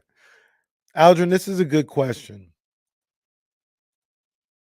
Maybe I was looking for him last night, and I couldn't. We would know. I couldn't really find him. I was like, yo, I'm trying to, like, not when they did a close up, but when they were just doing the regular, telecast of the play going on. I was like, where's that guy McDavid? Oh, that's a good call. Let's get Ramsey in here then. 916-909-1320. What's up, Ramsey?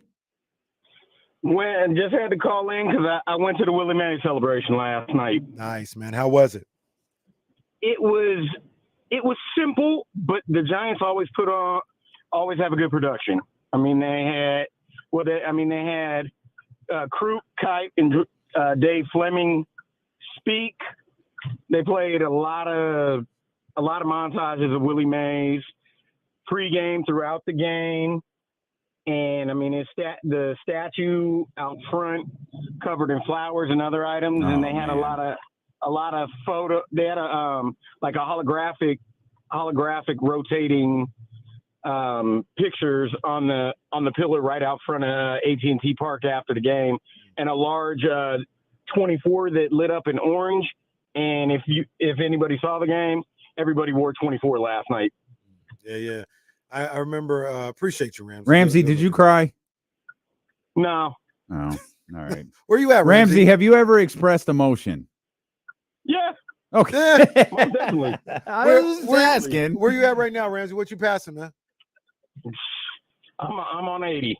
I'm on 80 West. Hey, you gonna come hang out with us tomorrow?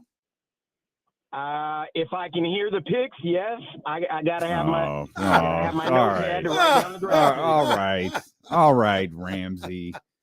If I can hear the picks. Ramsey feels like a dude who listens to the radio while he's at the game. Katrina, I need them to confirm. Yeah. He puts the headphones on.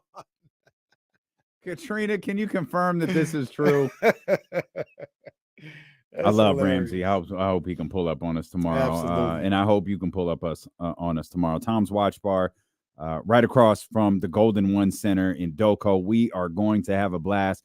We will get there right after this show ends. We'll be there in time for the start of the draft at 5 o'clock. And of course, we'll be there when the Sacramento Kings select their pick at number 13, man. So it's going to be a great evening. Tom's Watch Bar. Tom's Watch Bar has been so great to us over the last few months. So come through, hang out, and maybe Ramsey will come and put his headphones on so he could hear the picks. That's a win for me, by the way. Ramsey does listen to the radio at the game, so that's a win for me. Please put on the standings. No, it's not. It's not. It's a dub. It's not a dub. Actually, I do have to update mark that, man. No, you're right. I did. 21-19. First of all, Playing with me. Am I gonna let him talk to you like that? You're over here treating me like I'm Sergeant Slaughter and you're Triple H. 21-19 is the score. Oh man, Jack Tunney was commissioner for a long ass time, or he wasn't the commissioner; he was the president. He called the shots. And the first, and then I think Gorilla Monsoon was the president. Yeah. And then we faded out the president. Like Roddy Piper was like an interim president. Oh. And then we faded all of that out. And then Commissioner Slaughter. And then I think we got Commissioner Shawn Michaels for a minute. Commissioner Foley was legendary. But then it turned into general manager. Well, remember when they had, then we had, was it general manager for the night? Oh, yeah. Are you talking about like the 2000s? Yeah. Yeah. It was like every week. It'd be like a celebrity. Hugh Jackman who started that? No. Anybody know who started that? Who started the general manager for a night, the Raw guest host? If you give me a multiple choice, I think I can get it.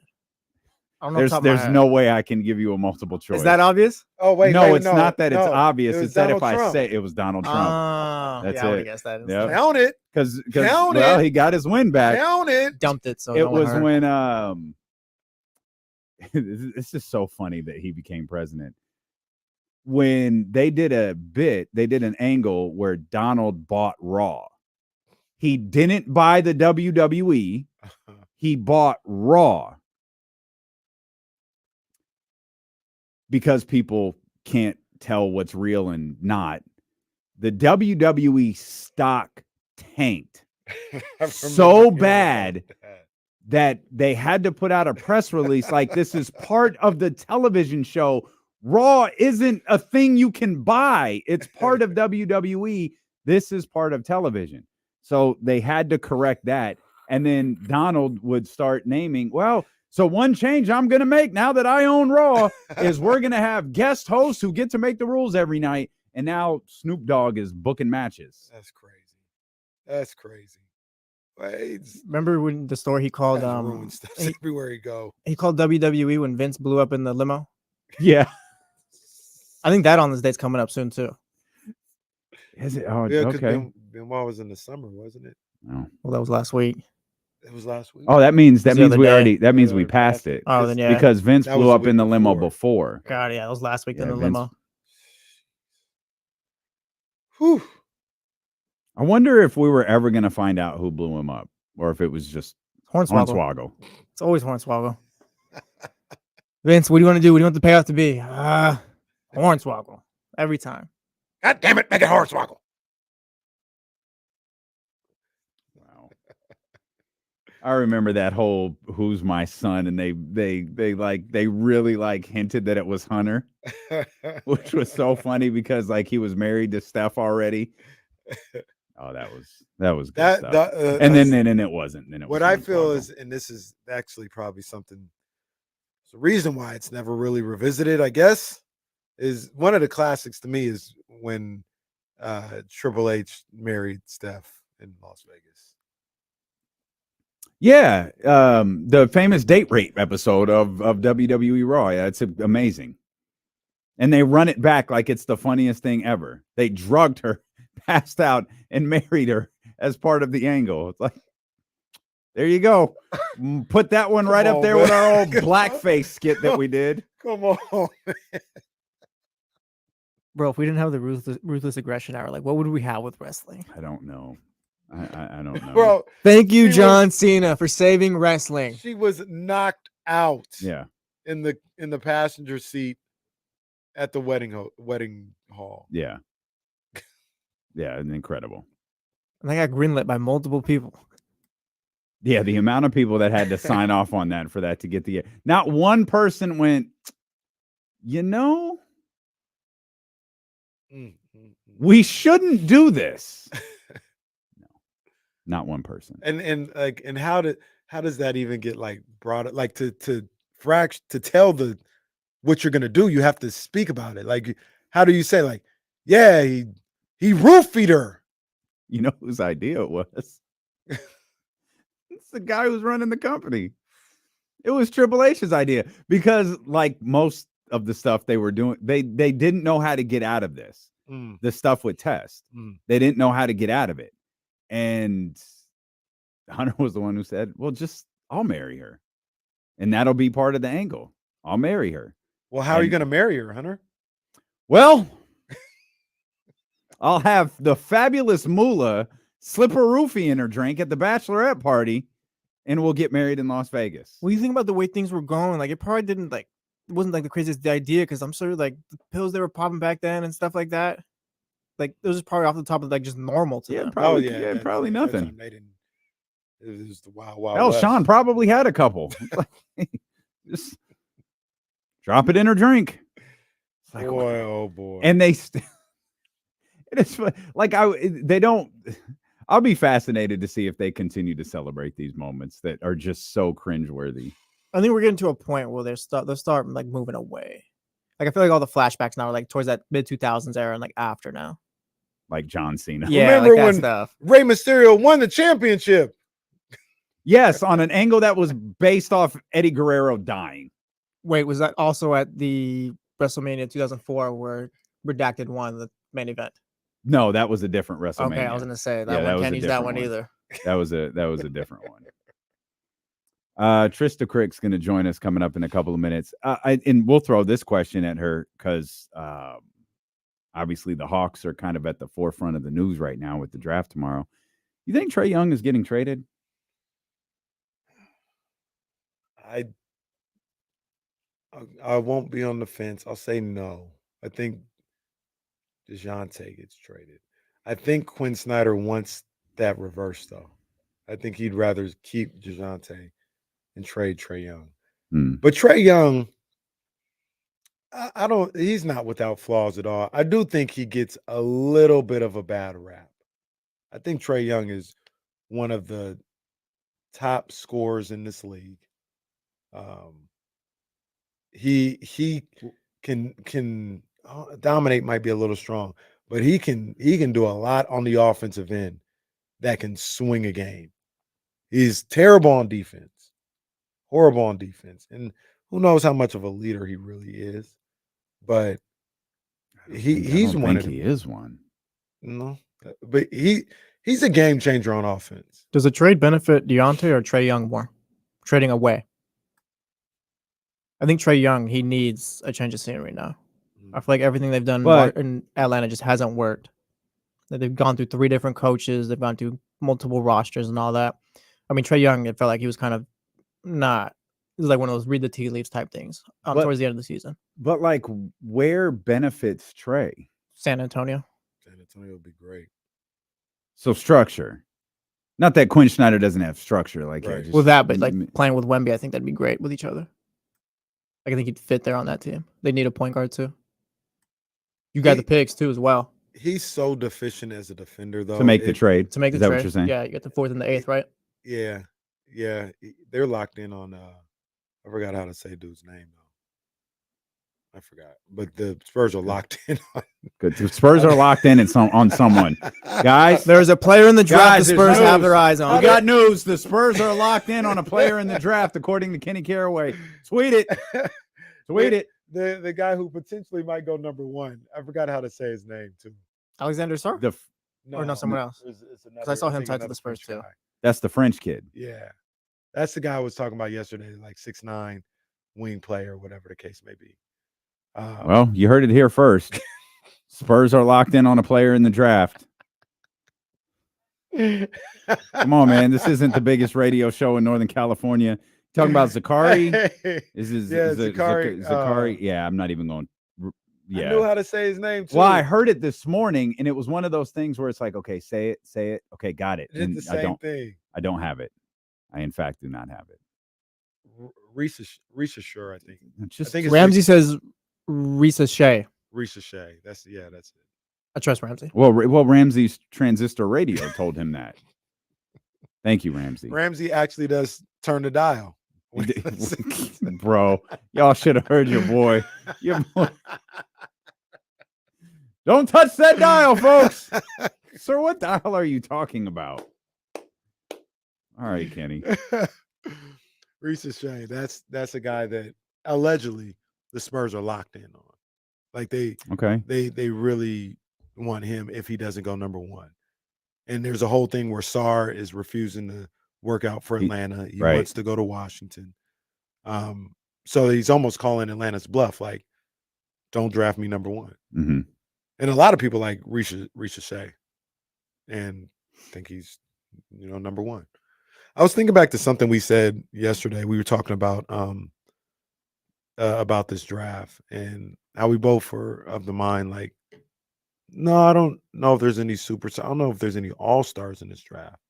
But there's some good ball players in this draft. And I always, maybe I'm, too sensitive to it or whatever, but I hate when people are like, this draft stinks or it's not a good draft. Like, yeah, maybe you're not finding a franchise guy, but if you're doing your homework, if you know what you're looking at, you can find guys that can help you in this draft become a winning basketball team. And I think that's just what this draft is littered with. So, I like I said, I understand why people say that. Like, I don't want to make it too big of a deal, but it's not a bad draft to me. It's just you're not going to have a franchise player in this draft. Yeah, I mean, I think too much has been made about, oh, this just isn't a good draft. Like, all right, man. It's fine. There's no guy that we've been talking about for the last 5 years like Victor Wembanyama. Right. But I don't think that means that. I'm looking at the top 10 right now of guys that I've seen multiple times. I'm thinking of like college guys, basically. I like all these guys. I like Klingon.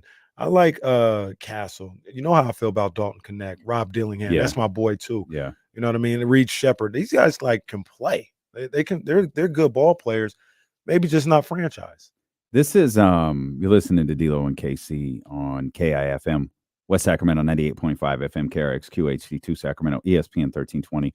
Always live on the free Odyssey app. We think Trysta might be joining us. I don't know. It's Tuesday, right? It is Tuesday. It's Trysta Tuesday. Maybe Trysta touched that dial. Maybe she's been sent. Maybe she's still in Chicago. She was at the Cubs. She was in Chicago. Yeah. Went to Wrigley. Yeah. I was gonna make a point. It was gonna be a great one too. It was gonna be the draft. No, it was gonna be as good as the Spurs are locked in on a player in the draft. It was going to be of that quality type point. It was gonna be like Emmy Award winning stuff. That's why we're number 1. But my dumbass thought it would be a good time to read the legal ID. So well, what's Trysta's not even here. Yeah, you know what I think it is. Looking at this draft, one with the Kings at 13, like the process of evaluating this, I think was so overwhelming for a lot of people because college basketball stinks right now. It's not fun to watch, right? Like I've seen maybe a handful of these guys in live action, maybe no more than twice. Yeah, college basketball had a rough season this past year. And you combine that with the fact of so college basketball wasn't that great and half of the top 5 are not college athletes, right? Like right. So you combine those two and it just people are just having a hard time getting a grasp on this draft. And understandably so, but I think there's some good players in there. There's some guys that can play basketball. Ladies and gentlemen, she's here. It does not appear she is in Chicago. I'm back. She is dressed for DC more than Chicago, and she looks spectacular. Nice shirt. Thank What's you. up, TK? What's up, guys? My laptop, my Odyssey issued laptop, just would not pull up my email. No, you could have ended at Odyssey issued laptop, and we would have understood. Yeah. So that's why. Did you take the training about what to do if you're attacked with a hammer by a coworker? That's not real. No, ma'am. Not only is it real, it really happened to me. Well, yeah, you'll be getting that training soon, ma'am. Yes, you'll. Yeah, but yeah, you could have ended at Odyssey issued laptop, and we all would have understood. Yeah, I barely got in here. There was thunderstorms in Chicago all day. So I got in. So you just got back now? Like an hour ago. Oh wow! Jeez.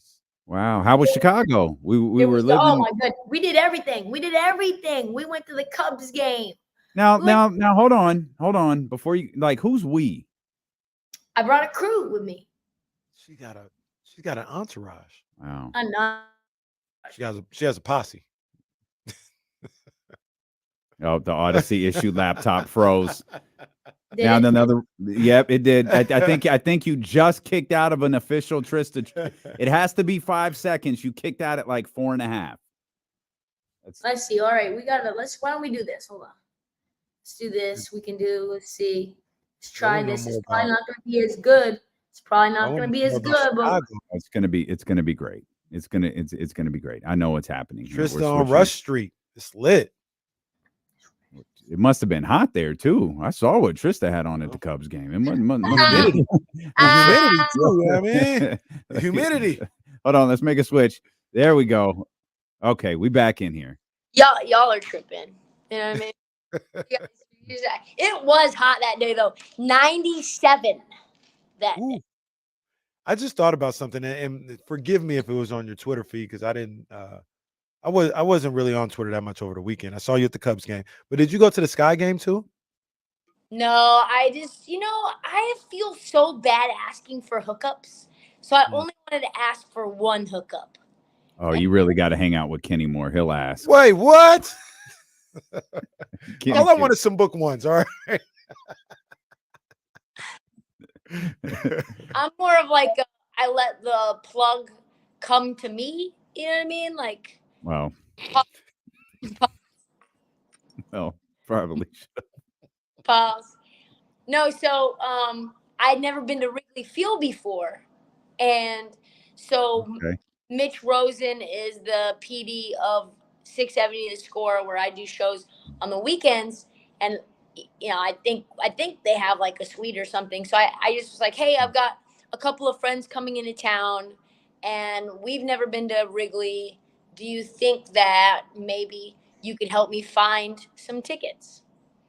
And I was expecting, those little word choices that you Yeah, no, that's very good. If there's any tickets lying around. Yeah, like I don't know, like what you suggest, but I'm new to town, and he was like, tickets will be in your email like midweek. It was 7th row behind home plate. That was nice.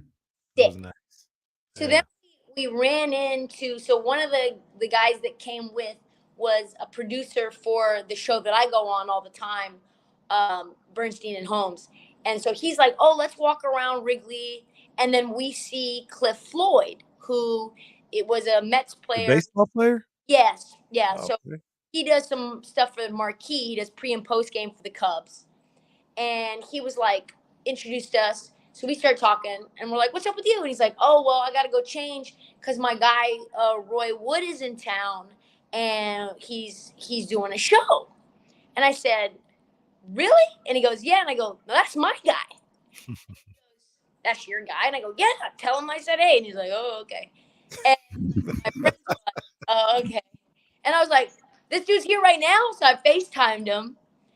And it was, the like that moment where you just like, there's a moment where either you're going to look like you're crazy and you just have that person's number, or you're going to look like that's your guy. Kenny makes me feel like the former a lot, right? Like he makes me He Don't declined. do that, Trysta. I pick up all the time, and when I don't, I call back immediately, and I got to now do the record video. That's what she does. The phone's always on Do Not Disturb. Anyway, just pick up the phone. Anyway, so I FaceTime Roy, and he threw out the first pitch, and I didn't even know that. Oh, snap. He came over to us, and it was, it was great. I hadn't seen him forever. And he's like, hey, you guys trying to come to the show tonight? And we're like, yeah. He's like, let me put your name on the list. We go to the show, which I have a sidebar story about somebody who was trying to, play, Big Time Us, who works on the station, by the way. Oh, yeah, I want to hear about this. Yeah. He literally is like Big Time Us. Anyway, so we get to the show a little late, still opening act late, but, late. And we're front effing row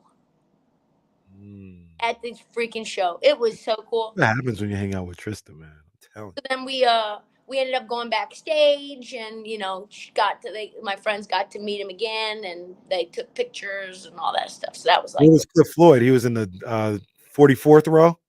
I don't know where Cliff was. I saw him at the show, and he was like, "Oh, you did come. And I was like, "I told you, I know." So what's the sidebar story? Oh yeah, so me, the producer of the show on the Score, and so I do Saturdays there every now and again, and I also go on once a week with the show from 10 to 2, right? And then my friends are there, and then Roy's there, and so this guy pulls up who does the show from 2 to 6, right after the 10 to 2 show, right? So he knows this producer that's with me. So he pulls up on Roy. He's like, "Hey, Roy, I'm Danny. I was we just interviewed you the other day, blah, blah, blah, from 670 The Score." And he's kind of doing this to us, this is our group that he just got into, and then was actually, no, this is a one-to-one conversation. And Roy was being real cool. And he was like, "You know Trysta, right? She's on the station." And he looks at me like, oh, okay. And I was like, wow. And then I go, and Ray, the producer on the Score is right here too, right there. Katie, you see him? And he looks at Ray, and he's just like, oh, okay. If you didn't know that we work there, you would think we do not work there. This guy definitely works there, and these dudes are interns at best. Wow. Boo. It sounds like he needs his ass beat. So if you haven't taken the HR training now, it would be a great time to go beat that guy. That's so whack.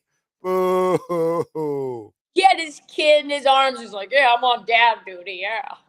I hate No one these cares, stupid ass self-important people. Bro, shut up. I was like, dang, dude. You work at a radio station. No one knows who you are. Give it a rest. Come on. Yeah. And it's wild because I saw his host, his partner that was there at Roy's show. And he comes right up to me. He's like, "Hey, what's up, Trysta? Big fan. Da, da, da, da." And I was like, "Oh, I would have thought you had no idea who I was." And he goes, "Why is that?" And I go, "Because your show partner just literally acted like he had never heard my name, never heard my voice, never seen me. I was just a scrub." And he was like, "Oh yeah, that's Danny. Yeah." That's Danny. Goodness sakes. Oh man. Well, and more of I got another question for Trysta's trip to Chicago. Did you go see Sweetie? No, didn't see Sweetie, but I saw somebody else. One more story. Are you ready? Absolutely. Are you ready? Okay, so we're staying in Hyde Park, which I highly recommend, south side of Chicago. Mm-hmm. And we're just down the street from Muhammad Ali's house, Farrakhan's spot, the whole little compound they got going on there. And we're walking with Emma, and I'm like, "Oh yeah, I think Obama's house, Obama has a house around the corner from here somewhere. Let's put it into our GPS and see where it is." And I'm like, "Well, he doesn't live here really anymore. He lives in DC, but at least we could see the house." And it's probably barricaded because the last time I came to Chicago, the streets were blocked off, barricaded. Makes sense, but we'll just get as close as we can. So we walk over there. Sure enough, barricaded, do not enter. And I'm like, "Well, we're walking. It's different than on cars, different than on foot. So let's walk through and see." What? It's not. This story's gonna. Well, the ending won't be tragic because Trysta's here. The thought process is crazy. That's whatever. Do not interrupt. We'll just see how long it takes for them to tell us to turn around, you know? And it's the most white privilege thing and ever. That's what my friend said. My friend was like, your white is coming out right now. And I was like, fam, you look like a university professor. You're not getting shot either. None of us are getting shot, okay? Our melanin level is like yellow at best, okay? Like Damien's 5 shades darker than all of us combined. So I don't care what, you know. He's got his red bone, his summer red bone on. I can see it. So Emma's like playing in the grass, and like she's like rubbing her belly on the grass. I'm like, come on, Emma, let's go. Let's see this house, because like try to take a photo of it or something. And I look up and I see, because we're 3 doors down from Obama's house at this point. Can't believe we've gone so far, because he's like all the way at the end of the block, like 2 houses in, and we're coming from the other side. So like, but we've already gone like 75% of the way there. No one said anything. So I look up, and there's a group of like 6 people in formal attire leaving Obama's house. And I was like, that's weird. You think that they run tours out of there? Because like, I wouldn't want to run a tour out of that house if I still live there. Like, that's weird that people are leaving his house. Yeah. And I'm like, that couldn't, nah. And so then all of a sudden, they get into these cars, and it's 4 black SUVs. Boom, boom, boom, boom. And then it's 3 presidential limos. Boom, boom, boom. And then it's 1 SUV out the back. Boom. And they're driving past us. And then the Secret Service is like, hey.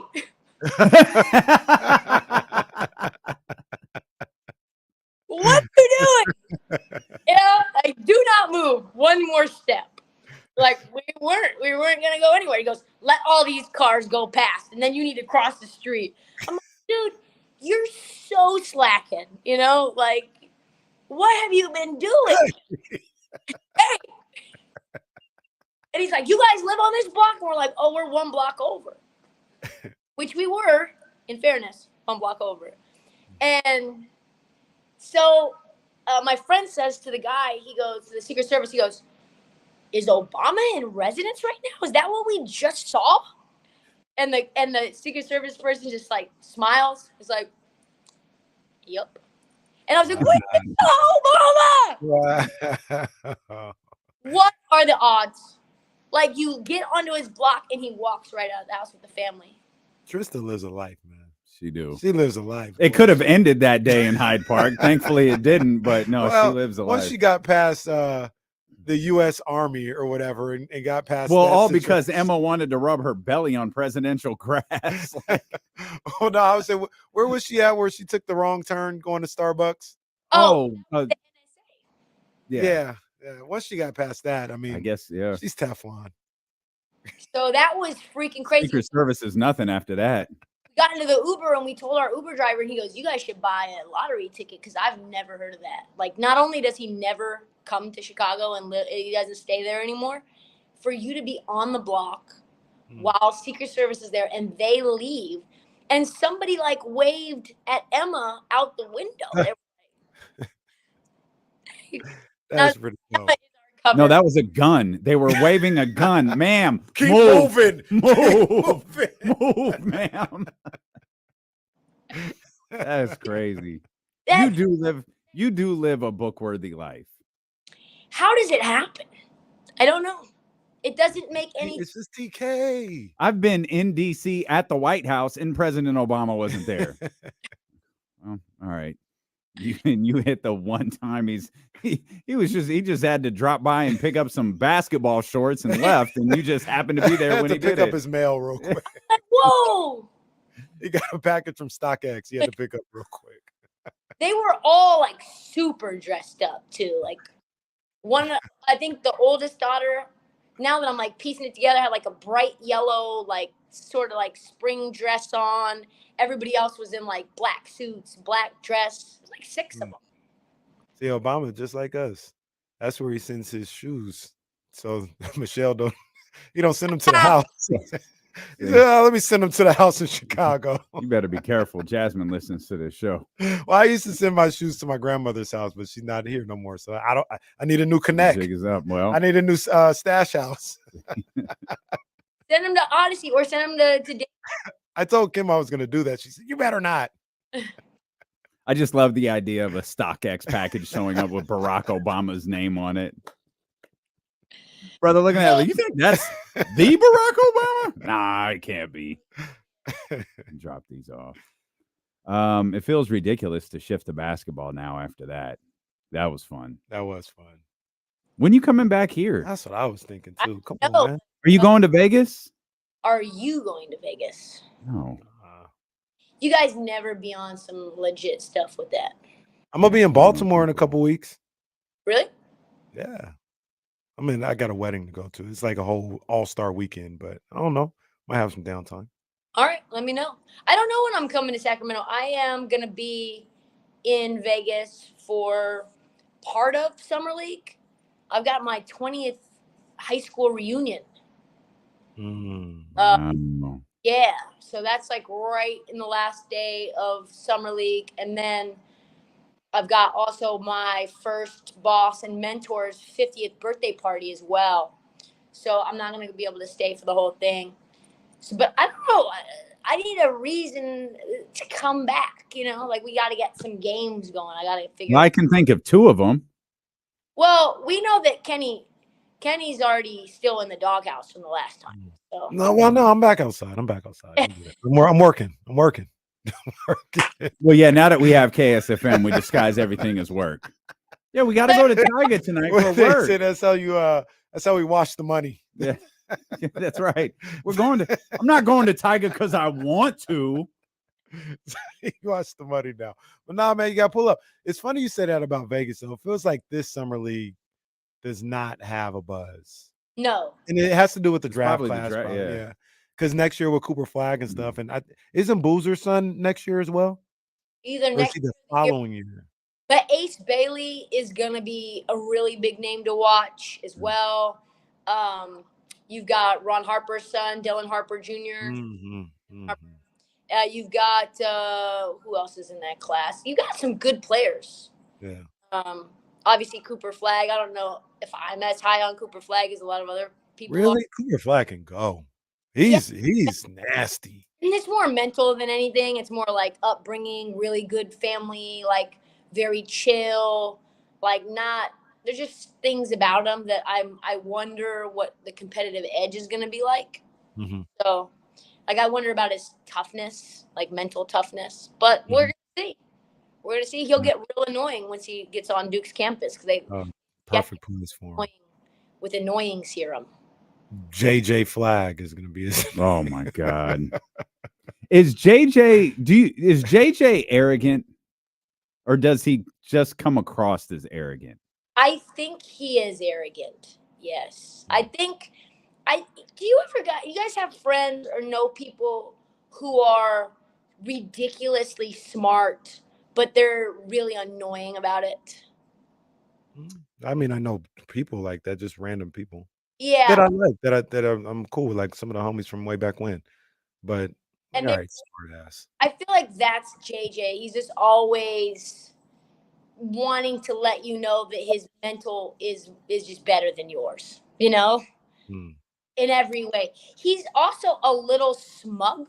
I think. That, yeah, 100%. Yeah, and doesn't.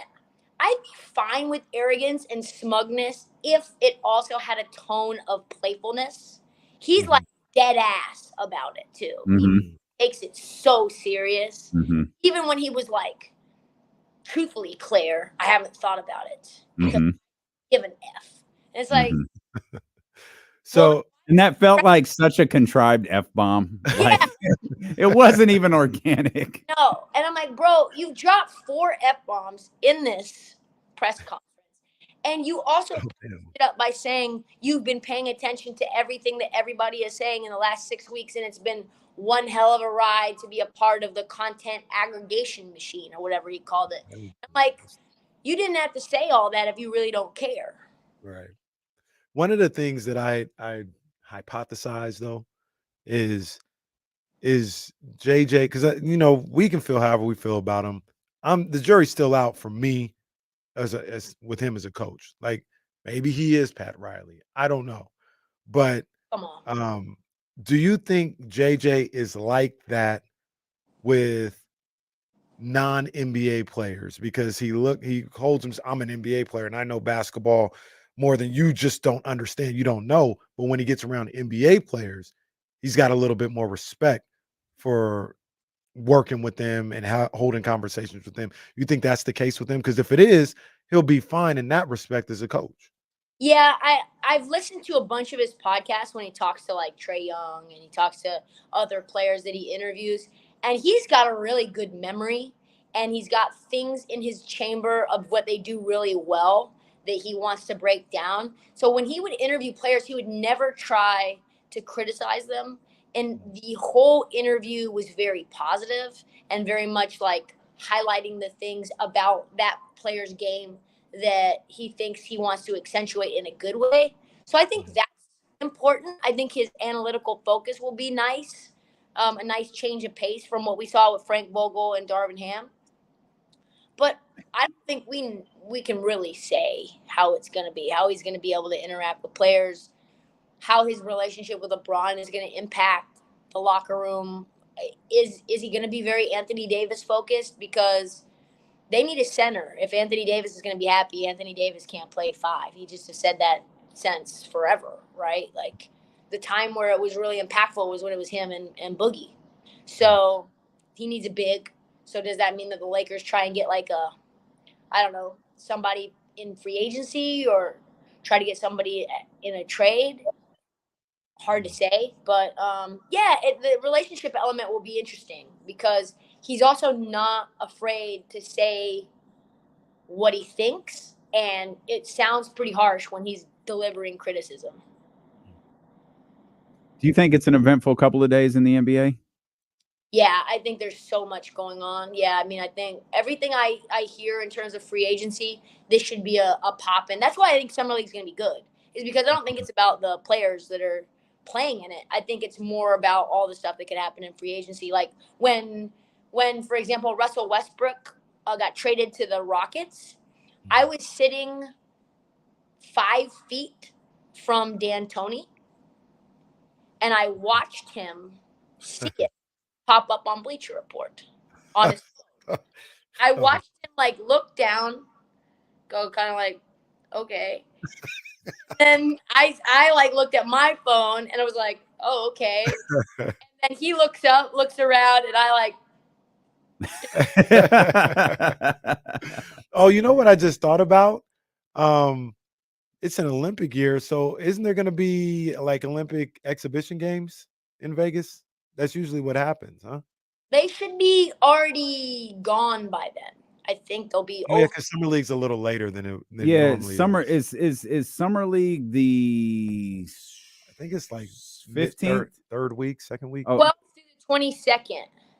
Yeah, they pushed it back a little bit. Okay. Because isn't that how it used to go? They would play like maybe the following during. So that Summer would League, make sense because the Basketball women starts on the 27th. So What- maybe they or do. the Olympics starts on the 27th. Yeah, so the women are leaving the 22nd or the 21st. It might be the 21st because they're leaving the right day after after the the All-Star game. A league shut. know what, The you're league will right. shut down after that for Yeah, the league 2, will 3 shut weeks. down for a month. U.S. versus Canada is Wednesday, July 10th. Maybe I should go to that one.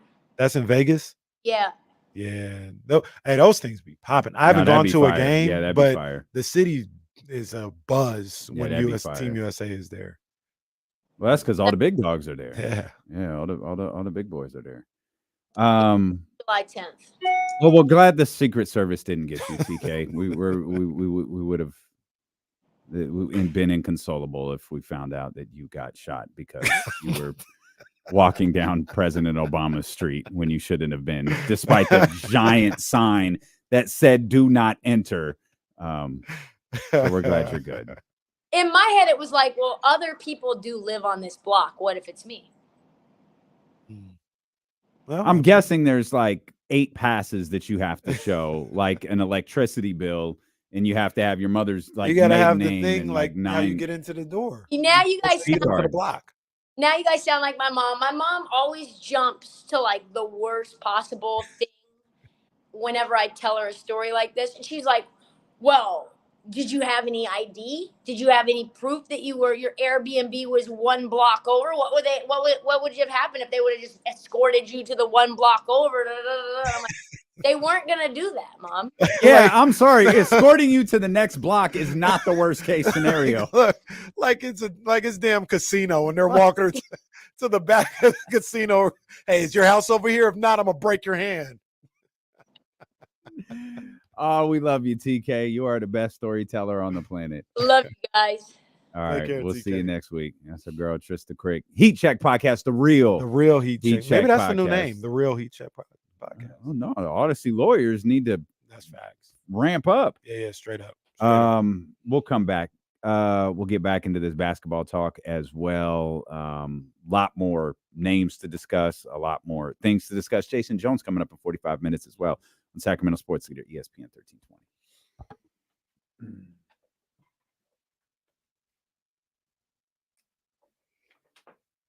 Roman's dad passed away. That's sad to see. Yeah, Sika.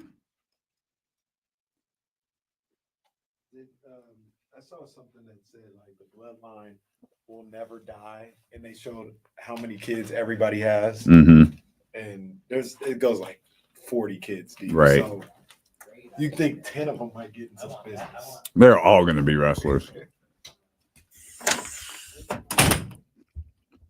So how weak does that Secret Service got to be for Trysta Krick to get all the way down there? Yeah, I don't know.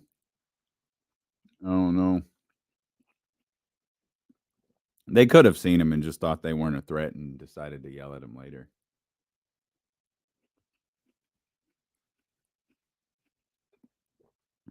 Or they didn't have snipers on the roof. Hyde Park is beautiful, though.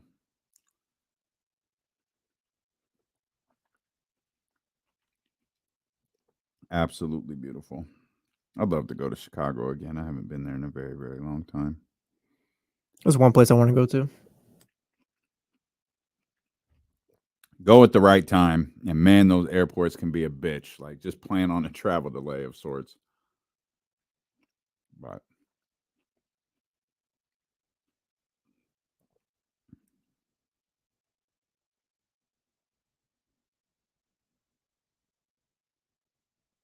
Trysta's comedy, man. Absolute comedy. UFC 303 this Saturday. I don't know who either one of those people are on the screen. The Alex Pereira guy's pretty cool. Okay.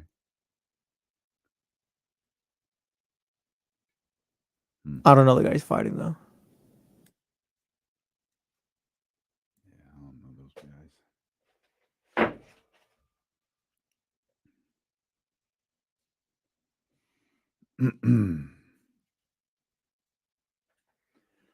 Draft party tomorrow, baby. Absolutely can't wait for that. Feel like we haven't got to hang out for a while, man. It's gonna be a good time. What was the last time we hung out? Was it the last time we were at Tom's? Yeah, that's what I was thinking. Was that the national championship? Think so, yeah. Yeah, this will be fun.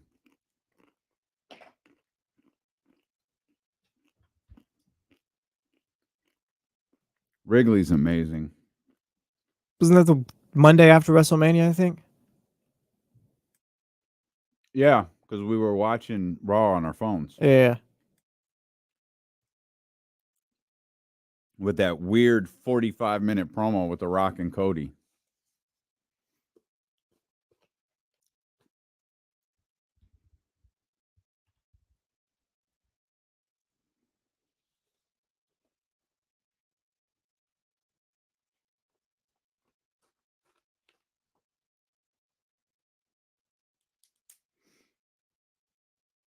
Oh, wow. That's brutal.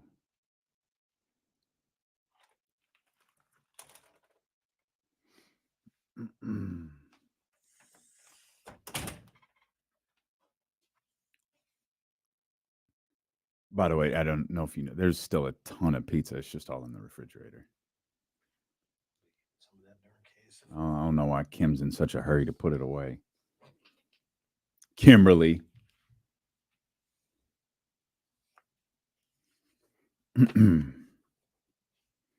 to Chicago in September, and it was beautiful. Can't wait to go back one day. Yeah, it's a good spot. Never been to Chicago. Would love to go. Yeah. I feel like checking out a Bears game would be cool. Yeah. Well, that's fair, true down.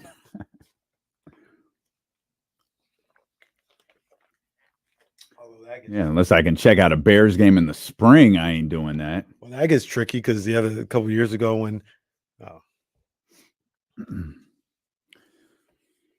Hope you can join us tomorrow. Tom's Watch Bar, 5 o'clock, right there in Doco, next to the Golden One Center. Come hang out with us, man. We are going to have a good time as the NBA draft gets underway and as the Sacramento Kings make a selection, question mark? Well, they'll make a selection. The question is it for them or is it for somebody else? Exactly. At number 13. So come through Tom's Watch Bar. 5 o'clock. Ramsey will have headphones so he can hear the picks called. Even though there was volume on all throughout Tom's Watch Bar. I love Tom's Watcher ever not had volume on. I don't think so. Well, we were just talking about that. Like, I was like, is this the first event we've done since the national championship at Tom's Watch Bar? And it is. Yeah.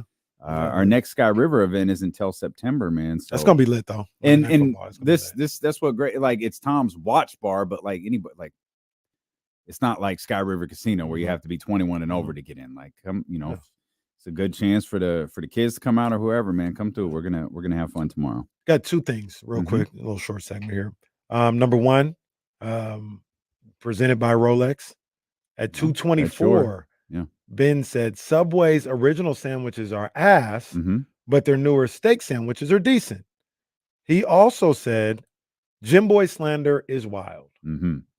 Now, what we say, 224 and 226, that might have been a 1250 discussion. Yeah, he's a ways behind. Getting steak at Subway is insane. I wasn't. Shout out Ben, but like, no, we're all friends. We're all friends. We all need to be real with each other. It's a steak sandwich. Are we sure that steak? Oh, don't do that. Don't do that to Subway. It's not steak, bro. That's fake. Are we positive that that's steak? Don't do that to Subway. Don't do that. The other thing that I was going to talk about that I just thought was it really doesn't pertain to anything that we're necessarily interested in, but I just thought this was kind of interesting. It's kind of interesting. So, the Phoenix Coyotes, did you hear about that situation where, at the end of the regular season, they played their last game as the Phoenix Coyotes. They're moving to Utah in the NHL. It was the Utah Hockey Club or something like that. So they're moving to Utah. Part of the deal with the NHL, because Arizona's been a mess for a long time playing at ASU. It's like a 5,000 seat arena or something like that. And they were like, look, man, you got to get this figured out. So we can't keep doing this. We're going to let this team go to Utah. You got 5 years to figure out an arena. And if you figured out an arena in that 5 years, you can have expansion. And like, you're there, you have it. Like, you just have to figure out the arena thing. We'll give you an expansion club. And the owner was like, okay, cool. Sounds good. I'll sign over the Utah thing right now because we're going to work on this. We're going to get the arena and get expansion. Well, today he announced that he quits all that. He said, I'm not doing this. I'm done. So Arizona hockey is over.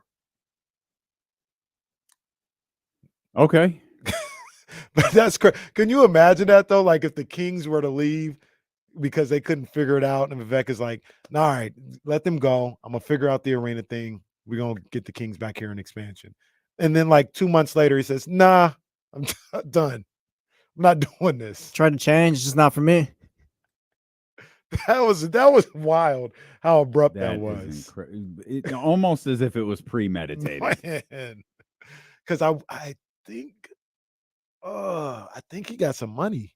I don't know. I think he got some money to let that team go to Utah. I think. I don't know. But that's crazy. 2 months later, he didn't even really like try for a couple years to be like, nah, we couldn't get it done. So, nah, I'm out. I'm not doing this anymore. I don't mean to laugh. That sucks, but damn. Hey, maybe Fisher will do that. You know what? Never mind. Vivek, you can have it. I'm out. I'm leaving. Whatever gets them to stay. Yeah. Whatever gets them to stay. I'm not going to pretend to be super familiar with Corey Perry's body of work. Who? Corey Perry, the human Buffalo Bills, I believe. Man, this brother, I'm using that term, relative. My man has been on 4 of the last 5 losing teams in the Stanley Cup final. Oh, man. That in 2020, he lost to Tampa Bay. In 2021, he lost to Tampa Bay again. In 2022, he lost to Colorado. Last night, he lost to Florida. That was a really exciting game. I'm not gonna act like I'm a super hockey guy. Well, that moment with what was it, like 3 minutes left, where it feels like there's 40 guys down there by the net, and they couldn't get the. They had about 4 or 5 chances. Yeah, it felt like it did to tie it up, and then I don't know the rules, but I was like, when they got all in the corner with 15 seconds left, I'm like, hey, shouldn't he blow the whistle for a face-off? No, they just stayed over there for the final 15 seconds of the game, and it's over. Final 15 seconds is the dog pile. I said, hey, isn't there a whistle for a face-off coming up? No, that's how it is. No. Damn. Connor McDavid won the Conn Smythe despite his team losing. Sent me down a little bit of rabbit hole. Apparently, it's most common in hockey. He, I believe, is the 6th skater to get it, to get that award. That's the equivalent of the MVP trophy, and it's also MVP for the postseason. Right. But he's the 6th skater to get it for the team that lost in the Stanley Cup final. He's the first to get it since 1976. Wow. Question for you. Okay. In the other 3 major American sports, how many times do you think that's happened? I'm going to say 3 times. 3 times it is, as noted here in my notes. What kind of rigged game is this? That's good. See, you know what the cool part was? How he guessed that and like didn't tip the fact that it's actually in here in our notes. So we really don't know how many times he's cheated pocket watching. Facts. He just lets us know from time to time. I know. Like, hey, fellas, by the way, I'm going to cheat on this game. Like, that's literally what Casey does. It's happened once in the Super Bowl 5. It happened once in the World Series. And, of course, very famously, Jerry West did it. Are you of the belief that LeBron should have won it one of those 2 years the Cavs lost? A lot of people said he should have won it in 15. I mean, a lot of people said he should have won. I think 18 there was the other no one. question he was the best player on the floor. But that's tough to me. You shouldn't get it doesn't happen very often. I mean, 69. I mean, it's was never Jerry. happened since Jerry West. Jerry West is the only one. What are we at 50 years? So I think the Connor McDavid is the first, I think, period. Yeah, he is the first since 1976. Because remember Chuck Howley was Super Bowl 5. So that's 50-ish years ago. That I don't know. That's a tough. I'm okay with it not going to a losing play. Like that's part of winning, right? A losing player should never get it. You weren't valuable enough to win. No, I don't think that's. I wouldn't look at it that way. I would just say that's part of being on the winning team. You get the MVP. That comes with it. And that makes sense to me. Yeah. That makes sense to me. But LeBron James was the best player on the floor. I'm just saying, like you suck. What? The guy who won is the most valuable. What? I hear you. He sees this. He's trying to.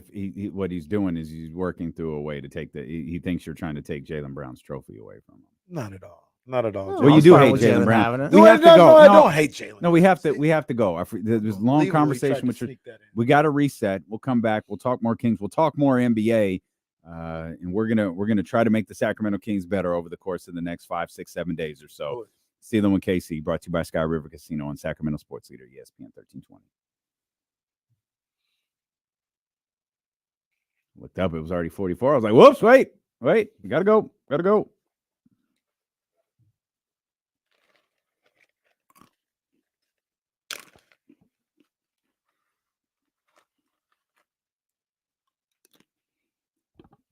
So help me out, Ramsey. So the difference is your boy is a goalie and Connors is a skater. That's the difference.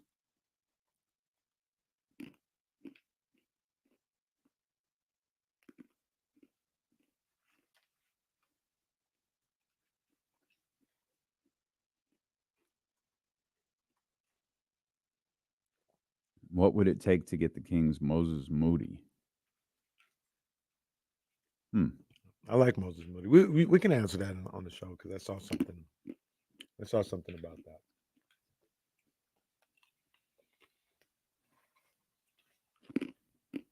Got you, Ramsey.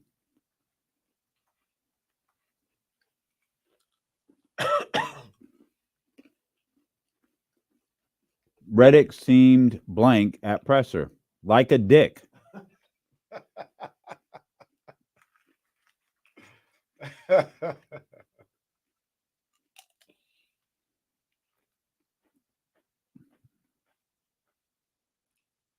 Did you guys talk about Lauri Markkanen? Should we? Did I miss something? No.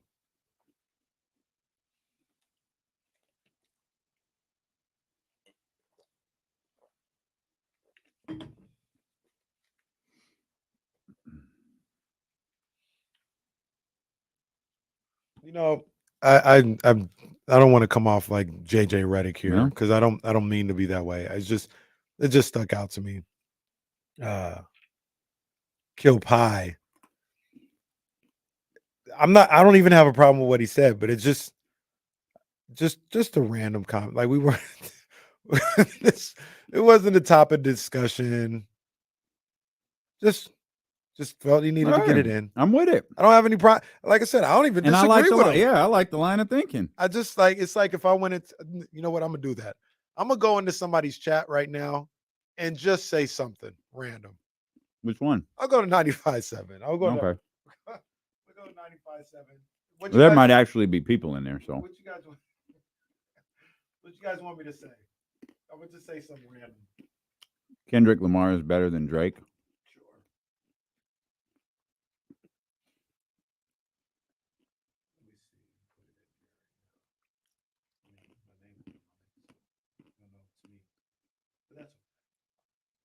I want to see.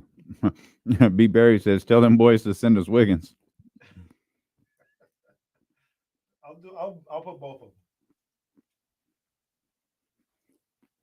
They're gonna think you're Alex over there. Kendrick Lamar is better than Drake. Yep, there it is. Getting Caraway. I'm anxious to see the chat's response to this. Or Moses.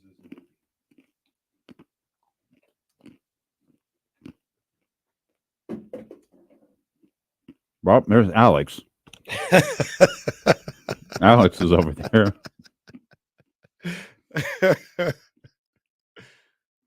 It's just a random comment. It just goes through.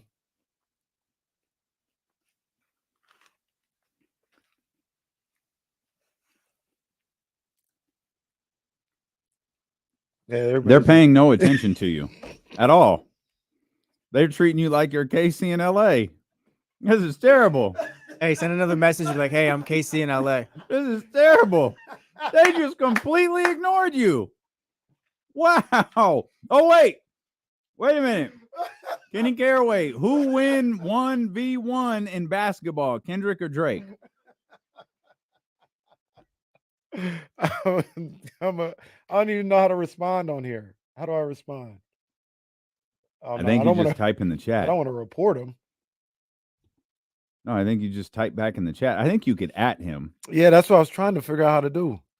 Hey, complete. Oh, Kendrick. Well, Boombox Benny says Kendrick Lamar is better than Drake. Okay, now wait a minute. Now y'all are in the chat. What the hell is going on over here? Come Get back. your asses back over here. Come back. John Bull, God damn it. Get out of the chat. The hell is going on over here? You guys are jackasses, man.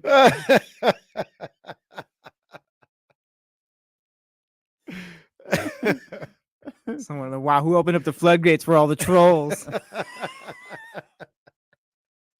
Let's see who's on right now. Willard It's not Dibs. Goobs. Oh, okay. Oh, Willard man. gonna look at the screen confused as hell. Nothing will ever be funnier than the coffee orders. Oh, they were so confused by the coffee orders. When They Whitey keep was like sending these coffee emojis. And then they went like this. They said,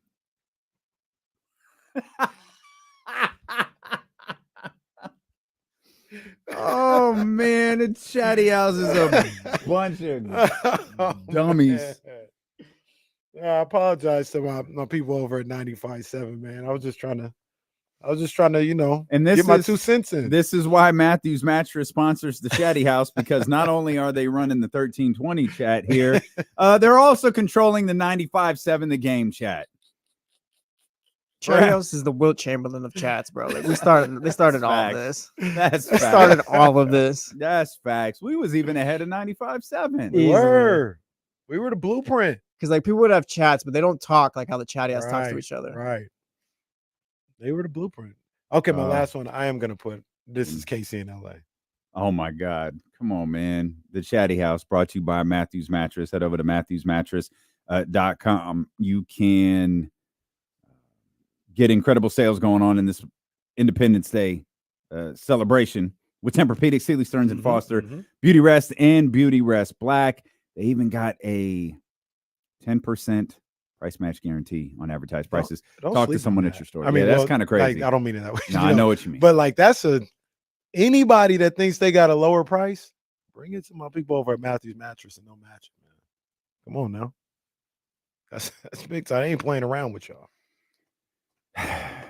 The Chatty House brought to you by MatthewsMattress.com on 95.7 The Game in San Francisco. For God's sake. All right. Y'all need to get out of the chat. Y'all just got multiple tabs open. Get out of there. Get back here. Back over here. Katrina, this is a great question. Katrina's asking, was Coffee Boy and Alcatraz the same week? It might have been. That Alcatraz conversation was crazy. Well, we solved that too, by the way. Yeah. They survived. That was one of the most epic. Yeah, that was definitely an epic show moment for sure. That really was. I think Malik Monk Day, like all things considered, might be the greatest show of all time. Malik Monk Day was I ain't never phenomenal. seen nothing like Malik Monk Day. Malik Kings Monk. playoffs didn't even There matter. were 4,100 people watching live when Malik Monk Day went crazy. Yeah, that was nuts. Okay, Manny, Alex, Bryce, get out of there. Leave them alone and get back here. Street lights are on. Come home. Man. Drew Down says Alcatraz. Shout out Mitch. Oh man. Well, Mitch when can he come back? He's just on a little he's on a leave right now. Don't worry. He knows. He's just on a little breather right now. He's relaxing, enjoying retirement. We'll talk to Mitch again soon. Oh man. Now I got to get out of the chat to make sure it looks like everyone has left and has come back. So Thank you for coming back. We'll close this. Willard's looking a little befuddled here. Or Willard doing a lot of squinting at the chat. Willard's a little befuddled. Shut it down again. The chat DX invasions are low key a little funny gimmick. No, they're hilarious. They're hilarious, man. During the break, though, somebody did ask a basketball Kings related question that I thought was pretty interesting, right? So somebody said something about how can the Kings get Moses Moody? And I drew down, was like, look, they're not trading Moody to the Kings. I agree with them. I don't think it's happening. But Monty Poole, I don't know if he had an article or what, but I saw a tweet that was, of a quote from him. At some point, this has to go, but it hasn't yet. Moses Moody.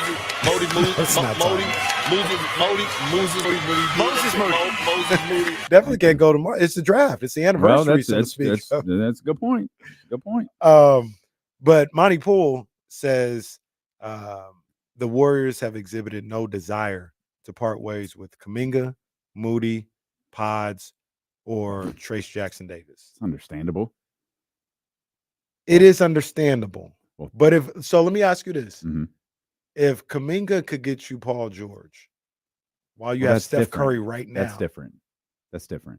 I agree. That's different. I agree. I think to a certain degree, like if it was Paul George for Pods, like, yeah, they trade Paul George. But like there's a trade package that involves one of those guys.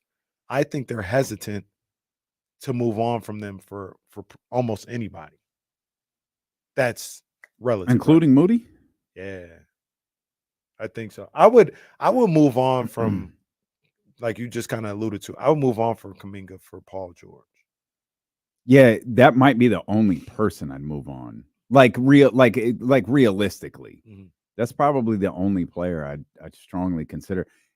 I got to be honest. Paul George or moving Kuminga? Paul George is the only player I'd consider moving Kuminga for. I got you. Yeah. Sorry, I didn't communicate that very well. Again, Kuzma. Realistic. Kyle Kuzma. For Kuminga? I don't think so. Brandon Ingram. I'm gonna need Brandon Ingram says he's gonna resign. Yep. I would too. Yep. I like Kuminga. I like Kuminga's talent. I think Kuminga's really good. I think he's a talented player. I don't see him as any more than like your third best player on a really good team. Like on a championship contender. I think that's okay. That's all right. You don't think he could be your number two? I don't think so. I could be wrong. He's very talented. He started to score at a high level as the season went along last year. But like, remember, I think we talked about it on here. And maybe it's just the makeup of the team. But we were like, as a Kings fan or people who observe, watch going up against the Warriors, Kuminga wants to score 25, let him. Let him. Fine. We need to make sure these other guys don't get cooking. But we're not going to lose because Kuminga went for 25. I think Kuminga could be a 2. He might be able to. I might be giving up on position 2. Yeah. He could. I think he could be Steph's guy. To be honest with you, but I got you. I'd rather that guy be. I feel like this is the part that I'm hung up on. Let's go with this for a second because there seems to be some rumblings about Paul George, and it does actually tie a lot of things together if there's validity to it. Because I saw Chris Paul linked to the Clippers, and I was like, how and why? Well, now it makes sense if there is some validity to this Paul George Golden State thing. Are they a championship contender if they get Paul George? I don't think so. And I'm assuming Clay's gone. So it's Paul George. It's Steph's still the guy. Draymond, for better or worse, is still there. I'm assuming Kuminga's gone. Yeah, that's what I'm thinking too. Well, or maybe he's not, because Chris Paul's the focus of this. Very true. But why would the Clippers do that? The Clippers don't get better if they get Chris Paul back. No. With all due respect, like they would have to have Jonathan Kuminga in this deal. I would. They'd have to have something. They'd have to have Kuminga, or in any deal that I'm doing for Paul George, which is a little. You know what I just thought of too. You got to sign him. You got to sign Paul George. Yeah. This is actually starting to make more sense. This is why they'll let Clay go. Yeah. Like we won't pay you 4 years, such and such amount of dollars. We'll pay him though. But the problem with that is, so I mean, I guess the question is whether or not you think you're a championship contender, and because that doesn't eliminate the real problem if you're Lake up in the Warriors. Yes, Draymond Green. So sorry. That's not what was you that meant. guy still here? My bad. The real problem is your tax bill is crazy for a team that is they're more than a borderline. They're around a borderline playoff team at that point. Like I think they're. But do they view it the way that we view it? Do they look like, hey, Paul George can get us? He might be able to open this thing up for Steph a little bit longer. One of the things that you think about with that is just the way these playoffs went, right? Like Dallas, I don't think Dallas was this phenomenal team, but they got hot, they got the right matchups, and they were able to get to the finals. And if you're the Warriors, maybe you're looking at it like that. Like we just That's need a tough way to live. Yeah, it's a tough way to live. It is. But if they get Paul That's George, an expensive way to live too. And that's the thing. If they get Paul George, would you say they're better than OKC? I'd have to see it first. Yeah. My gut says no. Better than I'd Minnesota? have to see it. Again, my gut says no, but you might be able to convince me on that one. Better than Denver? I don't think so. Better than Dallas? Yes. Yeah, or the worst on par with Dallas. So you could be certainly not better than you could Sacramento. be no. I don't even have to ask that question. We already know what happens when they come through here. Now. Last year. Yeah. As of the last couple months. Right. As of the play-in tournament. So I mean, I think it's a move worth doing and worth trying, but I don't know. I mean, I think there's still a little concern with Paul George when them lights are on.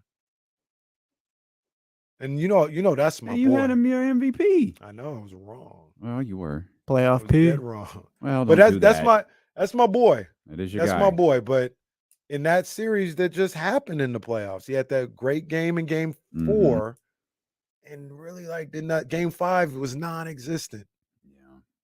And then Game 6, non-existent again.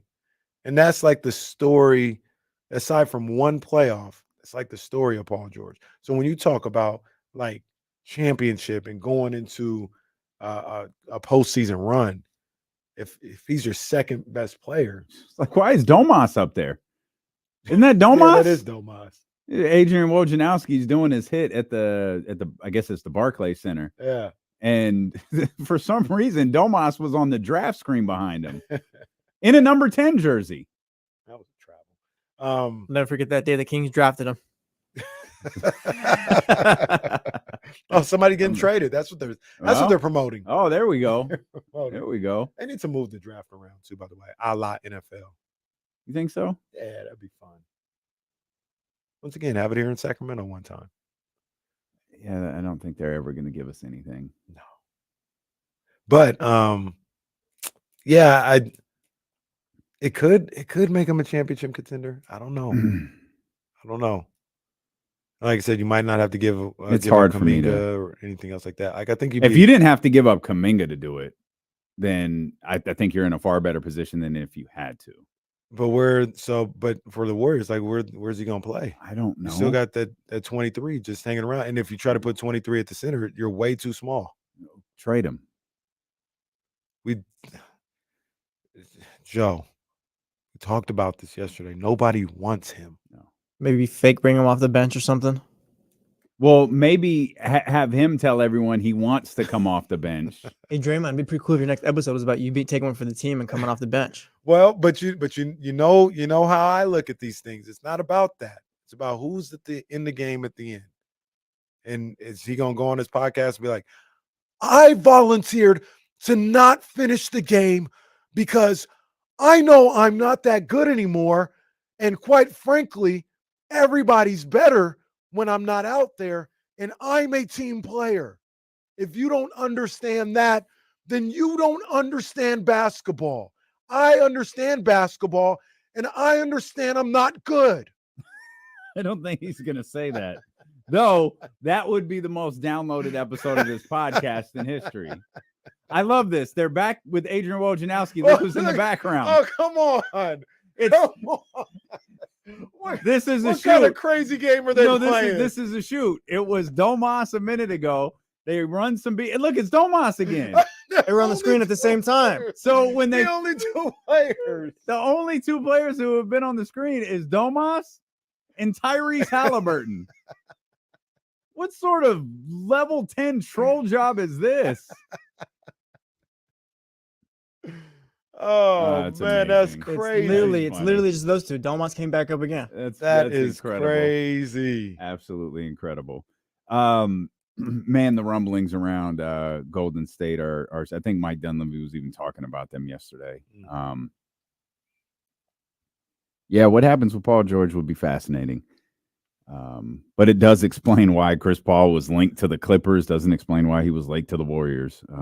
There was also, sorry. No, go ahead. It's about Paul George. I think we're going the to Knicks, the same place. Yeah, there was a rumor, I guess, report, conversation, something. I think that's okay. That an opt-in and a trade is something that has at least is out there for your New York Knicks. They might be able to do it without doing this, but I'm gonna be labeled a hater, and I'm gonna ask the question. You're gonna trade Keegan Murray again? Absolutely not. If you're the Knicks, do you sign OG or trade for Paul George and sign him? Trade for Paul George and sign him. Are you sure? Yeah. That's what I Yeah. Yeah, because the goal is to win a championship. Even though the window might be a little bit smaller with Paul George, I think the window's more open. Can the Knicks do both? If I'm the Knicks, honestly, if I'm the Knicks, I think I'm going to try and hold on to OG and figure it out. At that elsewhere. point, truthfully, at that point, I think OG's like, I'm good, bro. I'm not doing this. Because again, I draw back on our conversation with TK. Mm-hmm. Maybe he doesn't, and some things that we heard, maybe he doesn't necessarily love the what's the right way of putting this? The heavily influenced Brunson offense. Like we look at OG as he's a really, really, really good defender. Boy, you want to touch the ball too. Yeah. And man, Jalen can be as we saw during the playoffs, he did it at an extraordinary level. And this is the thing with Jalen. It's still very, very new. So barring winning an NBA championship next year or the year after, Jalen's going to experience some uncomfortable things that he probably hasn't had said about him before. Right. And it all worked during the playoffs because it felt like that man could not miss a shot. It was crazy. And it was magnified by 10 because the fourth quarter would get here and I think he would literally not miss a shot. And so there's going to come a point. There's a lot of one-touch possessions. It's Brunson. And the Knicks need a bucket and Brunson's going to go get it. Yeah. Well, when that shot doesn't fall and it doesn't fall for a stretch of time, he's going to get some criticism for that. And then that's going to be that. And at the same time, that's going to be frustrating for his Knicks teammates. I think that's something that OG might have been feeling a little bit. So the idea of OG and Paul George on the Knicks seems ridiculous. Yeah. I think I'd stick with OG over PG though. If it came down to either or. Why do you hate Paul George? He's old. No, what is Paul George? 30? 34. Oh, yeah, that's tough. I think the Knicks found something with OG last year. I think they were I don't know off the top of my head. I think they were 23-3. What if you're right? Yeah, the number's insane. You guys read off the numbers. Insane. The numbers were crazy. Yeah, they found the formula that was working for all of them, and I think if they're healthy next year going into next season, I think they're the second best team in the East with OG. I have a lot of crossed out numbers here, but I think it's 18-3. 18-3, maybe, right? Goodness gracious. Right. Yeah. 18-3 when I think if he's healthy and they're all healthy and stuff like that, I think they're the second best team in the East. And I think you could still go out and make a move. You trade Julius Randle or something. What do you? That's well, you got aha. So here's the deal when you talk about the idea of OG and Paul George. They've got a lot of money that they could trade and match up. I think they still have Evan Fournier. I don't think he was traded at all last year. I think they have his That's $20 million right there. But Bogdanovich might have been expiring. But they got him. They got Julius Randle. Yeah. They got Mitchell Robinson that you can move on from. A commodity. Yeah, that you can move on because Hartenstein, now you got to sign Hartenstein. Hartenstein's a free agent. So you're going to be adding some money back to that. But you may be able to, and then the assets they have as far as the pick game that they have, I don't know when this ends. I saw this on ESPN. I don't know what year this is going up to, but they showed that the Knicks have 9 first-round picks and 7 second-round picks. Mm-hmm. I'm assuming over maybe the next 3 or 4 years of draft picks.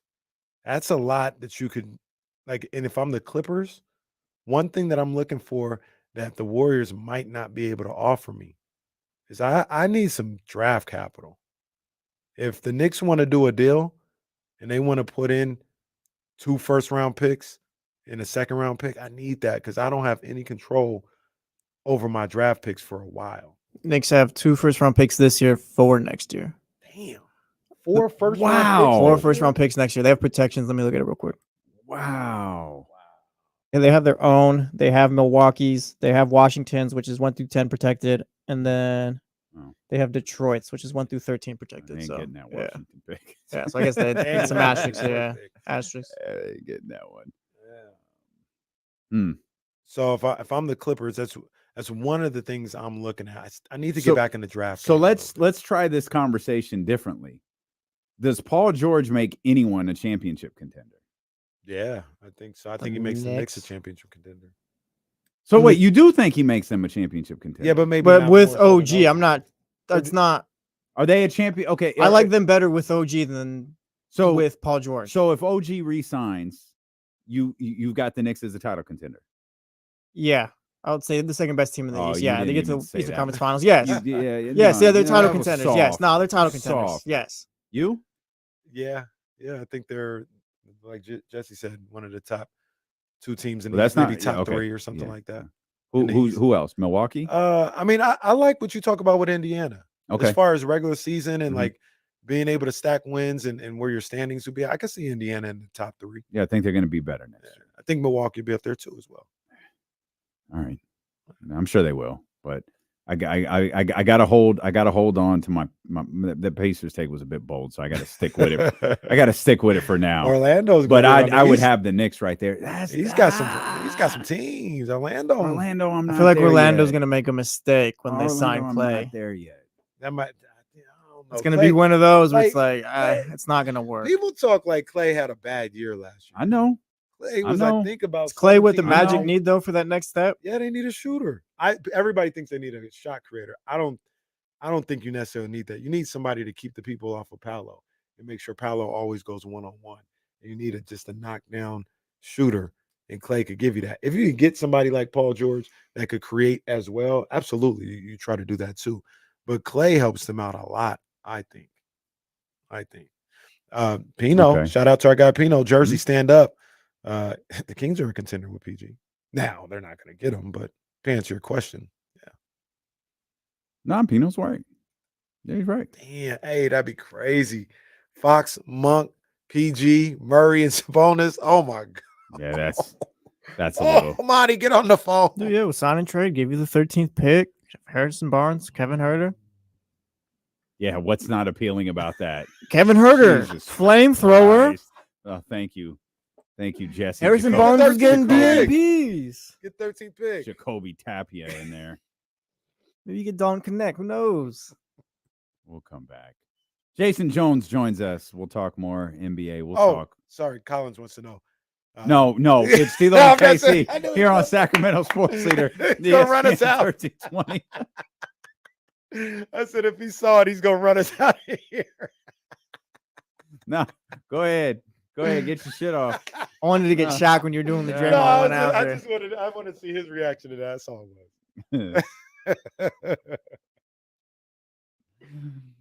Oh man. I don't understand this commercial. Are they doing a throwback 80s or something like that? Yeah, I think this is the old Jesse Ventura, Bob Uecker thing. Bob Uecker. Tastes great, less filling. I think that's what that was. I tried to remember what the sound was, but that was the old. Bob Uecker's with us, right? He is. He's still working. He still calls. Mm-hmm. Yeah. The clip with Andre at WrestleMania 4 is so iconic, where Andre is able to wrap both of his hands around his neck and shake him. Well, Drew Down, that's what Jack Harlow said. Was that real or was that an edited video? I didn't listen to it. Yeah, it was real. The guy who was doing the interview was supposed to send the clip to Complex before it got out. Oh. We were gonna have the exclusive, and then do him with the Sacramento, huh?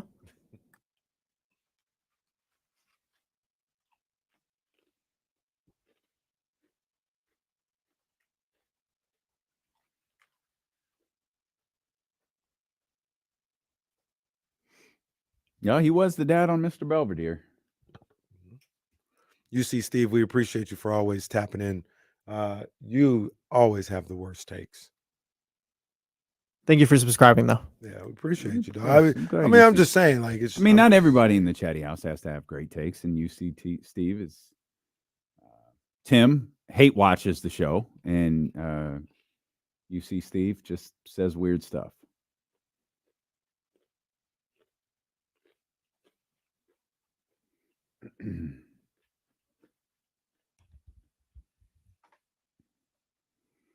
Yeah, Bob Uecker's doing well. I thought he was still with us because I feel like I remember hearing one of his calls last year. I think Bob Uecker was old at WrestleMania 4. Like, how old is he was only 34. Now? Remember? Oh remember my God. Sparky Anderson? Oh my Those are always hilarious. God. Like, yeah, look at this guy. So You think he's 80, he's actually 26. So let's do the math here. Uecker is 90. Oh, so he was something. So that had to have been 40 years ago. WrestleMania 40. So 4 with 30.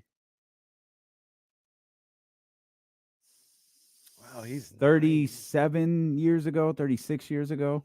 I feel like I've seen Uecker like this year. He looks fine for 90. Like, I think when I saw him, I think he still calls games, and I think they're I don't think he does like all 9 innings. I think he the man is 90. I hope he doesn't. For God's sakes. Bob Uecker here in the 18th inning. Go extra innings on poor Bob Uecker. Well, he does look like a 90-year-old. Well, let me see him now. I don't know. No, like well, I'm assuming this picture from the Sports Business that looks like a 90-year-old man. I mean, he's smiling. Like, shoot, love it. Let me get off of the 95.7 chat real quick. No.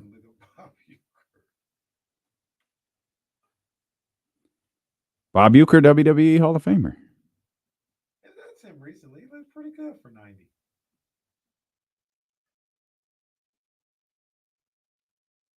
Bob Uecker. What? Oh, no, that's a different one. He does look. This is from 2018. Well, I'm glad to see he's still doing his thing now. I wonder if Andre the Giant has ever cut a coherent promo.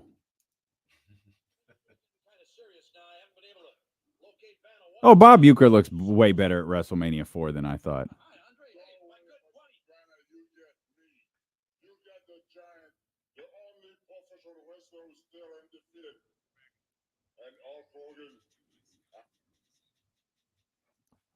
Don't mind me. Jason Jones just texts us. He's running a couple of minutes late. So now I'm watching. Yeah, it gives us more time to play Talk about Bob Uecker and Andre the Giant. I'm watching Andre the Giant and Bob Uecker together at WrestleMania 4.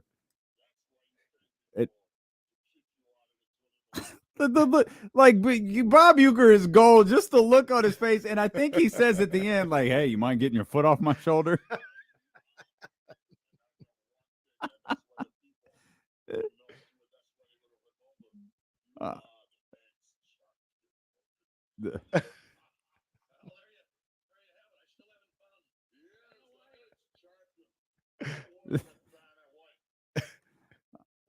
Andre the Giant looked like he got 1,000,000 teeth.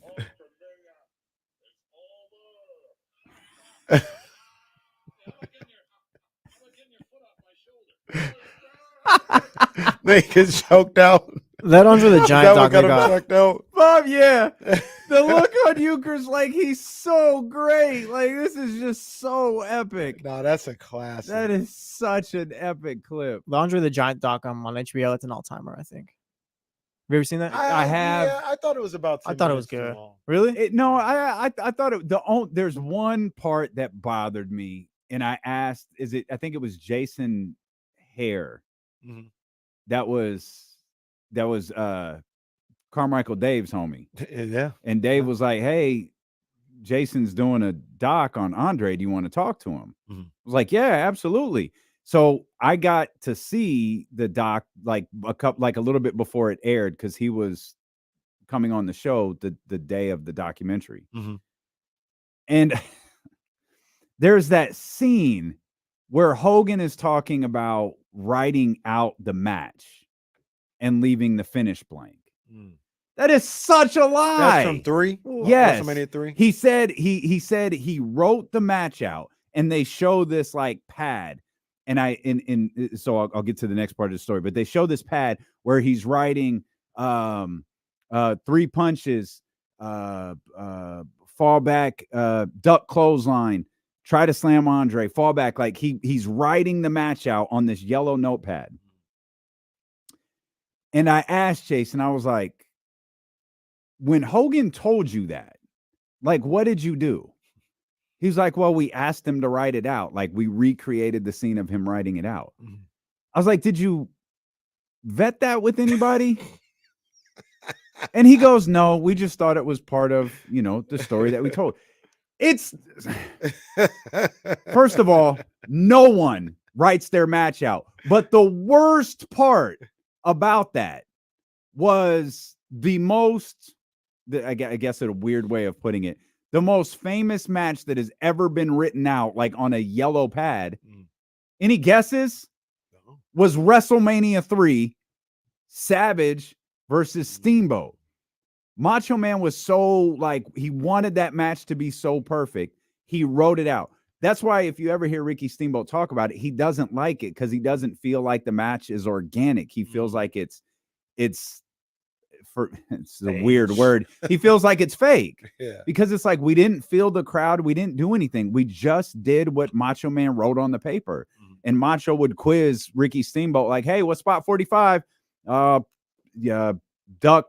hit the ropes, clothesline. And when I saw Hogan write that out, again, I have this soft spot in my heart for Hulk Hogan. Bro, why did you make that up? It was Like, what was unnecessary. the point of that? Right. It was this whole, we didn't know if Andre was going to lose. Yes, you did. Yes, you did. He was brought in specifically. He was off filming The Princess Bride. Vince is redacted. He's told this story 1,000,000 times. Mm. He didn't want to wrestle anymore. His back couldn't do it. I begged him, could you come back? We need this moment for you. But more importantly, we need this moment for him, him meaning Hulk Hogan. And they had this thing with the Pontiac Silverdome booked. They were able to pull it off. There was never, well, if Andre doesn't want to lose, he's not going to lose. No, yes, he is. So was there, because I think, didn't Hogan say he wasn't sure if Andre was going to let him suplex him? Is that, you think that's real? Like he, at the very least, he didn't let Hogan know if he was going to let him do it? I don't believe that either. Because he tells the story. He said, slam me, boss. No, he didn't. Like, it's like Hogan, this was shot from like 20 different angles, right? Like you can see that. At no point do they get up and does Andre go, slam me, boss? Like, come on, Hulk. No, the spot in that moment of the match, you can see Andre does the stumble away. He turns around and almost immediately lifts his body up in the air so Hogan can slam him. Watching it right now. It's just they turned the camera. He might have just said it. The man lies just for the sake of lying. And I was mad at Jason for not vetting that. Like, okay, let's just pretend like you didn't write this out on a legal pad and let's just tell the story.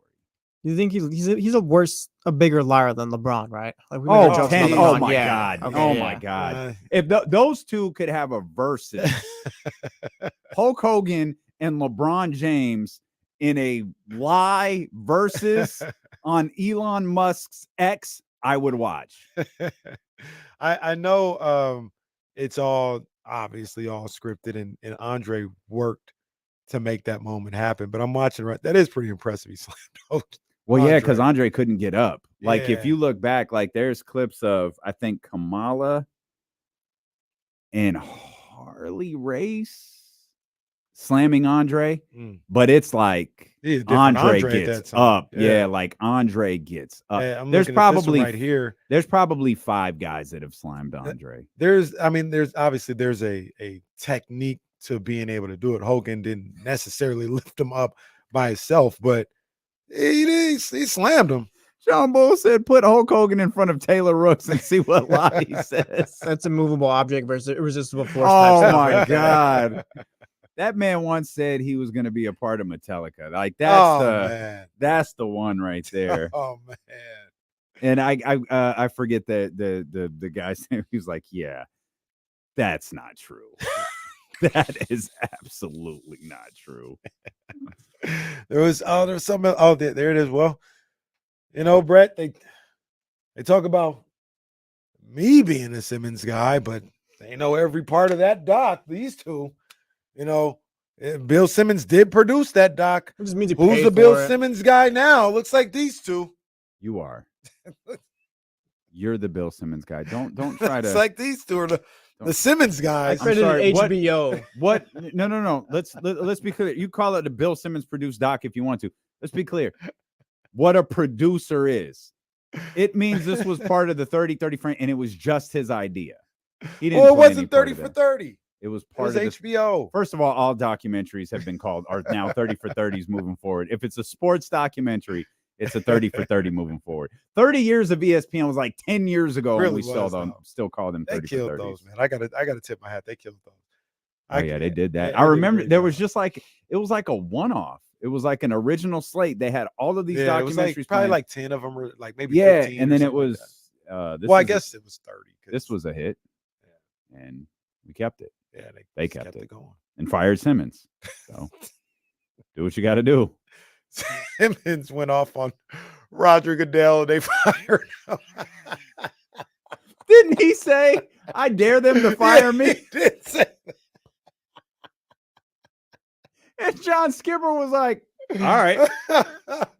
And it was kind of crazy. Like, to me, it's not fireable. He's like, Goodell is a liar. I said it. He's a liar. That's right. I dare them to fire me. They fired him. They fired him. They fired him for calling the man. What? What? That's a fireable offense. What was he? Well, when that's your main partner, I think it was Brady. I think it was Deflategate. Yeah. Oh man, I dare him to fire me. That is tough. That is tough. Oh man, the Simmons is winning, man. Didn't he sell like that podcast network to Spotify for like $1 billion or $500 million or something like that? He did something crazy. He ended up being okay. I don't know if he was actually fired. He got suspended. His contract was running out a handful of months later, and they just didn't renew it. He got suspended for that, though. Oh no, he definitely It did. was like 2 or 3 weeks. Bill got $196 million for the Ringer. Didn't Bill? But that's still a lot of money. That's, yeah. Didn't Bill take credit for the LeBron? What was that? The decision? Yeah. He took credit for that. I hadn't heard that one. So if memory serves me correctly, he said it originated from his mailbag.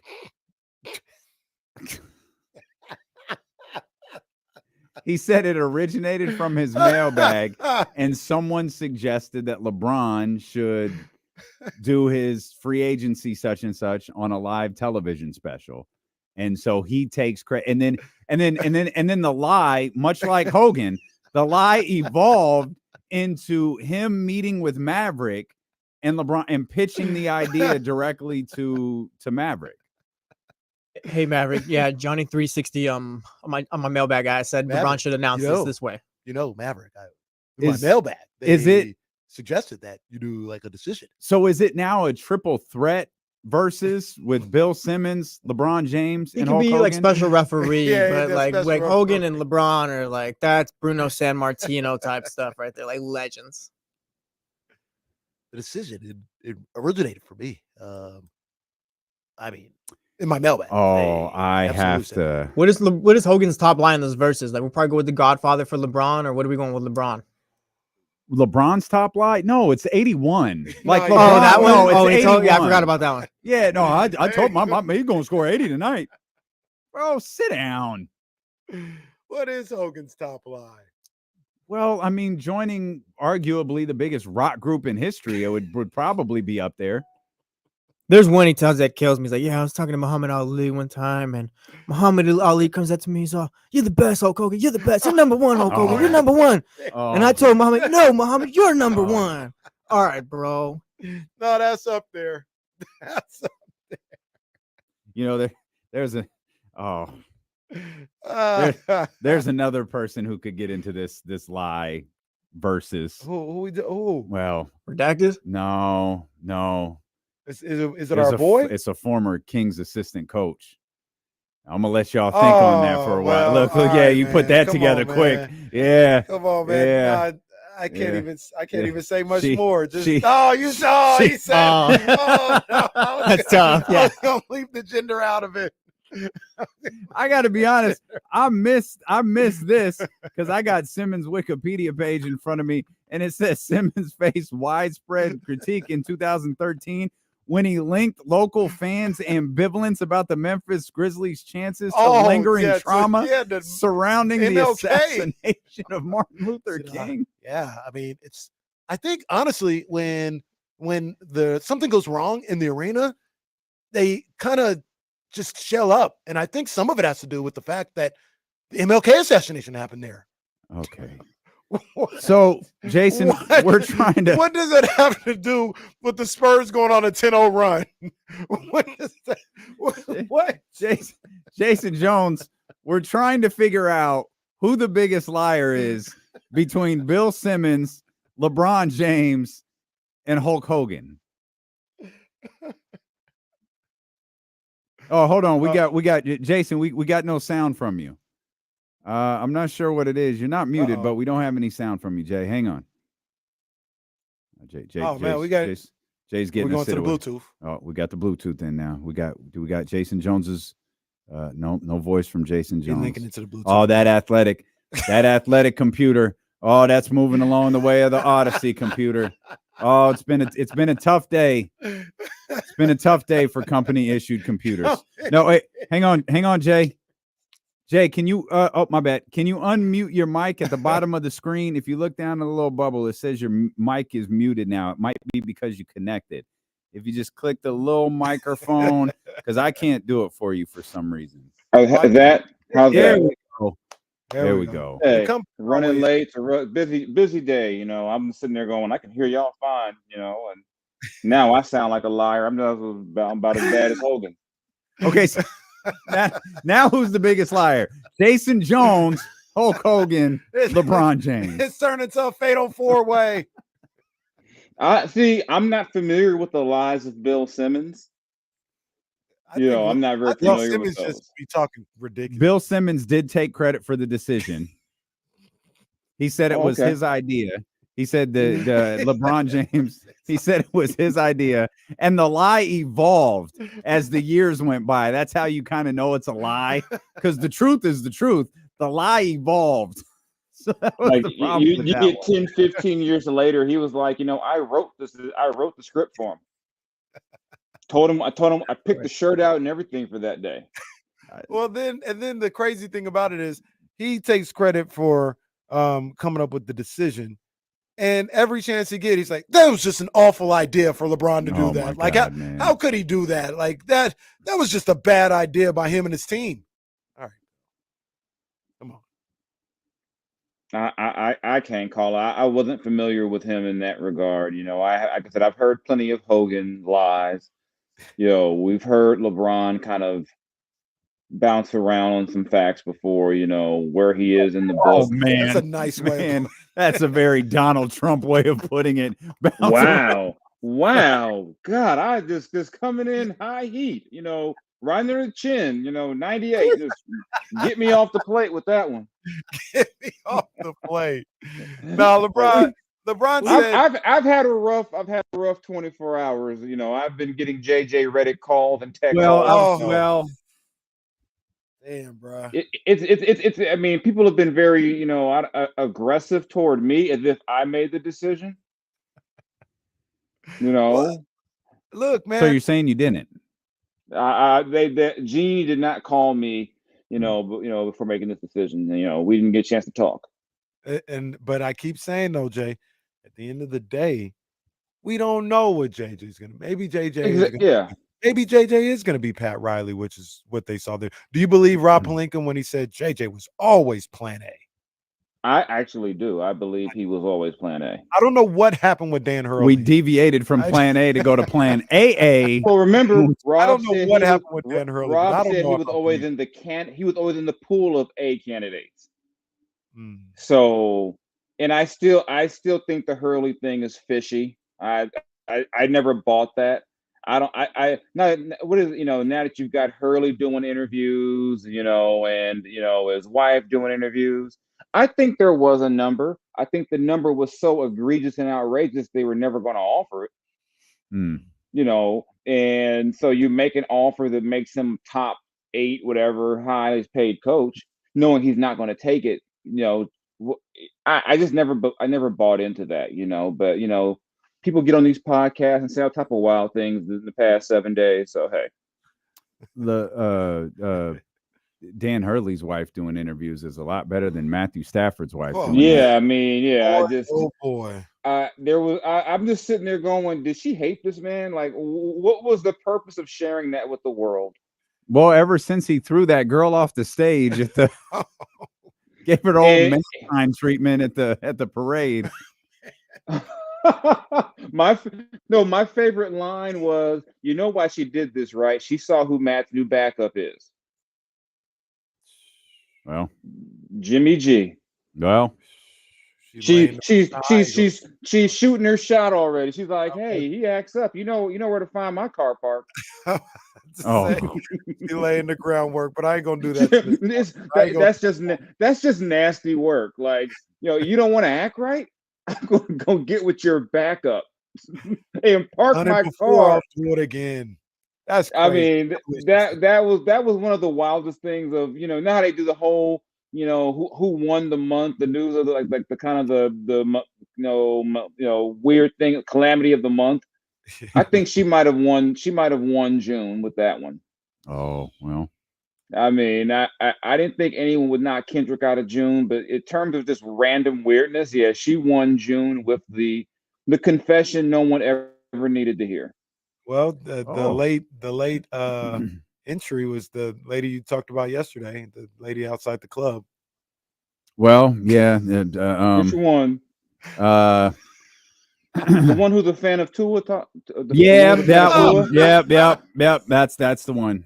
Mm-hmm. The big Dolphins fan, yeah. Yeah, big Dolphins fan. Big AJ Hawk Dolphins fan, yeah. AJ Hawk. Yeah. I was like, I just think after last Wednesday, the world is just on some other stuff. People are just acting up now. So I just realized we haven't talked to you since the biggest moment in LA recent memory. What was your Juneteenth like with Amazon Prime running? Oh man, we were running around here. I know my youngest son is named Kendrick. Mm-hmm. So, and I did not know that at the age of 10, he knew all the words to "They Not Like Us." So to hear him talk about wop. And he's running around. Yeah, Drake can't come to LA. He can't come to California. I said it's rough on Aubrey. You got elementary school kids saying don't come to California, and you got elementary school kids on stage, saying you like minors. Like that line hits differently when a 10-year-old says a minor. And says keep your sister from him. When you got kids saying that, I just said, man, yeah, it's not good times for Aubrey. The only person sadder that day was the game. Well, the game said he was fine. Game said he was fine. He said he didn't have a choice. Said he had love. He didn't have a choice to say he was My man fine. did like an 18-minute video talking, with more expletives about how. Yeah, I just and I like Game. I'm like, man, sometimes you can talk mess about so many people that they're just like, this state, nah, we're cool. Is there? Kendrick though? I can't remember. What? I think there's issues with him and Dre, and I think Kendrick's. Yeah, I think that's where it started. When after Kanye goes on his weird, whatever stuff he's on in the last few years, and he comes out and says, Kanye did more for my career than Dr. Dre. Mm-hmm. And then he's mad because he's not in the Super Bowl, so he goes after Eminem. And then no one really cared. So then he goes after Rick Ross. I think it's like, well, shoot, I went after, he knows he can't go after Kendrick. He knows he can't. So Rick Ross was there. Yeah, Rick Ross was there. Rick Ross was in Inglewood. Yeah. So it's like, he was with James Harden. Yeah. So I just think that was a rough day for the gang because everyone's going, how come the game never gets invited to this stuff? Well, because the game doesn't know how to act. That's why.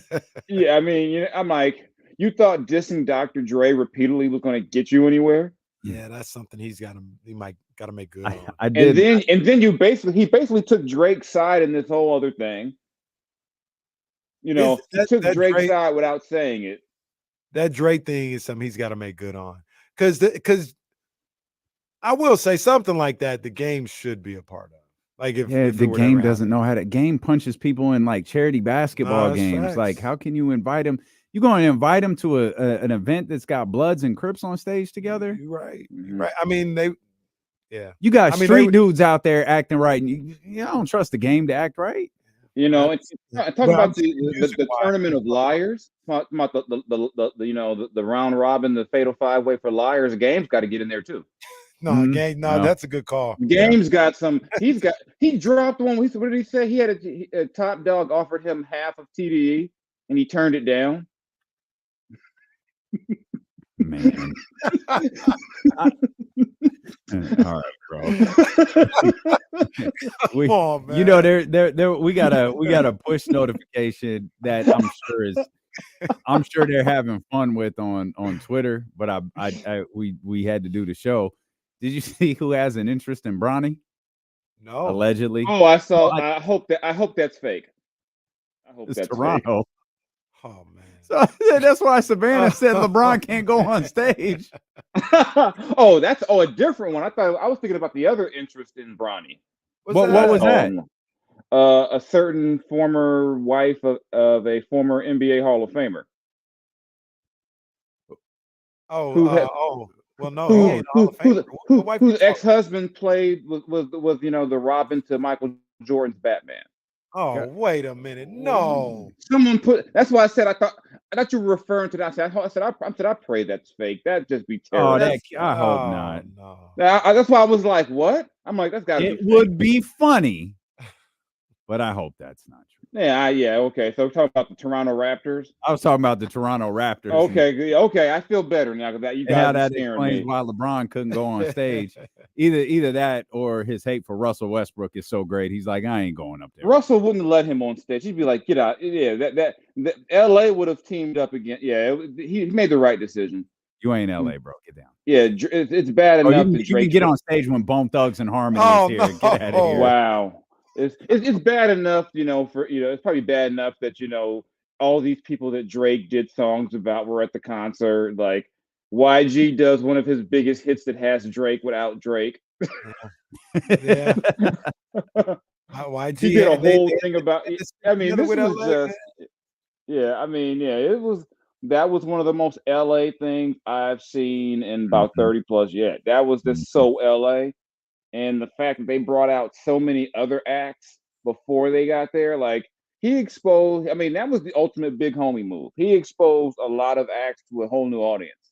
Yeah. And there were some of those songs I had heard being out and didn't know who they were. So it was like start putting all this stuff together. I mean, that was just a great concept. I mean, my man Kendrick was diabolical. The red sweatshirt, the hat, the chains. He found some Nike Shocks, which I didn't know you could. Wild. I didn't know that you could even that those would even still be wearable.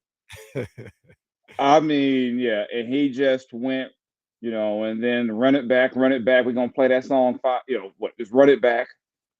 Man, like I said, the day after the show, it felt like it was almost like with Kendrick kind of winning that battle with Drake.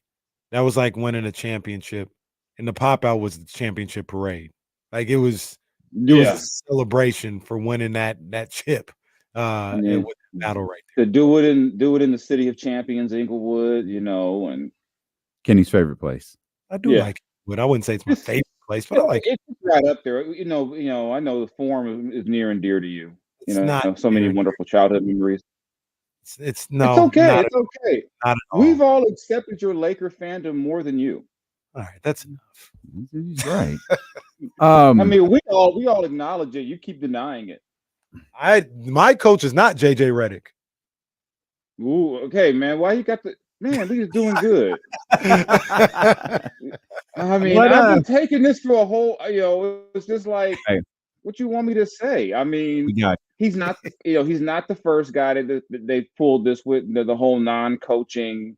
He's not. What I saw today, he's the sixth coach since 2010 they've done this with, who had no coaching experience at all. And they made a head coach.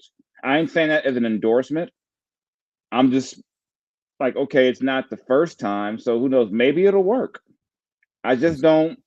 I don't know. At least Darvin was a coach. This is a safe space for you. I'm sorry. I don't know. I don't know what to think. I just don't know what to think of it because, like in a vacuum, I like JJ Redick. I like his analysis. I think he knows the game and all that. But I never once listened to him in a game and said, what he had to be doing? Coaching the Lakers. I just never thought that. Any chance? Is there any chance, because we haven't really talked, I think we got 4 days. LeBron's got to make a decision on opting in, opting out. Is there any chance in your mind that LeBron James is playing somewhere other than Los Angeles next year? No, I can't see another team paying him $50-something million. The Lakers will literally draft his son. And hire his podcast partner, apparently. Yeah, I mean, who else is going to do that? I just can't see him going anywhere, and so I think he'll be there. And like I said, we'll just have to, wait and see what happens. It's just going to be, I don't know. I just don't know what to expect. I mean, I thought he did good in the presser because I'm like, if he'd have lost the presser, I'd be really depressed. But even still, it's like someone like groaned when he said, they said that LeBron wasn't involved or something. Someone goes, oh, like in the middle of the presser. Bill Plaster. It was McMenamin. Like, oh, come on. No one believes that. I mean, just say, in terms of the details, like he did not give me any advice. It's not plausible that you spend that much time recording a podcast with someone that not once did how's Darvin doing come up. I mean, you're breaking down plays on and strategy on the podcast. I mean, the podcast for all intents and purposes was an interview and an audition. I mean, so hey, if you're a former player, if you're a player who has a coach in mind, start a podcast with him. Well, that's the move. Maybe if Mike Brown makes De'Aaron mad, he's gonna start a podcast with somebody. All of a sudden we'll have a De'Aaron Fox or a out of the blue Sabonis podcast. De'Aaron Fox, Doug Christie podcast. Watch it. Oh man! Oh wow, that would be diabolical. That would be. And it's not the point of the conversation, but the thought of De'Aaron hosting a podcast is spectacular. I would listen to that every week. De'Aaron would keep it a stack. De'Aaron he would keep it a stack on every play, every breakdown. He would just say whatever he felt. Yeah, knowing him a little, for long as I've known him, I can see why he doesn't have one, but he'd be so good at it. Like, I mean, look, he'd be excellent at it because he'd have no filter. He would say stuff. He'd be like, "Well, Doug, I mean, look, that was just stupid. I don't know why Buddy did that. That was stupid." Why'd you use Buddy as an example? What has Buddy done to you, man? That man been on 2 different teams since then. He's not even here, man. Buddy just catching strays. Buddy's out there just looking for his next team, and you're just like, why would they dig up some film of when Buddy was still there? Well, it'd be easy to Doug find. and De'Aaron break down. Poor Buddy. Poor Finally Toronto. watching the tape with Luke Walton. That was just uncalled for. This is all uncalled for. What's your most memorable draft day? We got the draft tomorrow. Do you have a particularly memorable draft day covering for the Kings? Man, there's just so many. I think for different reasons, the funniest one was the Papagiannis year. Oof. Because the way the people I knew around the league started texting me, and they were just like, what in the hell is your... And whenever the Kings did something they didn't like, they became my team. Like, what is your team doing? I'm like, I'm not in there.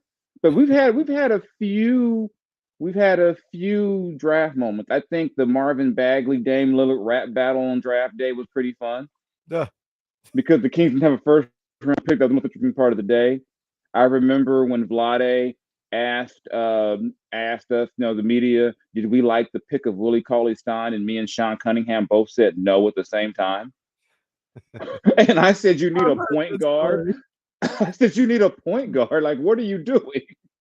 I think, why'd you draft a center? I mean, there's just a lot of them. I mean, the writers laughing at I was just like, no, I was just like, DeMarcus has made the All-Star team. You don't need a center. I just didn't understand it. But I mean, and then you drafted Willie when you're bringing in George Karl, who hates having a bunch of big men. It just was like, this is going to be a fun year. George Karl, low key, one of the worst moves the Kings have ever made. Yeah, that really gets underrated about just how bad that went. I mean, it goes to speak to how many bad things the Kings have done for that to like, oh, that's not glaringly number one. It's up there though. Yeah, that one was. I mean, that one was pretty bad. It got to the point where George didn't like me. Wow. George would like complain to me, and then the players would be like, "Why is he mad at you? All you did was ask him." I think one time he got mad at me when I asked him about Rudy Gay playing power forward, and he was like, "Players should be happy to play. What are you doing advocating?" I'm like, "What are you talking about? I just asked you a question." Jeez. I mean, that year, I never forget. One time he quote got me by talking to another news outlet about some of his plans because they had just went to Charlotte and blew a 20-point lead and lost. And then the next day he gave them like practice off, and I tweeted they had practice off.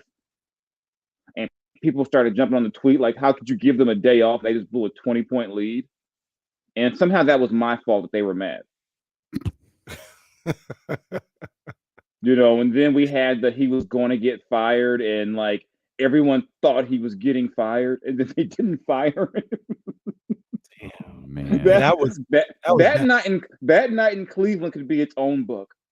I had players DMing me complaining because that was the night Rondo was like, he said, how we lose by 20 and have a voluntary practice the next day.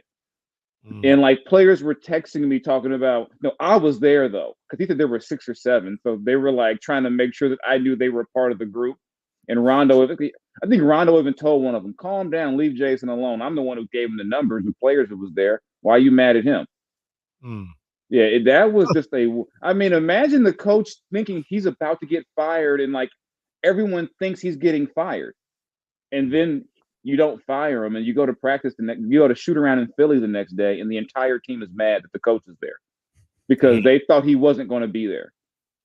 I mean, there That's were guys. the funny thing. That wording is important. It's not everyone thinks he's being fired. Everyone in some way, shape, or form has been told he's being fired. Yeah, it wasn't like these guys just said, "I wonder if." Like they were like, "He's gone." Right. Yeah. They're like, "He's gone." And then they all come to, like they go to shoot, and then I think somebody on their staff or someone texted me that night and said, "Oh, Cuz is going to be a joy tomorrow." Oh, it was, and this was like all going like to the All-Star break, I think. So it was just yeah. The even how George became the coach was just like I watch my language. It was a show. No, it was a show. I mean, 3 coaches like in 30 days. Poor Tyrone Corbin out there coaching while the Kings are actively recruiting George Karl, and he knows it. And somehow that was also my fault. People got mad at me for asking Corbin about it. I'm like, well, what do you want me to? I mean, yeah, that's probably a very. I mean, because so many other things have happened. That's a very underrated like fiasco of that playoff drought. I think because they traded their All-Star at the All-Star game, that kind of falls behind it. But yeah, the whole George Karl, what was it, 80, like 100 games was just wild. And it's like there were guys on that team who I didn't know could get mad, who would like be mad. Well, that's what you gotta let the basketball people make basketball decisions. All right. Well, that felt like a remark right there. So we're gonna shut this down. Jay. And I'm gonna go sit somewhere and do research on JJ Redick's offense that they ran with that 4th grade team. I gotta get ready. I gotta drink the proverbial Kool-Aid and buy in, so that if it goes right, I can be like, see, I was with you all along the whole way. Yeah, I knew this was gonna work. I knew you'd be more Mark Jackson than Steve Nash. Thanks for always making time for us, Jason. We appreciate you. All right, y'all. See you next week. That's Jason Jones. He's going to watch Game Changer to catch up on JJ Redick film. We'll see you guys tomorrow. We've got Liberty and Lynx tonight. Yeah, Commissioner's Cup final. Cup, yeah. We'll see you guys tomorrow. Draft day, baby. Yes, indeed. Draft day with Dylan and KC, beginning with the Insiders at 10 a.m. on Sacramento Sports Leader, ESPN 1320. Vamos, Gigantes. Oh, man. I see y'all been asking about that JJ story. I have no idea. I have no idea if that story is true or not. I have no idea. But we do have to go do another show. We got a lot of work to do today because we got a big day tomorrow. Man, draft day, baby. We'll see you guys tomorrow. Wednesday draft day. That's weird. Wednesday draft day. We'll see. Well, John, that's not necessary. We'll see you guys tomorrow at 10.